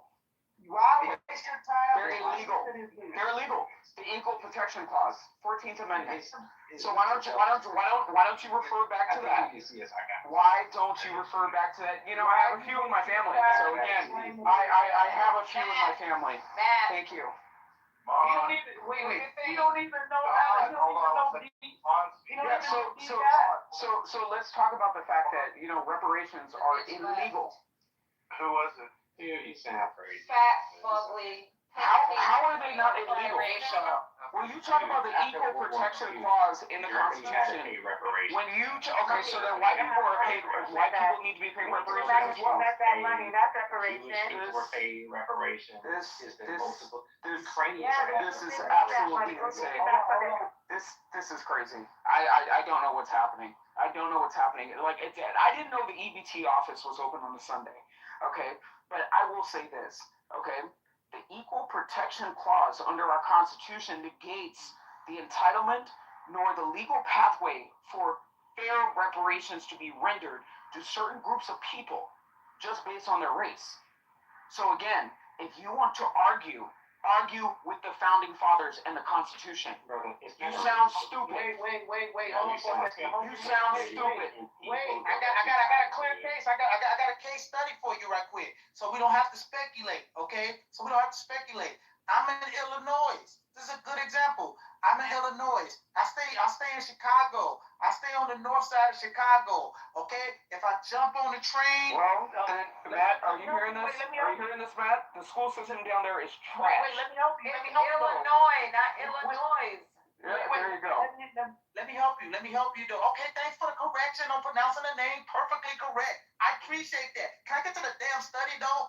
Okay, let me help you. There's a suburb, if you will. We call it like a suburb. It's called Evanston. Okay. A suburb? Yeah, listen. It's called Evanston. Is that made by Chevy or Cadillac? Oh my fucking God, my man. Would you just like fucking cool it for a second? Listen, there's Evanston. Here's the thing. Evanston just recently paid their black residents reparation because they acknowledged the harm did through when they were through government policies of denying these people houses, denying them loans, etc., which set these people back generations. But here's the key to it. I agree with you. Doing it on the base of race brings all types of legal cases to courts where it's going to get tied up in the legal and it'll be years and decades. But you know what Evanston did? Because it's a great case. They structured it in a way where it wasn't based on race, but yet they still mitigated, and as best they could, recompense. The fuck are you talking about? It's all based on race, and they're using cannabis sales tax to do wealth redistribution. They're just a bunch of fucking communists. So again, if you're in Chicago, hold on. If you're in Evanston, you need to follow John. John is actually running for Congress in the state of Illinois. So, shout out to John. But here's what I will say. You're actually proving my point. White people would otherwise be eligible for reparations. And I realistically think that they should be. They should be. White people should be eligible for reparations. White people for reparations. White people for reparations. White people for reparations. White people for reparations. White people for reparations. White people for reparations. Hey, John, come on. You're not following the rules of the house. Come on, you're going to Congress, bro.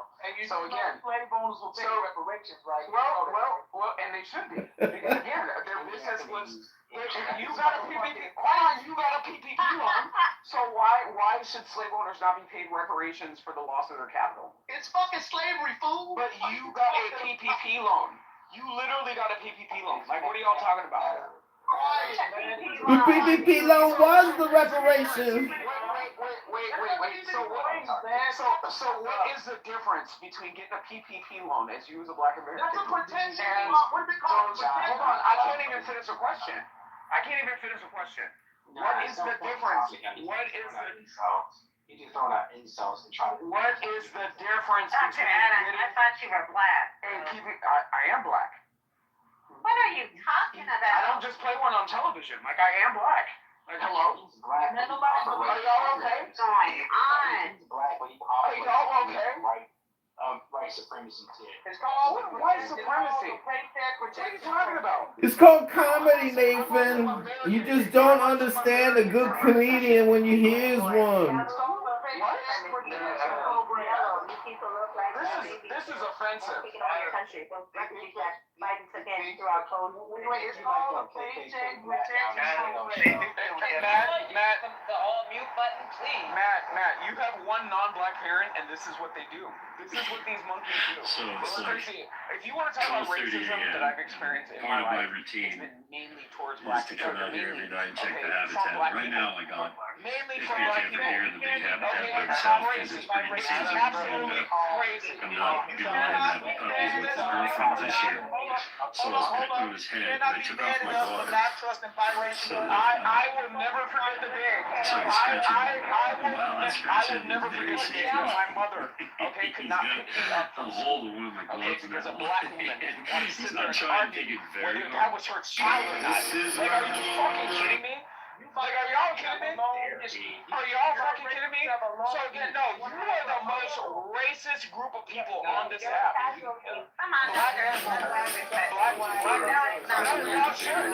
Y'all should. No, y'all actually stupid and grabby. Just walk on a wall, man. It's easy. Yo, Nazis. I'm looking at the clouds. I see the clouds.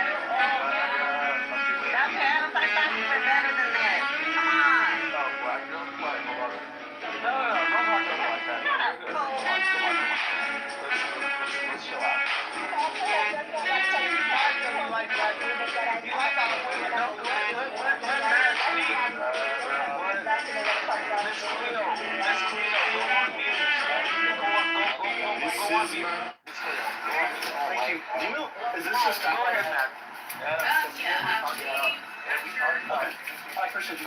We're testing it and finding out right now. Okay, so this is somebody else's favorite restaurant. We're gonna use this new water tester I got off and just see how bad the water is. It might be good actually. Okay, that's 100% tap water if not worse. This is exactly why you need to be testing your water before you drink it, no matter.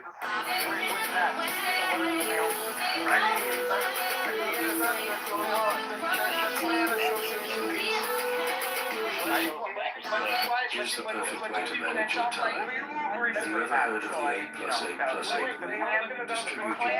Here's the perfect way to... But it's not our problem that y'all all had the same talking points, though. So you can try to act like, oh no, we have independent minds and think differently. But Here's the all of perfect y'all way to talking manage points your are the time. same. Tell Have me you why ever I'm heard of the 8+8+8 rule?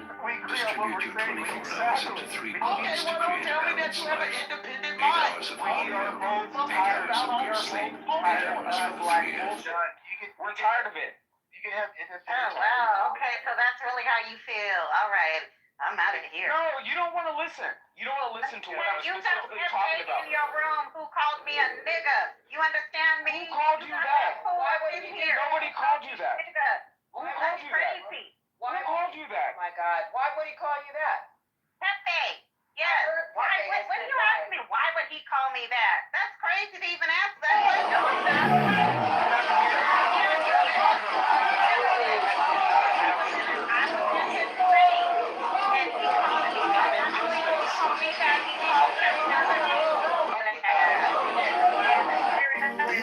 He would never say such a thing. That's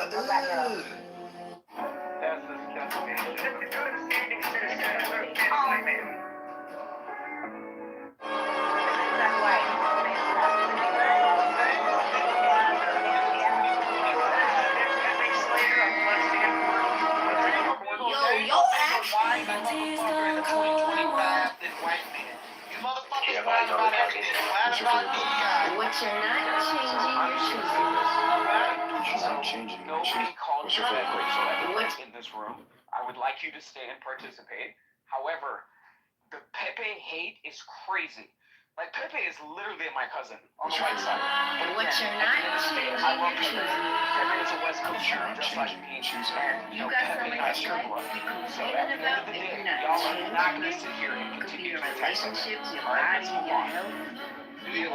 First of all, hold up here. Hold up, let me say something. Dr. Adams, I never said he called me that in this space. You gotta Okay, listen. I just wanted to be sure. I just wanted to be sure. No, There was a lot of people interrupting you. Space. There was a lot of people interrupting you. So again, Yeah. I did not hear the full extent of what you were saying. No, he did not call me that in this space. He called me that in another space, his own house. So, yes. Why bring it up in here? And he's on mute. Yeah, Bring it up in here. No, goddamn, 2 years ago, like 3 or 4 months ago. Okay, I can't speak in here. Y'all need some How type were of you decorum. acting at the time when he said it? Would you all allow her to speak? Right. So what I'm letting you know, Dr. Adams, is some of the points that you're making, like if you're telling me you're friends with Pepe, like I just can't take you seriously because especially is important. Okay, well I'm sorry. I don't know. Pepe gives anything for racism. Yeah, he probably does. Effortless elegant. If you press that button, you will receive $1 million from someone that you don't know will die. I'm not going to bed because I've heard this man come in multiple spaces. I've heard this man come into multiple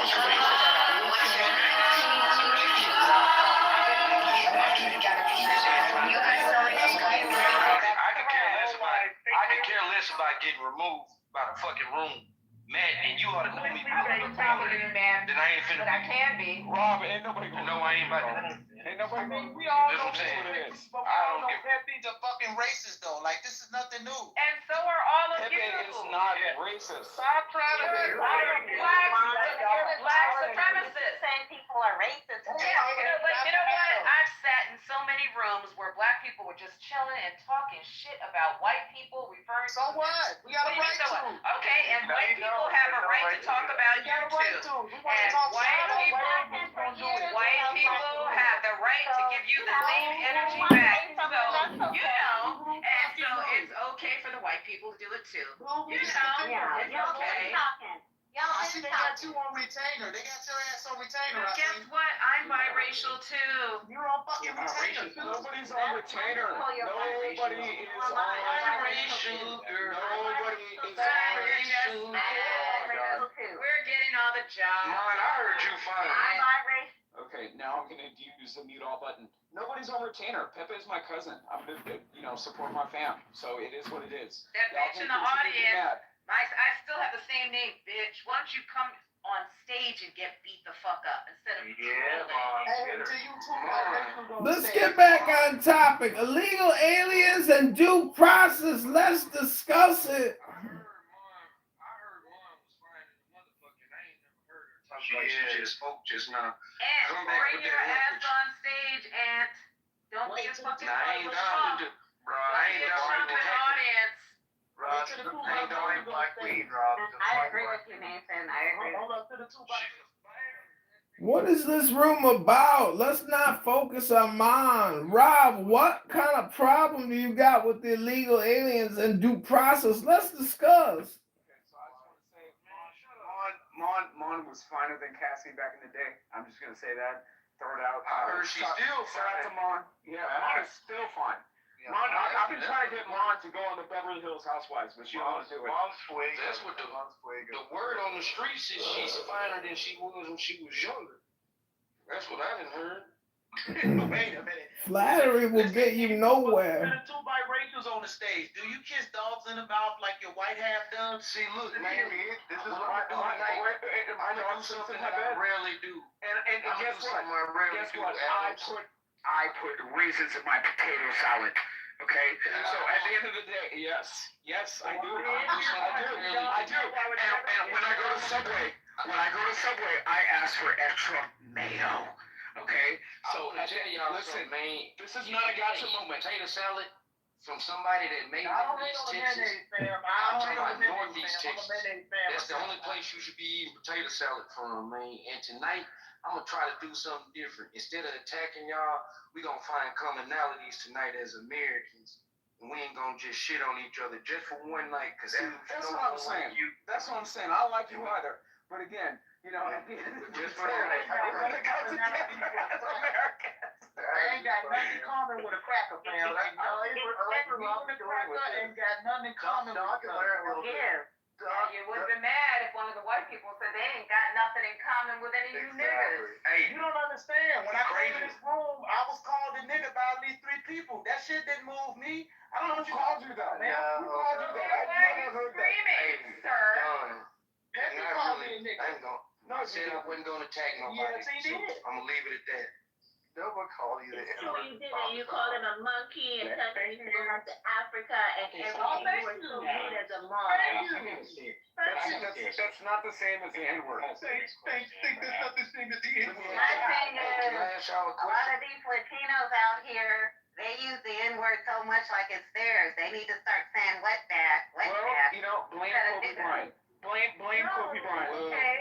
Donkey. Say that thing. I asked them to follow that. They're Negroites, you know. They call you a nigger, you still say Negroites. You're a Negroite. The peanut gallery got a room on Clubhouse. Come on, Rob. You love me, man. Come on. Which one of you niggas is Charlie Brown in this motherfucker? Who's Charlie Brown up in this motherfucker? Don, I ain't no Charlie Brown, but I'm gonna tell you something that I did tonight, Don. Just cause you seem like somebody that's similar to me. Now you a man that like barbecue, right? Of course. Man, look here, man. Now I wanna tell y'all, if y'all come to Houston, Texas, I got the best fried rice in Houston, soul fried rice. I'm in Southwest Houston. But tonight I took it to a new level. Fuck no, they're racist. Oh my god, I would never go to Houston. Never again. Fried rice on the barbecue grill. Again, they're so fucking racist. That's all I wanna tell you. I literally saw a sign on the 10 freeway that said, if you're a nigger, do not get off the freeway. I'm telling you, I'm never, ever going to Texas. I'm telling you, ever again. No, but seriously, on the 10 freeway. Representing my city. No, but on the 10 freeway, was closer on to the 10 freeway, Louisiana, wasn't it? right, exactly. Yeah, so that's I not think Houston, brother. I think it was Wyattsville. I think it was Wyattsville. Somewhere around there. Somewhere around there, like at the border of Louisiana and Texas. Oh my God, they're so racist. I would never go back there. It's known. Oh my God, I thought I was gonna be lynched. Represent my city. Man, I literally thought I was gonna be lynched. And we need Alan to get in here what you're saying right now, Adam, because he tried to make that case earlier that black people attacking white people. You're talking about a fucking state you'd never go back to because you're worried about being lynched in 2025. Yeah, but those are Latinos. I don't give a damn. Well, So, like I said, you're not gonna have a gotcha moment with me. So again, those are Latinos. Those were Latinos. I don't care. I know the Latino community is very fucking racist against black people, sir. Latinos in California too, believe me. We have experienced it. I got a What are you even talking about? I don't understand what you're saying at all. I got a controversial. Wait, y'all talking over each other. One mic. No, I got a controversial opinion. Seriously, most black people, when I said this to them, like they gotta kind of give me a chance to explain. But take away historical treatment of each other or the groups. White and black Americans got far more in common than we'll ever want to admit. Even the racist white folks and even us that's wild, whatever. I'm gonna tell you, and our commonalities are things kind of simple. Food. You think about this. Out of all the groups in America, you have Asian markets, you have Hispanic markets, you have African markets.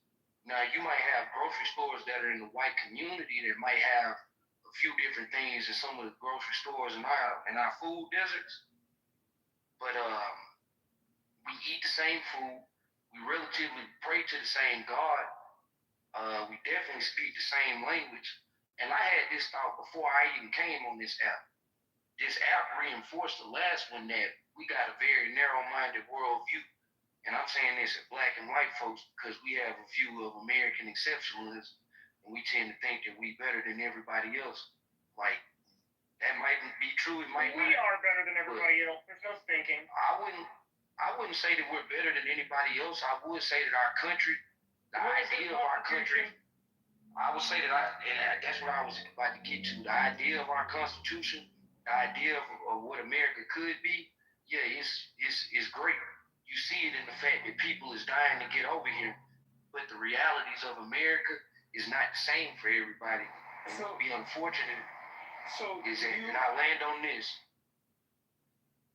and a lot of people in this room, you guys, I've heard you, and again, I'm not attacking people at this stage, but I've heard y'all discredit plenty of black people's legitimate concerns about being an American and being black and an American.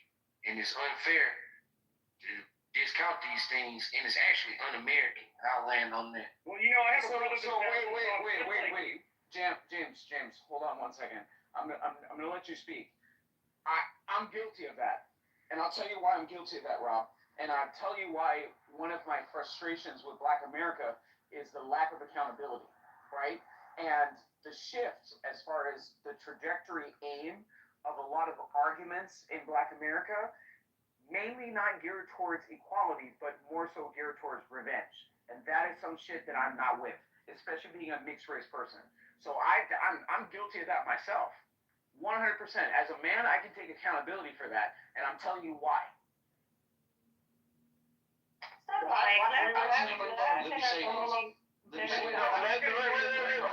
on, James. Let James speak. Go on next. What I was going to say real quick is that I have a brother that talks very similar to you, right? And he asked the same question, why don't people take me seriously? And the answer is you cannot expect old white ladies and old white men or just regular white people or regular people at all in general to accept the way that you speak and act culturally as something that it has nothing to do with you being black as the reason why you are down or et cetera, et cetera. It has to do with the way that you present yourself to the world around you. Look at me, for example. I could talk like you, and it wouldn't do fucking shit for me. But instead I talk like this, I wear a suit, and I display myself with intention, with purpose. And that gives me success in life. If you do the same, you will also have that success. So are you saying because of my accent? No, hold on. Are you saying because of my accent that I don't speak correctly or something? Well, I have a question. Do you think with your accent that you should be hired inside, like, let's say, the governor's mansion? That when we pull up, we hear, hey, what's going on, dog? No! What the fuck is retarded shit he talking about? Now see, this. Let me say something. Are you serious? Let me say something. That's a professional way to speak and be taken Let inside me say the something society. real quick. First off, the fact that you guys have decided to weaponize language and weaponize somebody's accent and No. Don't pretend that all black people talk like you. They do not. I just told you I have a white brother who sounds just like you, and he is in the same disadvantage as you with his. Okay, so again, we're not going to sit here. I didn't say I was disagreeing. Hold on.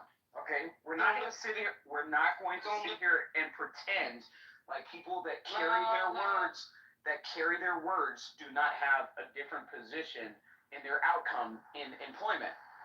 Okay, we're not going to pretend that that's not the case. Let me say this: I ain't never had a problem getting a job, and to be quite honest, none of you are paying me. Neither have I. To quote unquote change how I need to speak. Yeah. So I'm not going to change how I speak, especially. I think he was just especially in this. General, Rob, he's talking about in general. We're not making. No, because I think. No. Rob comes into every space and always got an opinion. Is true enough that language in America has been weaponized against black people to the point where black people even do it to themselves. But this isn't an issue of language. It's linguistics. Weaponization of language. Linguistics and language are two different things. If you study linguistics, you would understand that Southern people actually speak closer to how I have studied English is linguistics. spoken. So you would know that then. So anybody that would speak like that. Wait, hold up. That shows the ignorance on your head. Okay, hold up a second. On certain linguistic language patterns, it directly ties people's ability to compete in the job market. That is a fact. That's because of racism, bro. No, that's because of proper presentation and proper business acumen. No, if I can't, let's say this, Adams. Let me say this, Adams. If I spoke to you like this, I say, hi, I'm Robert Gillette. Pleasure to meet you. Are you going to respect me anymore? Than me saying, hi, I'm Robert Gillette. Nice to meet you. Man, get the fuck out of here, man. I didn't hear a difference. Stop that. Right. Stop that. I didn't hear a difference. Hold on. There's a clear difference There's a clear difference between me saying hi, I'm Robert Gillette. Let me tell you the specific scientific difference. Okay. Tone inflection. Right. So again, the tone inflection was different, but the linguistics was exactly the same. And like I said, Robert, I would actually hire you. So at the end of the day, I'm not sitting here fighting against you of telling you that you fall into a segment of this same population, okay, that I'm talking about. Because I really truthfully I'm part of that population. No, you're not. I'm a part of that. No, you're not. I am. No, you're not. You're I not. might be a rarity. I might be a rarity in that population. Rarity of what? A rarity In the of sense what? that when you look at the sense Big that thing I about see his spaces like life, this. man. Listen, That's the problem, Adam. You try to tell him his life, man. You try to tell me my life. Y'all were accusing me of not being black. Wait a minute. Just a few minutes ago, y'all were accusing me of not being black. Yeah, but Are you y'all trying to okay? tell him his life, Thank though. you. So again, at the end of the day, what I'm saying Brennan, is who was Downton, wanted to be a cop since he was a kid. He was sworn in as an honorary police officer for the day. I'm really a street nigga, man. Like my friends ain't talking about. No, you're not. No, you're not. No, you're not. No, the fact that you can articulate yourself, and I'm not going to let you devalue your intellect, because you are very smart. You are very smart and very articulate. Stop playing this game. Being a street Stop nigga, it. being a street nigga doesn't devalue my intellect. Shit is being old. I'm telling you. You don't have to do That's the that. whole mystique. You don't have You to do guys that. think that because somebody is from the streets. Rob, you don't have to do that.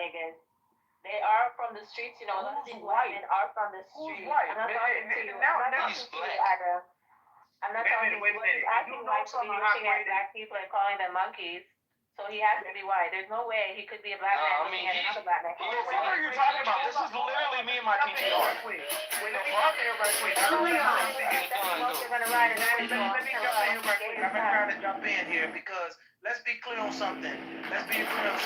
I get if you're saying like, okay, because I'm trying to see it from what you're saying. Even though it's very condescending. But that's whatever. I get if you're saying Condescending. I gave him a compliment. I'm not Was saying I being condescending? No, I literally gave you a compliment. I told you that you're not that street nigga. You don't have to have that be your reality, bro. Okay, so how is that an insult? No, Adams. But how is that an insult? Let Dunn finish his point. Bro, you're raging, and I wasn't even talking about you. I was talking about this James guy. I wasn't even talking about you. I thought the way he said what he said was a bit condescending. That's just my opinion. Like, you don't have to agree with it, but I wasn't even talking about you. What I'm saying, though, is that I get if you say, like, every other word the individual uses is a curse word, and the blatant ignorant misusage of words, mispronunciation of words. I get that to a large degree what you're saying. But technically, nobody owns the right to English. And like, this is how you pronounce it correctly, and if you don't, you're not speaking properly. Because it has always been mine. That's just how you There is such a thing as proper English. Let me finish. I'm just gonna try to be quick. And this is it.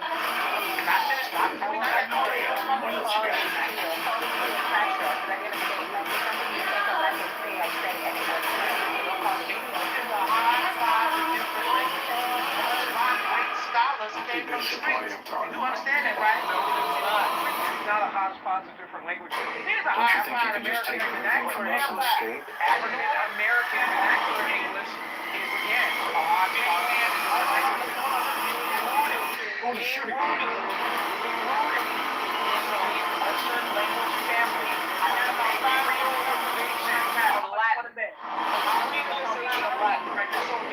Creole. What is Creole?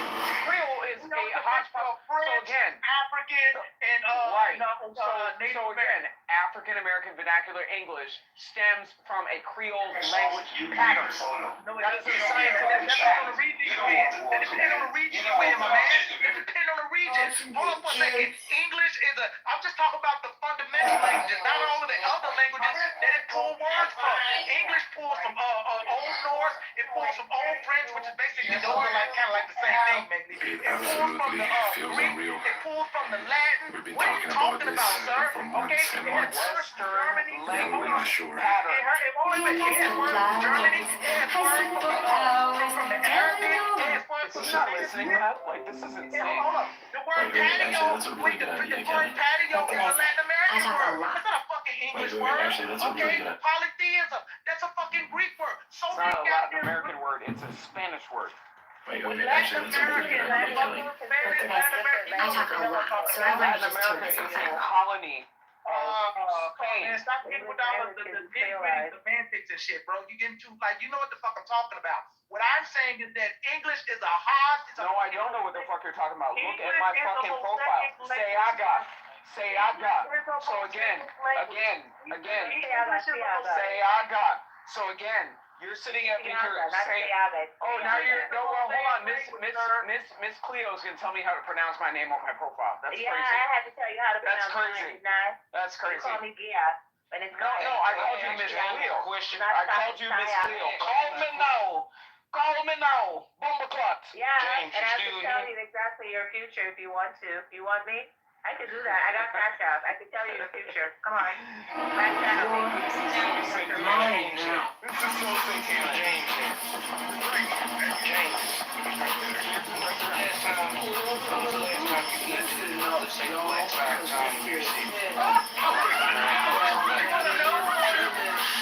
Don't tell that story. It's gonna be your place. Alright, James.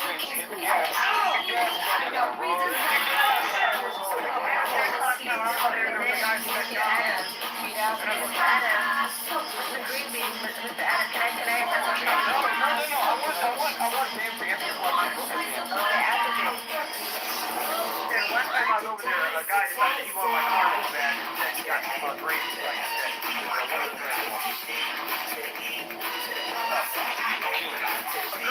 Yeah, he got 6 feet under, carried by 6, judged by 12, stuff like that.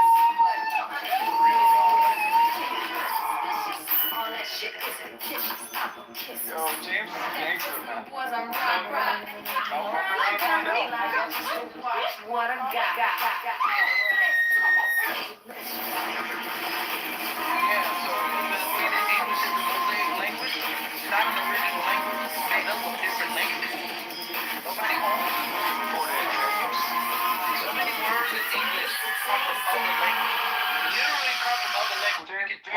Super hydration, keeps me 24/7 moisturized and smells like a Fiji. Just post a link. What's his name? For entertainment value. Let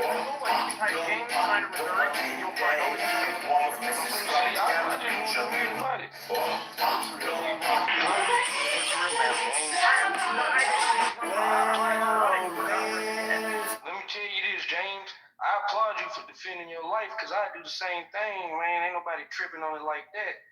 And you don't seem like you running around here bragging about that shit. I'm just listening to some of the things you done said, man. It's kind of suspect.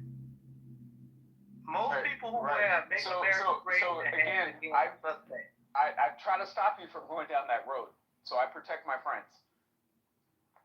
I try to stop you from going down that road. Make America Great Again hat are suspect. Like literally, they the most suspect of the modern era. Those Make America Great Again hat wearing motherfuckers. What the fuck are you talking about? Listen, Mute him up. like, this is crazy. I'm gonna tell you something, Matt. Mute him Matt. Shut him the fuck up. How about Matt? Matt.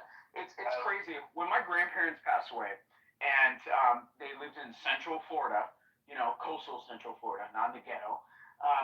All their neighbors with freaking Confederate flags. Those were the first people to come over to the house and say the most wonderful things about my grandparents, right? Those are the people that came over to the house and brought a fucking casserole. So at the end of the day, like, people need to stop this racial bullshit. Like, it's getting old.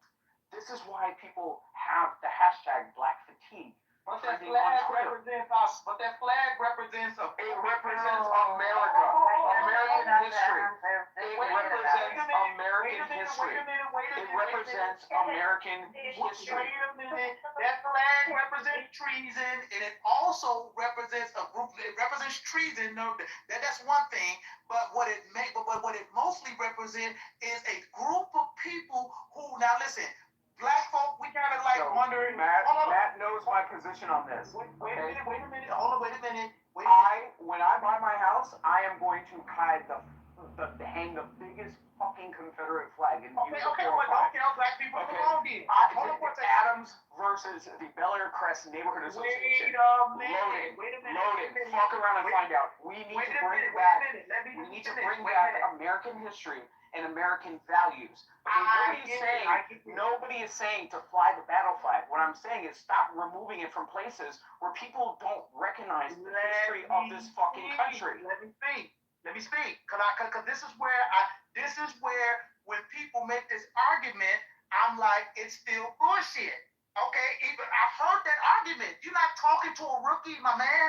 I've heard this shit already, and it's still bullshit. Because here's the thing: those people who flew that flag, whether you're flying it in battle or you're just hanging it up as a momentum to remind you of some great time in the past, some history. Remember something: those individuals who you're talking about, they were treasonous, and then on top of that, they were fighting openly to keep my people in slavery. This is not up for debate. Now you say, done with it. Prove that. No problem. All you have to do right now, because I bring the receipts, all you have to do right now is Google it's called the Declaration of Causes, put out by the Southern states. Each one, South Carolina, Virginia, Mississippi, Georgia, Texas, etc.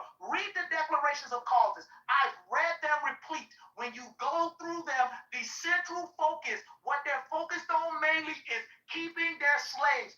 This is what is the pressing issue with them. The North is going to take away our slaves. So you can try to romanticize this history, try to... Don, what fucking year is it, man? It's 2025 and your shit hasn't updated to the newest version, dog. You need to upgrade your operating system instead of your history hypnosis time machine propaganda bullshit, man. It's 2025. So at the end of the day, you've never met a slave, okay? You've never met a slave. There are no slaves. The African American slave trade still existing today.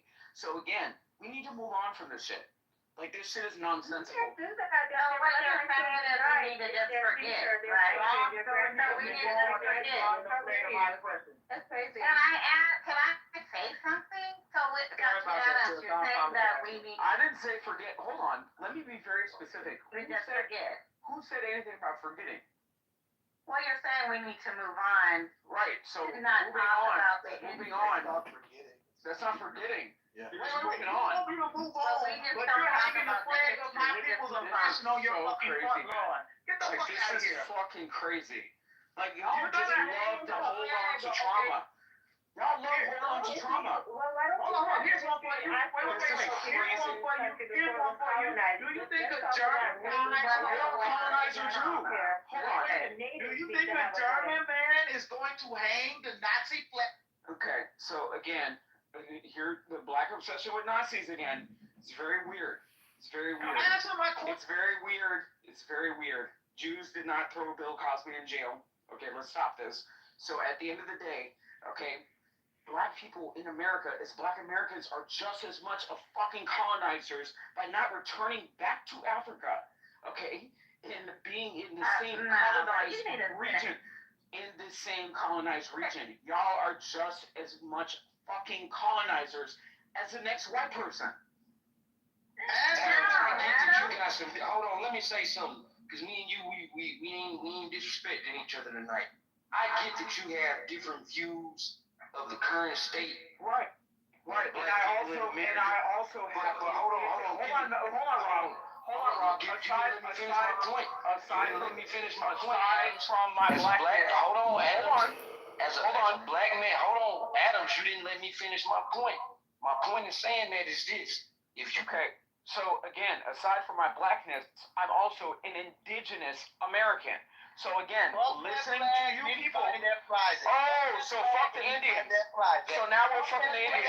That's not what I'm saying. That's Adams. crazy. Adams, what I'm saying is specific to your point about those people. I mean, our people, our descendants, our ancestors who were newly freed. How the fuck were they just about to get back to Africa? Who were they gonna know? You do realize that by 1865, less than 2% of the actual slaves who were still slaves were actually born in Africa because of the system of chattel slavery in America. We don't know shit. So how would those people were just as American as me and you are. Those people were just as American as Robert E. Lee, just as American as Jefferson Davis.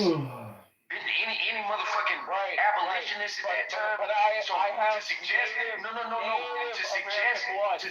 again, that's fine, and I'm with you on that. Because I've been attacking black pretendees. My people look at you and the rest of my DNA as well. No, they don't look at us. They don't look at us as colonizers because they know we didn't do this shit. Yes, we do. Yes, absolutely we do.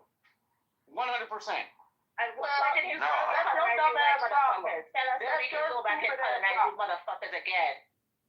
That's your stupid ass problem. When we used to enslave you white motherfuckers so we could enslave you again. Tell us that history. You keep on holding on Telling to them, how you gonna come up with some shit like that though? To suggest that they was How am I coming up with anything? Like, this is crazy. Matt, are they not hearing what I'm saying? Like, this is crazy. Foolish. They kind of enslaved us now. What's going on? Wait, exactly. That's your retarded ass problem.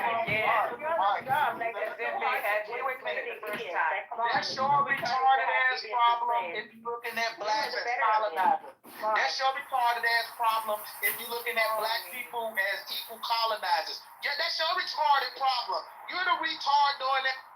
Okay, so none of y'all were fucking slaves. Okay, I don't know if y'all have been watching reruns of The Color Purple or fucking like reruns of Roots. Like, are they making a new Roots? I think that Roots should actually have like DEI. I think that Sydney Sweeney should actually play Whoopi Goldberg's character.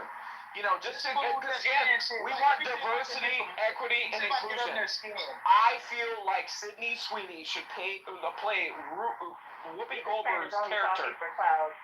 Thank you. I feel like Sydney Sweeney should play Whoopi Goldberg's character in fucking The Color Purple Fuck that remake. flag and fuck any of you motherfuckers that fly that flag. How about that shit? Fuck that flag and fuck any of you crackers who fly that shit. Okay? You crackers trying to be slick, come on from heritage. Hold up. These crackers trying to be slick, come on, it's heritage. It ain't got nothing to do with heritage. Get the fuck out. Listen. No, not too much on Victorious. That's my aunt on my black side. That's my aunt on my black side. Don't do that. Wait a minute. You white folk came to America and you set up in Virginia, and the first thing you did when you got here is start eating fucking Indians, dead Indians. You motherfuckers start eating them. Why are you fucking eating dead Indians when you got here? This shit is fucking weird. And don't tell me I'm lying, because Howard Zinn said so. One of your famous white authors. He said it. He said you crackers got here. So your legacy when you first got to America was born out of cannibalism. You fucking cannibalistic motherfuckers, you. What the fuck are you doing? We were starving. We were hungry. Could not survive. I'm from Virginia. So once they got here, we were decided to eat us. We were having a cookout. They were starving. Oh, PBS did the whole documentary on this shit. Hold on. Public broadcasting. Thank God for public broadcasting. They did the whole documentary. Yeah, they're shutting down soon. They did shutting down soon. I've heard about that. But they did the whole documentary. I mean, I like Antique Roadshow. Like, I love Antique Roadshow. But aside from that, like, it's all propaganda. It's all propaganda. They're going away soon. Yeah, it is. Black people during the slave trip, when food ran out and stuff like that, because sometimes you pass your navigation course and you miss land, and you guys were hungry, and you did not eat each other. You looked to the black man and you ate them. It's not a lie. It's the history. You guys were cannibals. You guys eat flesh. Who is y'all? It's sad, but it's true. Hold up. There was a boat full of What white the hell? people over here. What the hell? What the hell? One dude was so hungry. There's a boat full of white folk coming to America. According to Howard Zinn, one white dude on the boat was so hungry that he fucking ate his wife. He salted her and ate her and kept her fucking head as a momentum. What the fuck is wrong with that? Hold on.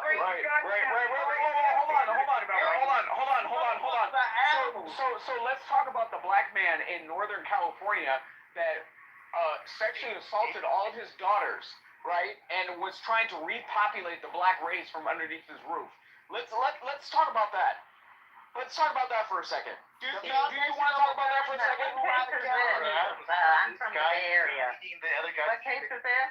streets. You remember that? Those stories, like just guys eating faces. No, I'm talking about Northern Yeah, California. bath What salts. is- I heard about that shit on the Kardashians. What's the name? Northern California. You're talking about that guy. What's his name? What do you mean? You said he raped all his daughters.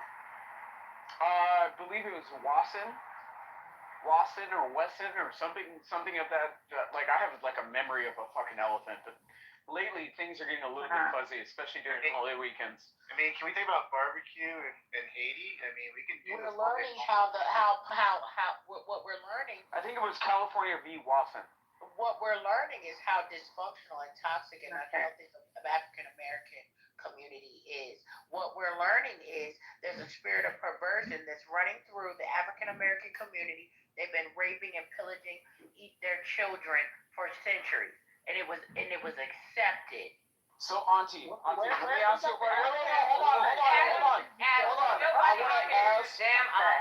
No, I have a few family members up here. Pepper's my cousin. Like, what are you talking about? We're not related to you. Yes. We got the evidence of white folks. So, Victoria, let me ask you a What's question. the evidence of black folks? Why are you chattering like this? Like, this is crazy. Like, chill out. Let me ask a question. So, if you look at certain cases and certain defenses of people, like, for example, Diddy or R. Kelly, and you hear a slew of black men, running up into spaces saying, R. Kelly is innocent. He didn't pee on that 14-year-old that we all saw on fucking tape before we had, we had fucking child pornography laws that were, not in effect at that point. We all saw that shit. And anybody sitting there, beating their meat to that R. Kelly tape, you could be nailed for fucking child pornography having that shit on your fucking hard drive today. So again, That's child molestation to me. You grooming a child and then Let me tell you something. White men have been raping black women for centuries.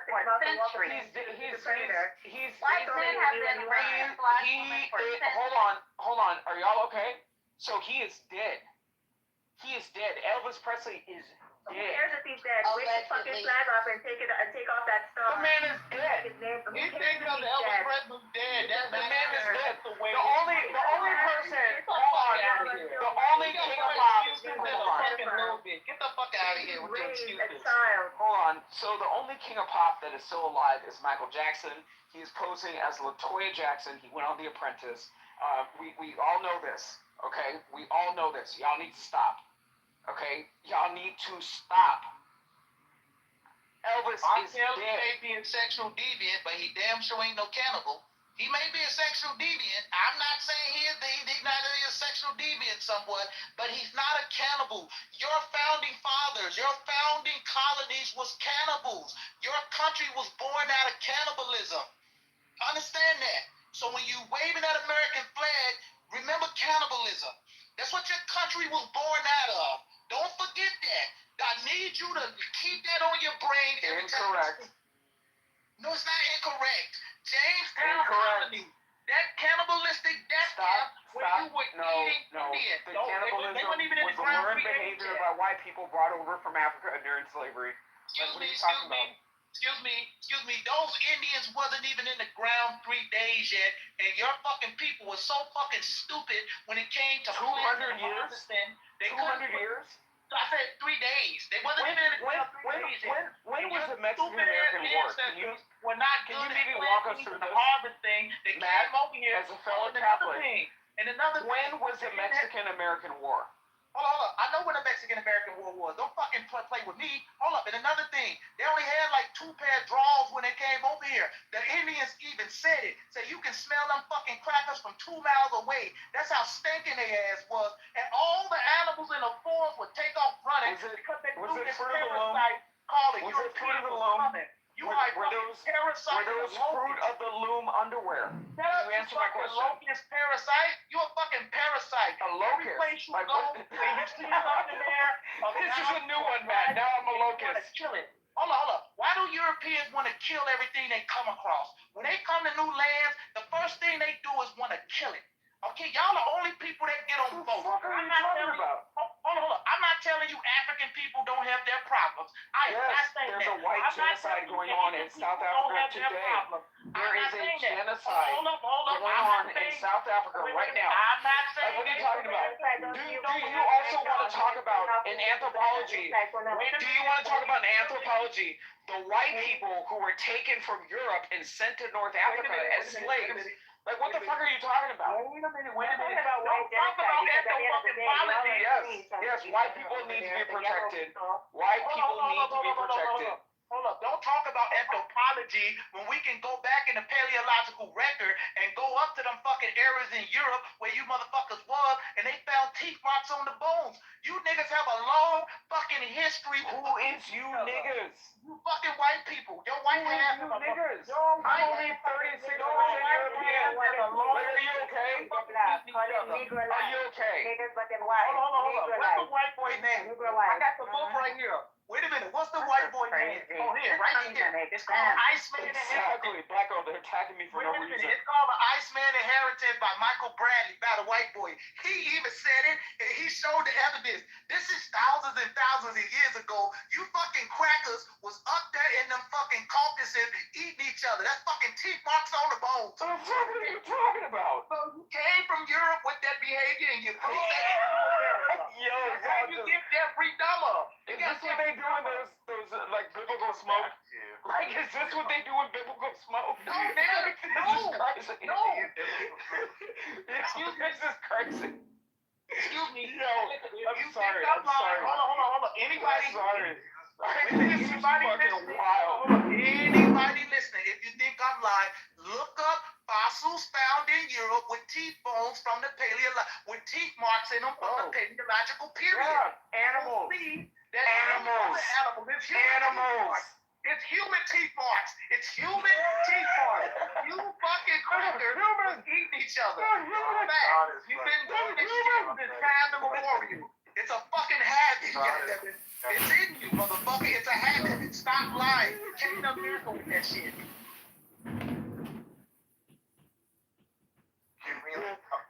Matt. White people were, our ancestors were sitting around, eating souffle of Negro. Like, this is crazy. This is,